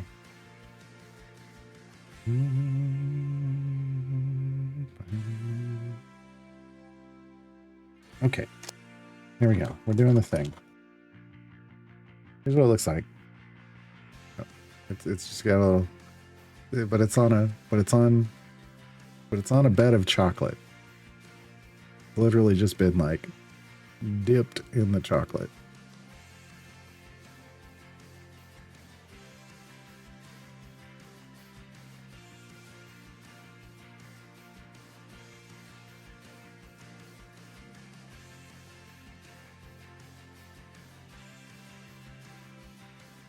Again, if we'd started with these, I'd be like, hell yes.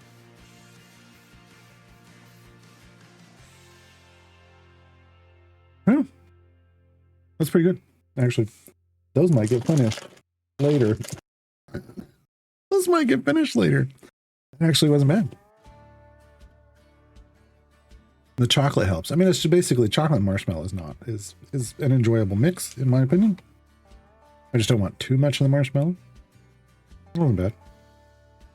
The chocolate raft, yeah. It looks like a duck floating in a chocolate river. Think we can get to 1,000 subs? I have no idea. Never been there before on this channel. But to be fair, we're currently at a sub count, like our current sub count, because the tracker is tracking new subs in March. But you got to remember, there's still rollover subs from last month. We're currently at 242 subscribers. That's the high. I think that's the highest I've ever had.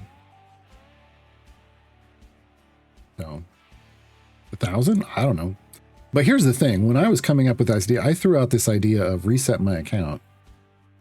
And I was like, well, like 1,000 subs. Because I'm thinking that's a lot. It is. That's a lot of subs.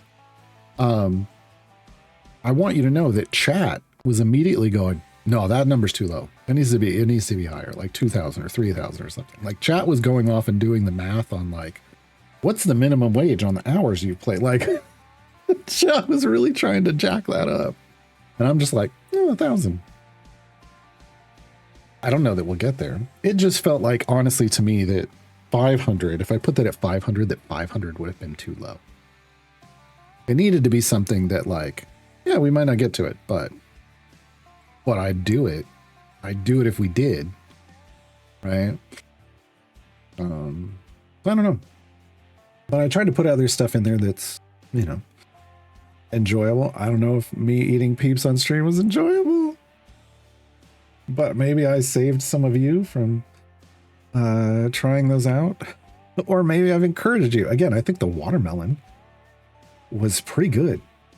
The Dr. Pepper one, not bad. A little bit of a chemical aftertaste. Again, the same little bit of a chemical aftertaste on the watermelon.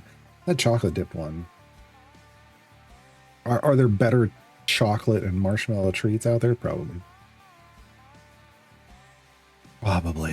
Get some graham crackers and make Peep s'mores. You know what? Yeah.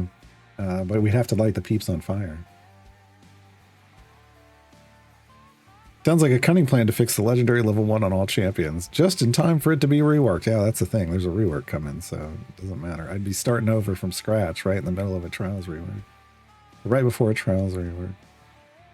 Looking Reddish says, I need that Guardian one-shot, dang it. Yeah, that first one is a I call it a one-shot. Jennifer Kretschmer calls it a vignette because she knows what I was trying to do with it.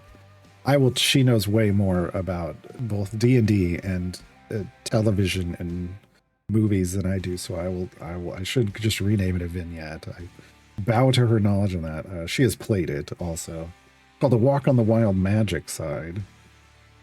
And it's yeah. I have never been able to do it in less than 6 hours. Actually, I've never been able to do it in less than 5. It always ends up between 5 and 6 hours, even after making adjustments to it to try to speed it up. Because when I cut stuff, the players fill without knowing it. Because I did it I played it for 3 different groups.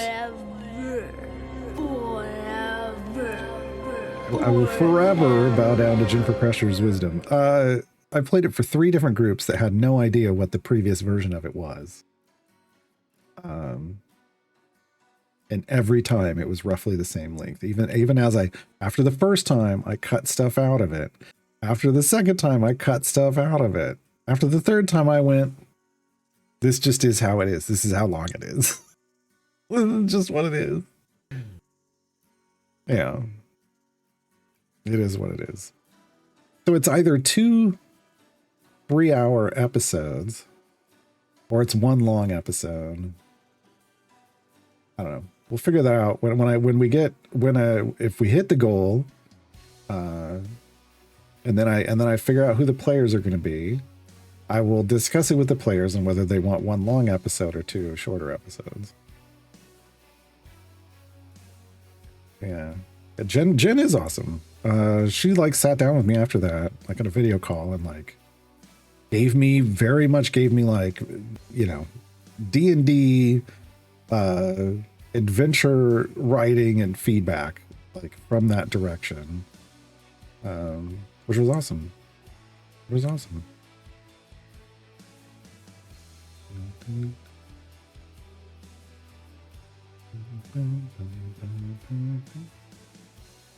But I mean, I will say this, like the first group I ever played it for,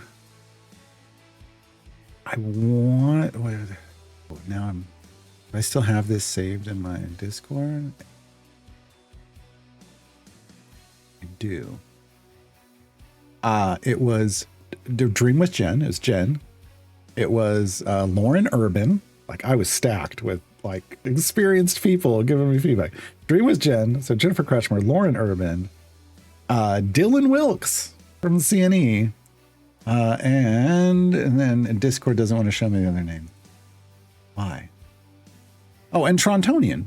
Trontonian joined us. So yeah, I got some serious feedback from everybody afterwards.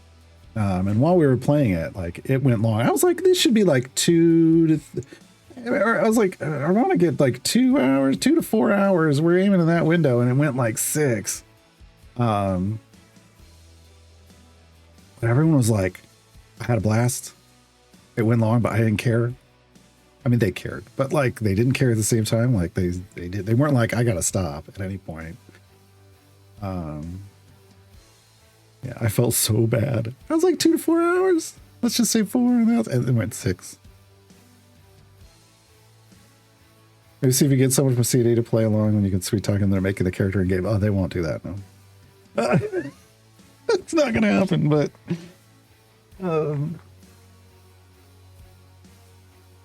I mean, one of Mars has played this one shot already. Sean has played this one shot already.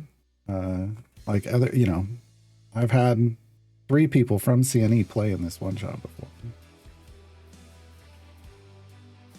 So, the problem there is get someone to play. Like there's 3 many people that are currently from CNE. Lauren was formerly of CNE. So people have played in this one shot.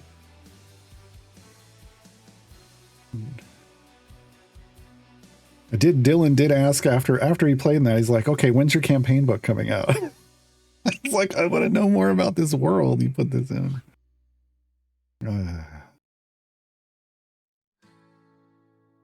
Okay, main account. 2300s, and it looks like it's walling. Close to walling. What are we at for favor there? E74 on the main account. Well, the thing with 390 minutes, it doesn't really... The way the time breaks down, like the way what's going on in the game works, when I looked at like where were we at, like at story beats, it's 2 3-hour episodes. I can't really... It doesn't break up well at like 3 2-hour episodes.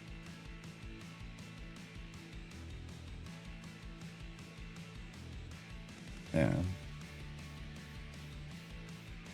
What does seat mean when you look at a champion? The bench seat down here. So we consider all this stuff along the bottom the bench, where all the champions are. And so like Esmeralda, this is seat 1, this is seat 2, this is seat 3. So you just count across. There's 12 seats. And when you're looking at like the event, it actually puts like seat 4, seat 2, tells you where they are in the rows. So you know what you're potentially picking, like who would they be in competition with for use? What seat are they in? That's what's going on there.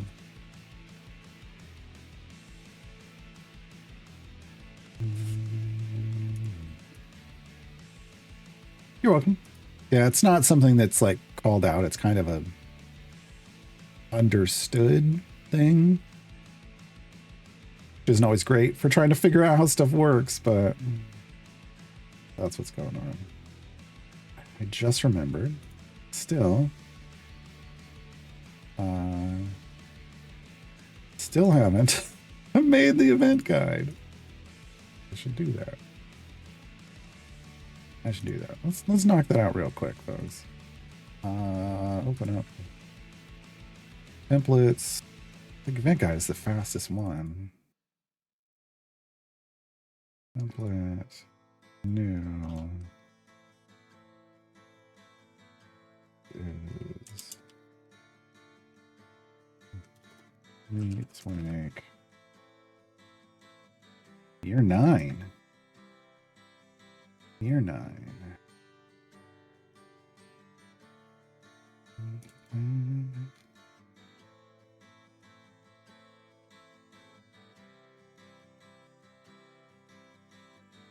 I'm going to do this a little quicker. I'm going to copy paste some of this from the last one. That champion list is going to be the same. That champion list is going to be the same, right? Actually, I shouldn't even assume. Hold on, let me go look. Bolo, Sheila, Zorbu, Black Viper, Sasaspia, Oriza, Desmond, Solar. What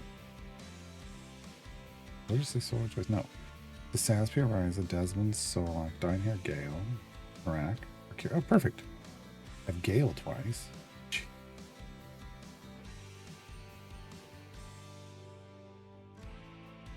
Let me do... This doesn't... Okay. I'm gonna copy paste, but I gotta do it in a specific way. We get, oh, we did. It was a double new champion. That's what's going on. Okay. Did we get 2 year 8s? Yeah, last year we got Bolo and Sheila in the same event. It's brand new.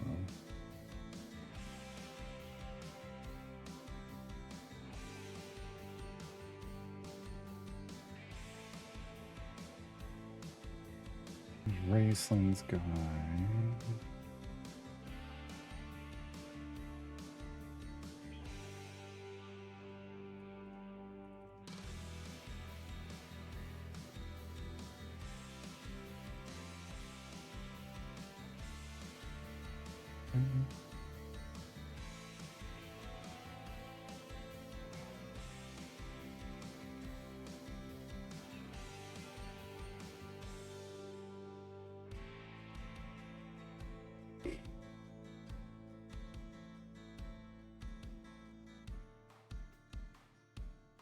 Big Deacon.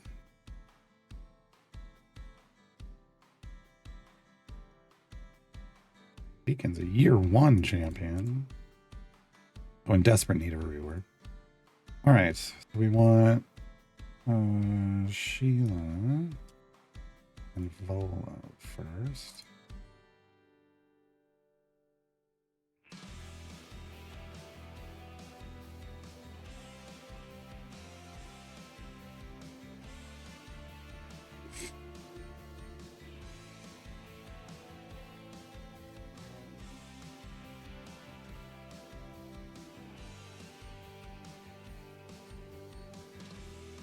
What seat is somebody tell me what seat is Sheila in? Can't remember. And the old guides didn't have that listed.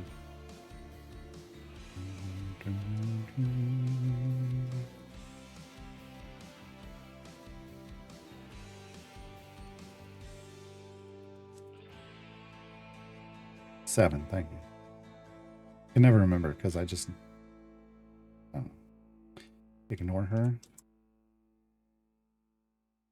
I'm trying to run a themed party. And Dinah here's 3, right? Yes. Hey, I remembered. Okay. 6. All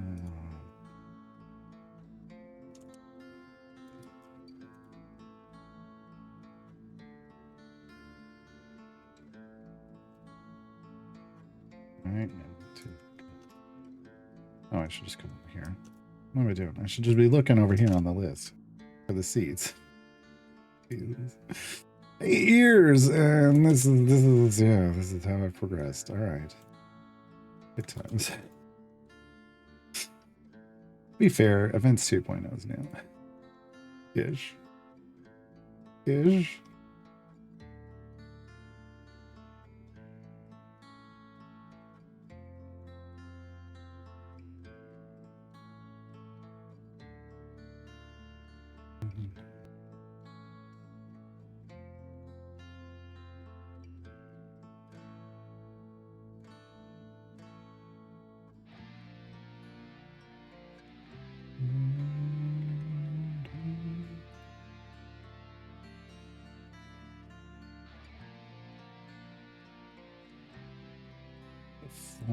That's year 4. The Saspia was year 3.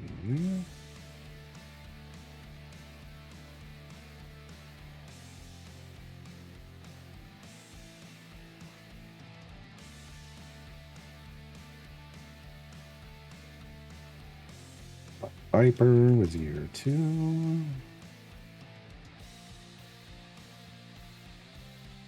You had 7 as well.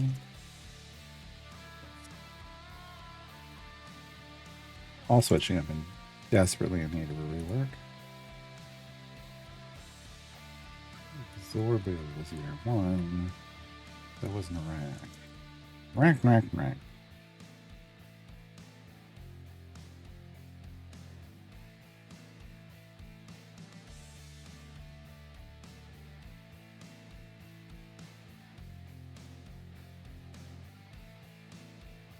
Oh.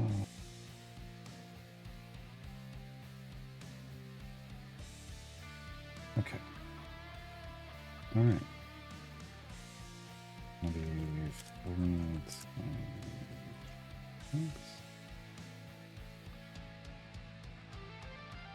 All right, let me get the rest of the information. And Fleet Week begins in March.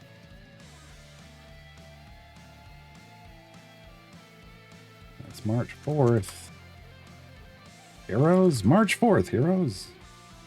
Through March 25th. Which blog post is right there.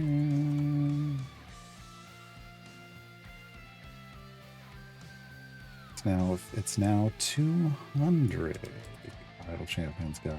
We can change that.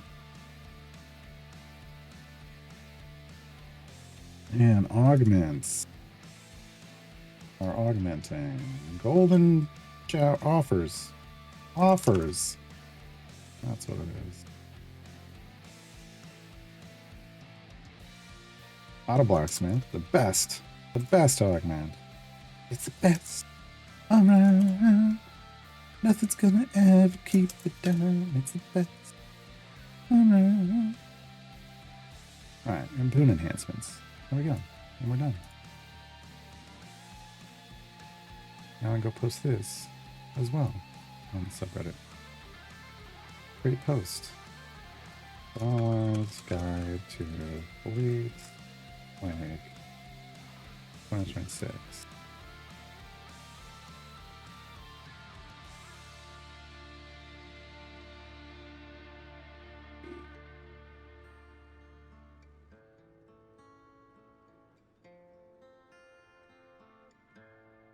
And I gotta post this on Steam and update the Reddit list.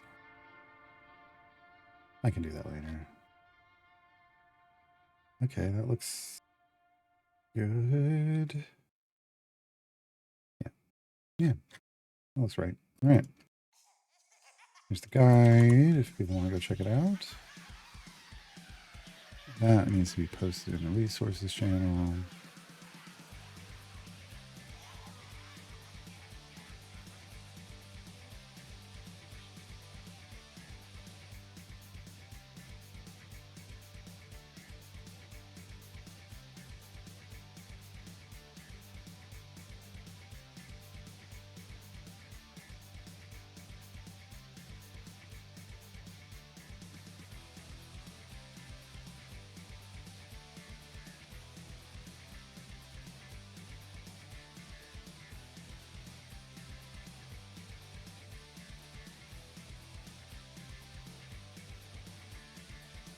Right. That will stay open until when does that say that I changed? Oh, that's right. Yeah. We'll stay open until we get deacons in there. We get deacons in there. All right. We stopped pushing it. 800. That's not good. We gotta go to 1050. Here at 1050. Let's get a pushing team in there. And I saved the pushing team without the familiars. That sounds like a thing I would do. That totally sounds like a thing I would do. God dang it. God dang it, you guys. And we got to change it up because they put an NPC in that spot. Those jerk faces. How dare they? How dare they? Oh no. No, Dinar, but Dinar adds stacks. Are we bringing? Am I really bringing Carlock out? I might be. Let's see how this works.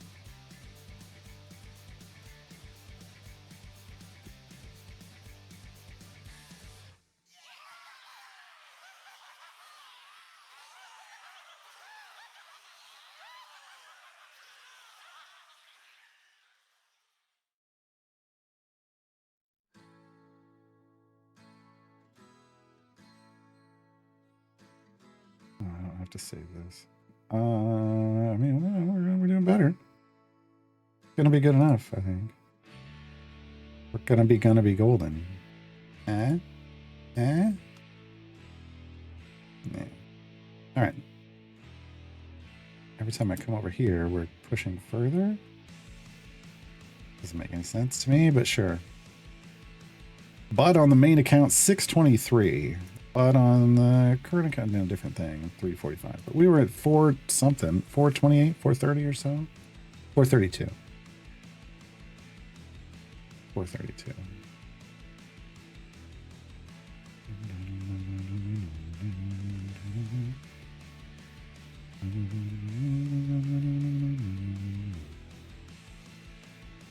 All right, let me go back. Let me back up and chat. Just thought of something. If you were to do a champion that you did last year, that's not going to happen.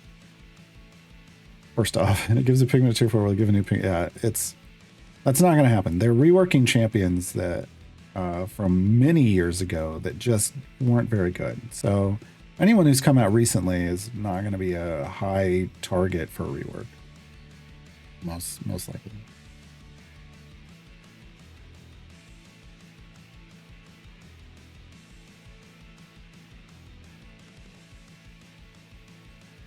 Why is the Deacon isn't played anymore? He's a year 1 champion whose kit just doesn't have the power that like year 9 champions, year 8 and 9 champions are putting out. There's been a lot of damage creep, like power creep in this game. And so he just can't compete. He can't put out a buff that competes. As a speed champion, he's still competitive because speed champions they don't get compared the same way, but yeah. It's just that everybody else, all the new, as over time, champions have gotten stronger and stronger as they came into the game. Like their specific balance preference is to not nerf. They did it a couple times because they felt like they had to, but they didn't like it, and so they would rather take forever to bring the strength of champions up than just very quickly nerf someone who's out of whack. Artemis, I'm talking about you. The power creep in this game is thanks to Artemis. If they just nerfed Artemis, they wouldn't have had to do so much power creep. Yeah.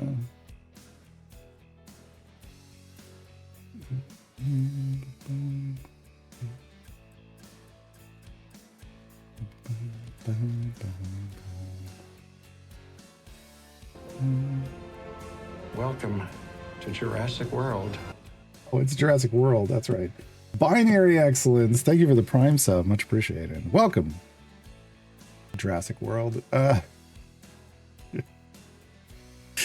have to remember. I did a loot. I've got a bunch of a handful of different welcome statements that clips from movies and stuff. I forgot about that one. Some are songs. I think the Welcome to Jurassic Park one's in there too, but I think it's somebody else saying it.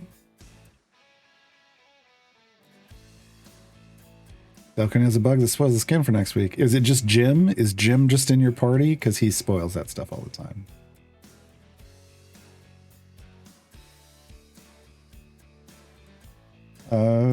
Adrian is someone who works with kids. I've heard Golden more than 10,000 times. Look, as someone who used to work with kids but doesn't anymore, I've listened to Golden about 10,000 times. I loved that movie, and that song became like a daily play, or that album became like a daily play album for me for a very long time. I think the only reason I still don't listen to it every day is I stopped using Spotify, switched music providers, because Spotify bothers me. But man, it's so much harder to, I just can't listen to like specific albums on other platforms. It sucks. It's sad that other music players, like music streaming services, are so bad that you're forced to use Spotify for an enjoyable experience.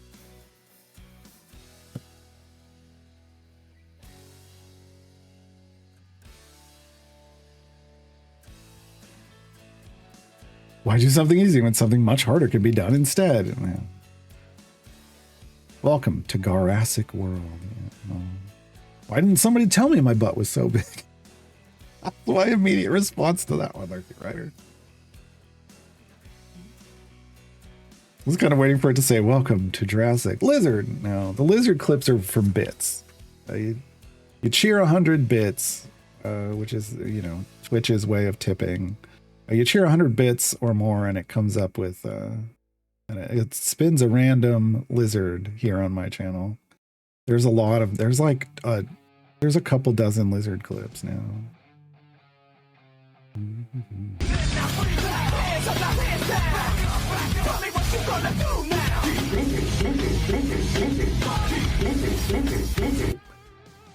Yeah, that was a new one. We heard that one for the first time today, and then we got a repeat of it. I'm down for it. I'm down. That one's a little loud, I'm not gonna lie. I might have to adjust the volume on that one, or I just may leave it because it's fitting for that song. I still hear it at work at least 5 times a day, 5 days a week, 5 times a day is a little. It's good.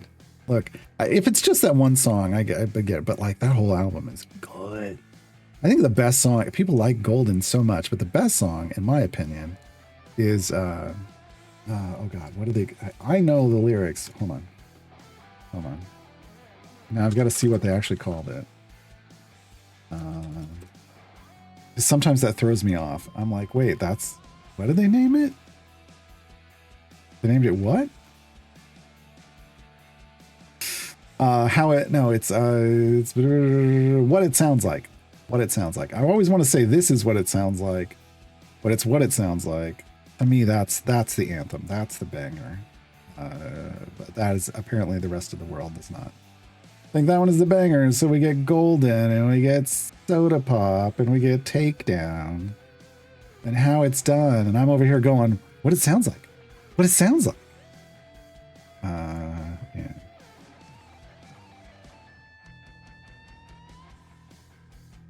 Delkun, thank you for the lizard. Much appreciated.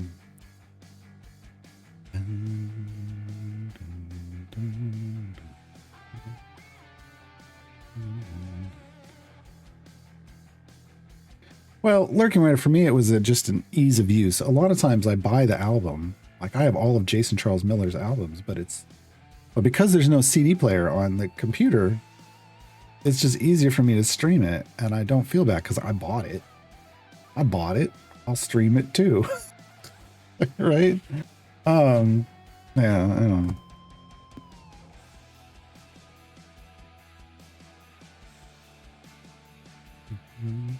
What it sounds like is the best song for sure, but it's intrinsically linked to the film's story. I disagree.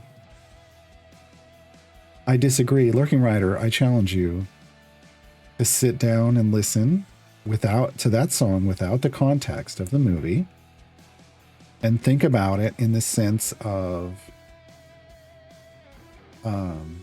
just being a person who has had to like hide who they really are, and finally isn't doing that anymore. And I think it transcends. I think it's a anthem song, not just for the movie, but for the world. That's what upsets me, is that it never got really, like, I think so many groups should have just been like, yeah, this is what it sounds like.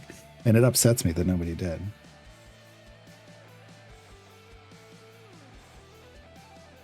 Kids don't put that one on. Oh my God, I'm so mad. I'm so mad. You need to go in and turn that one on.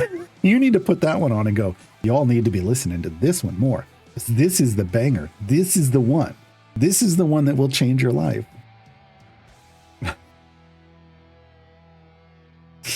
Onyx wants to know, am I using the event to increase Volo's item levels? No.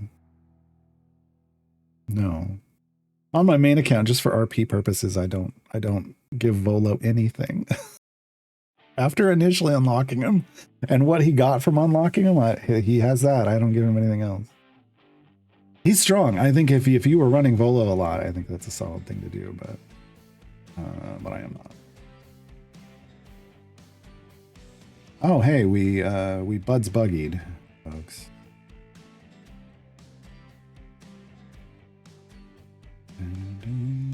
We'll see if it keeps up.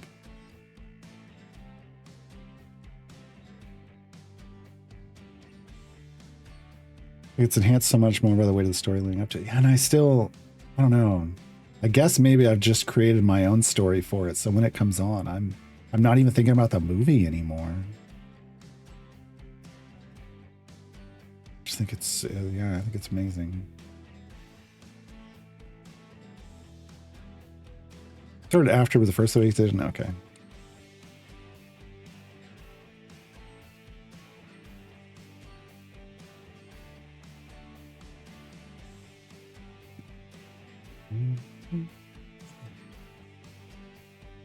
Yeah, that's a good movie. There's probably a lot of people around here going, K-pop Demon Hunters. Go watch that movie. If you have not watched K-pop Demon Hunters, I think you're one of the few people left on the planet that haven't, and you're missing out. I don't say that about like mega pop culture often, but you're missing out.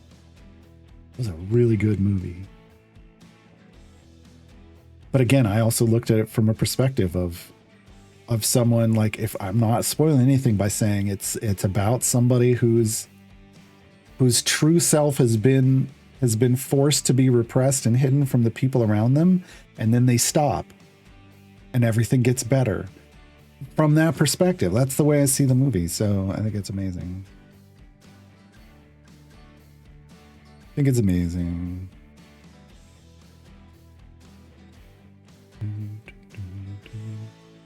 Gar's hummed something musical recently. I thought it was Flash.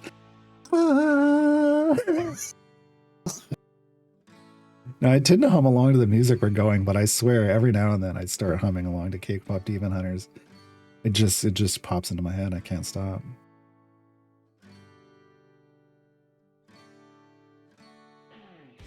Proud to be one of the few to not. Go see it. Don't be that person. Just sit down and watch it. It's really good. Really good. Gar recommended. All right, hey, we did the day. We did our trials run on the new account. Tier 10 of trials. First tier 10, and we've completed 1, 2, 3 days.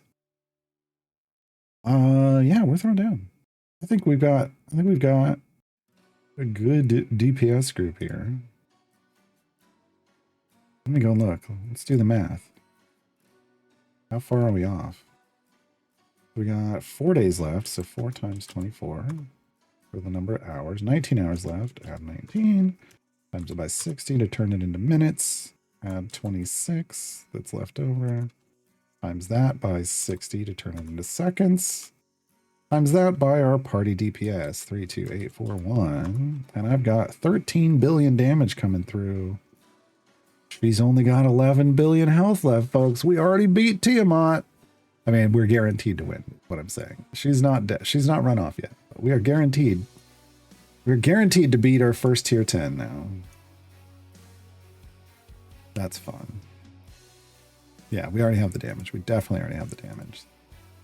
We'll just set this up in a gem farm. What do we got on gems? 25,000 gems. That's a double pop for the notary. This is how we roll. What do we get? Archon, who cares? Aliwick, Fortunate Soul. Oh, that's gold find. We want it. All of this stuff. That just gets popped. These all go on Sentry. We're ramping Sentry up, trying to get her item cap. She's at 322 out of 419. 322 out of 419.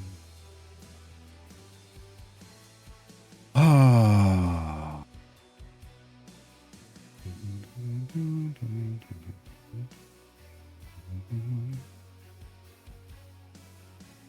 Can you tell me why and how you know it's 265 I reset at? So this is my number to reset for this specific formation. So how did I come up with this number? It's Thelora based. Thelora is the only one that I really need to pay attention to in this current setup, which is an odd setup because right now Human has an event buff from last event, which lets him basically maximize the amount of quest bonus, like speed effect. So we're killing one thing and we're moving forward on every area, even though it says 25 up here, right? So I was able to bleed out all the other speed champions, like that affected quest counts and quest progress. And then we've got a couple scavengers in here. So we're just trying to scavenge stuff, get a lot of gems with Eliwick, and then get some speed effects in that are different than Human, right? So Thalora is the only one I had to really think of to build around. So I looked at her max rush area, which is 52 for me. This is based off your favor. I have E52 favor. And I have the feat for Thalora that cuts it down so she builds a stack every 5 areas. And then I just figured out, okay, so based off 5 times 52 is 100 and, no, it's 260. So I went ahead, instead of putting it at 260, I set it at 265 just so I'd make sure that she'd always get to her max rush stacks before we reset the run. Now, some people will figure out how far it is to go on like a 5-minute speed potion. And then they'll loop the speed potion in. But right now, we've got a legendary going. I mean, if I wasn't doing a legendary, which would be normally you probably wouldn't, you'd be wanting some speed potion to go with Shandy. And so that would change it. Then you would go to whatever area like a 5-minute speed potion would get you to. And when it ends, then you reset. But because we're doing limited gem runs, like on the stream only, I have the legendary going. I'm not doing the speed potions because Shandy's already maxing us. And I'm focused on resetting around Thalora. Because once Thalora has her stacks back, she has no point to be in the formation anymore, right? And if she has no point to be in the formation, she's not helping, then what are we doing, right? Then we might as well just reset and let her do her thing again. So that's what I'm trying to do with this. And it worked. It's improved our gems per hour over the other version. But I didn't, it's not like I have anybody else. Like Deacon could be here and you could go further and it might even be better to use Deacon instead of Thalora if you were going off the potion one. In Briv gem farming it, you definitely want Thalora. The setup, it becomes much different. It's more about Briv and you don't worry about Thalora, but. Peller says, for some of those new people, it's super helpful if you had like a list we could reference on which days you did which milestone events. Try and watch through all the days to find split the party or start a Tiamat. Yeah. See, and that's the thing. I tried to do it a different way this time and leave it as days. The free-to-play playlist I did before, I literally cut every adventure and variant out and named them and put them in order that I did them. But that also cut out some of the conversations, so I decided to leave it this time. Welcome to Costco. I love you. Yes. I'm so glad. Welcome to Costco, Sharkfighter 9000. I love you. Thank you for 18 months with Prime. Kudos to anybody who knows what that quote is from. So yeah, no, I get it. I'm not sure where I would even put that list.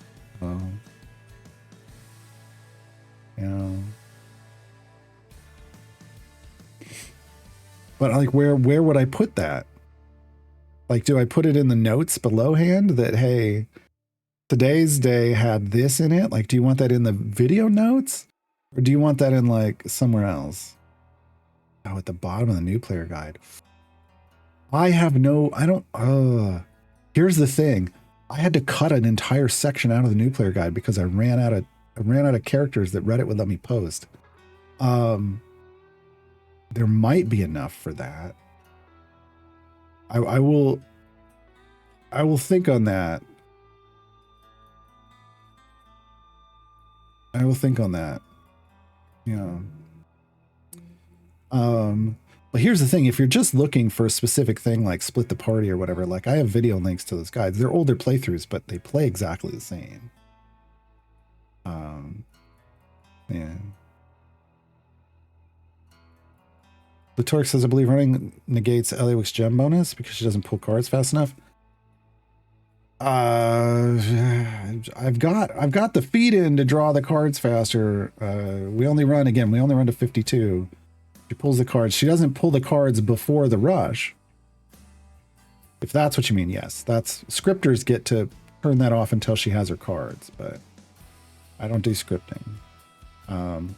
But it doesn't negate it negates the bonus for the areas she rushes over. You don't get anything. But then you still get the bonus for all the other areas you're doing, which is over 200 of them in this one. So it's still an improvement. Can I rename posted videos? I think so. Yes, Lurking Rider, it is. Welcome to Costco. I love you. Welcome to Costco. I love you. Welcome to Costco. I love you. That's what the greeter says when they get to Costco. I had to have that one. When I was redoing the welcomes, I was like, do they have welcome to Costco? They did. They did. I was so happy. All right, we got to 2350-ish on the main account. Looks like. Yep, there it goes. Yep. We just got cracking at 2350. It's still going. Just pauses every now and then. For some reason. Probably because I don't have the familiars on all of the ultimate. That's going to be the issue. Not the issue.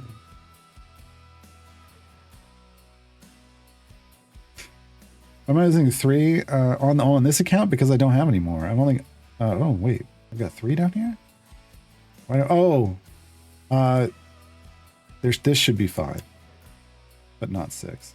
This is because this used to have more champions in it. You don't want 6. Well, I guess 6 doesn't matter as much in this one.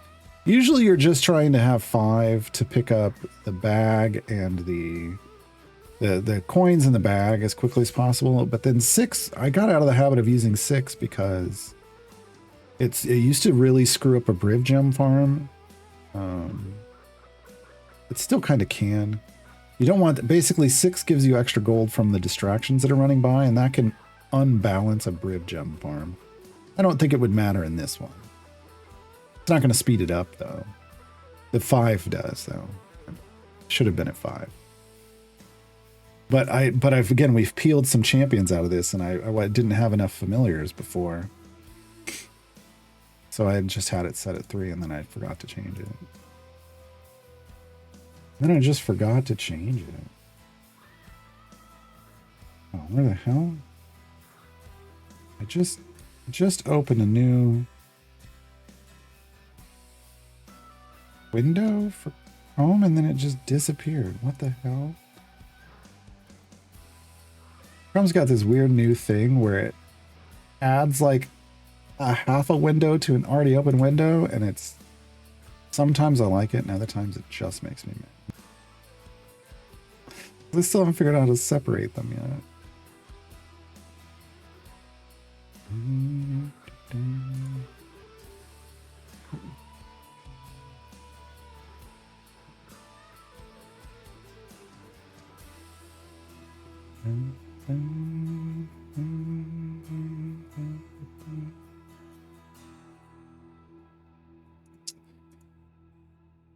All right. Lurking Rider says, speaking from a potato device, 6 familiar can mildly affect gem farm speed. I mean, the more animations you have on the screen and slows things down if you're really trying to optimize. Super high end, but it doesn't matter until you get into gem farming, in my opinion. But for potatoes, it's completely different.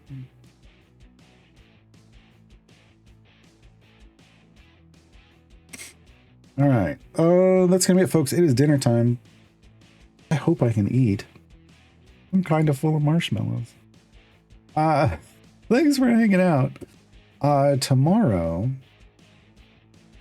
was question marks on the schedule. Tomorrow's Thursday. The Dev Insights is supposed to happen.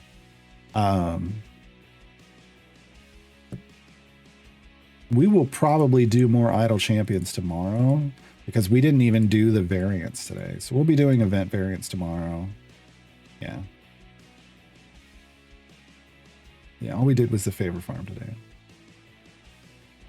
That's what's on the schedule. Friday is blueprints. We're gonna hop back into the grounds of blueprints. Get my brain back into puzzle mode. and see what kind of progress we can do over there. Thanks for hanging out. I will see you all tomorrow. Bye, everybody.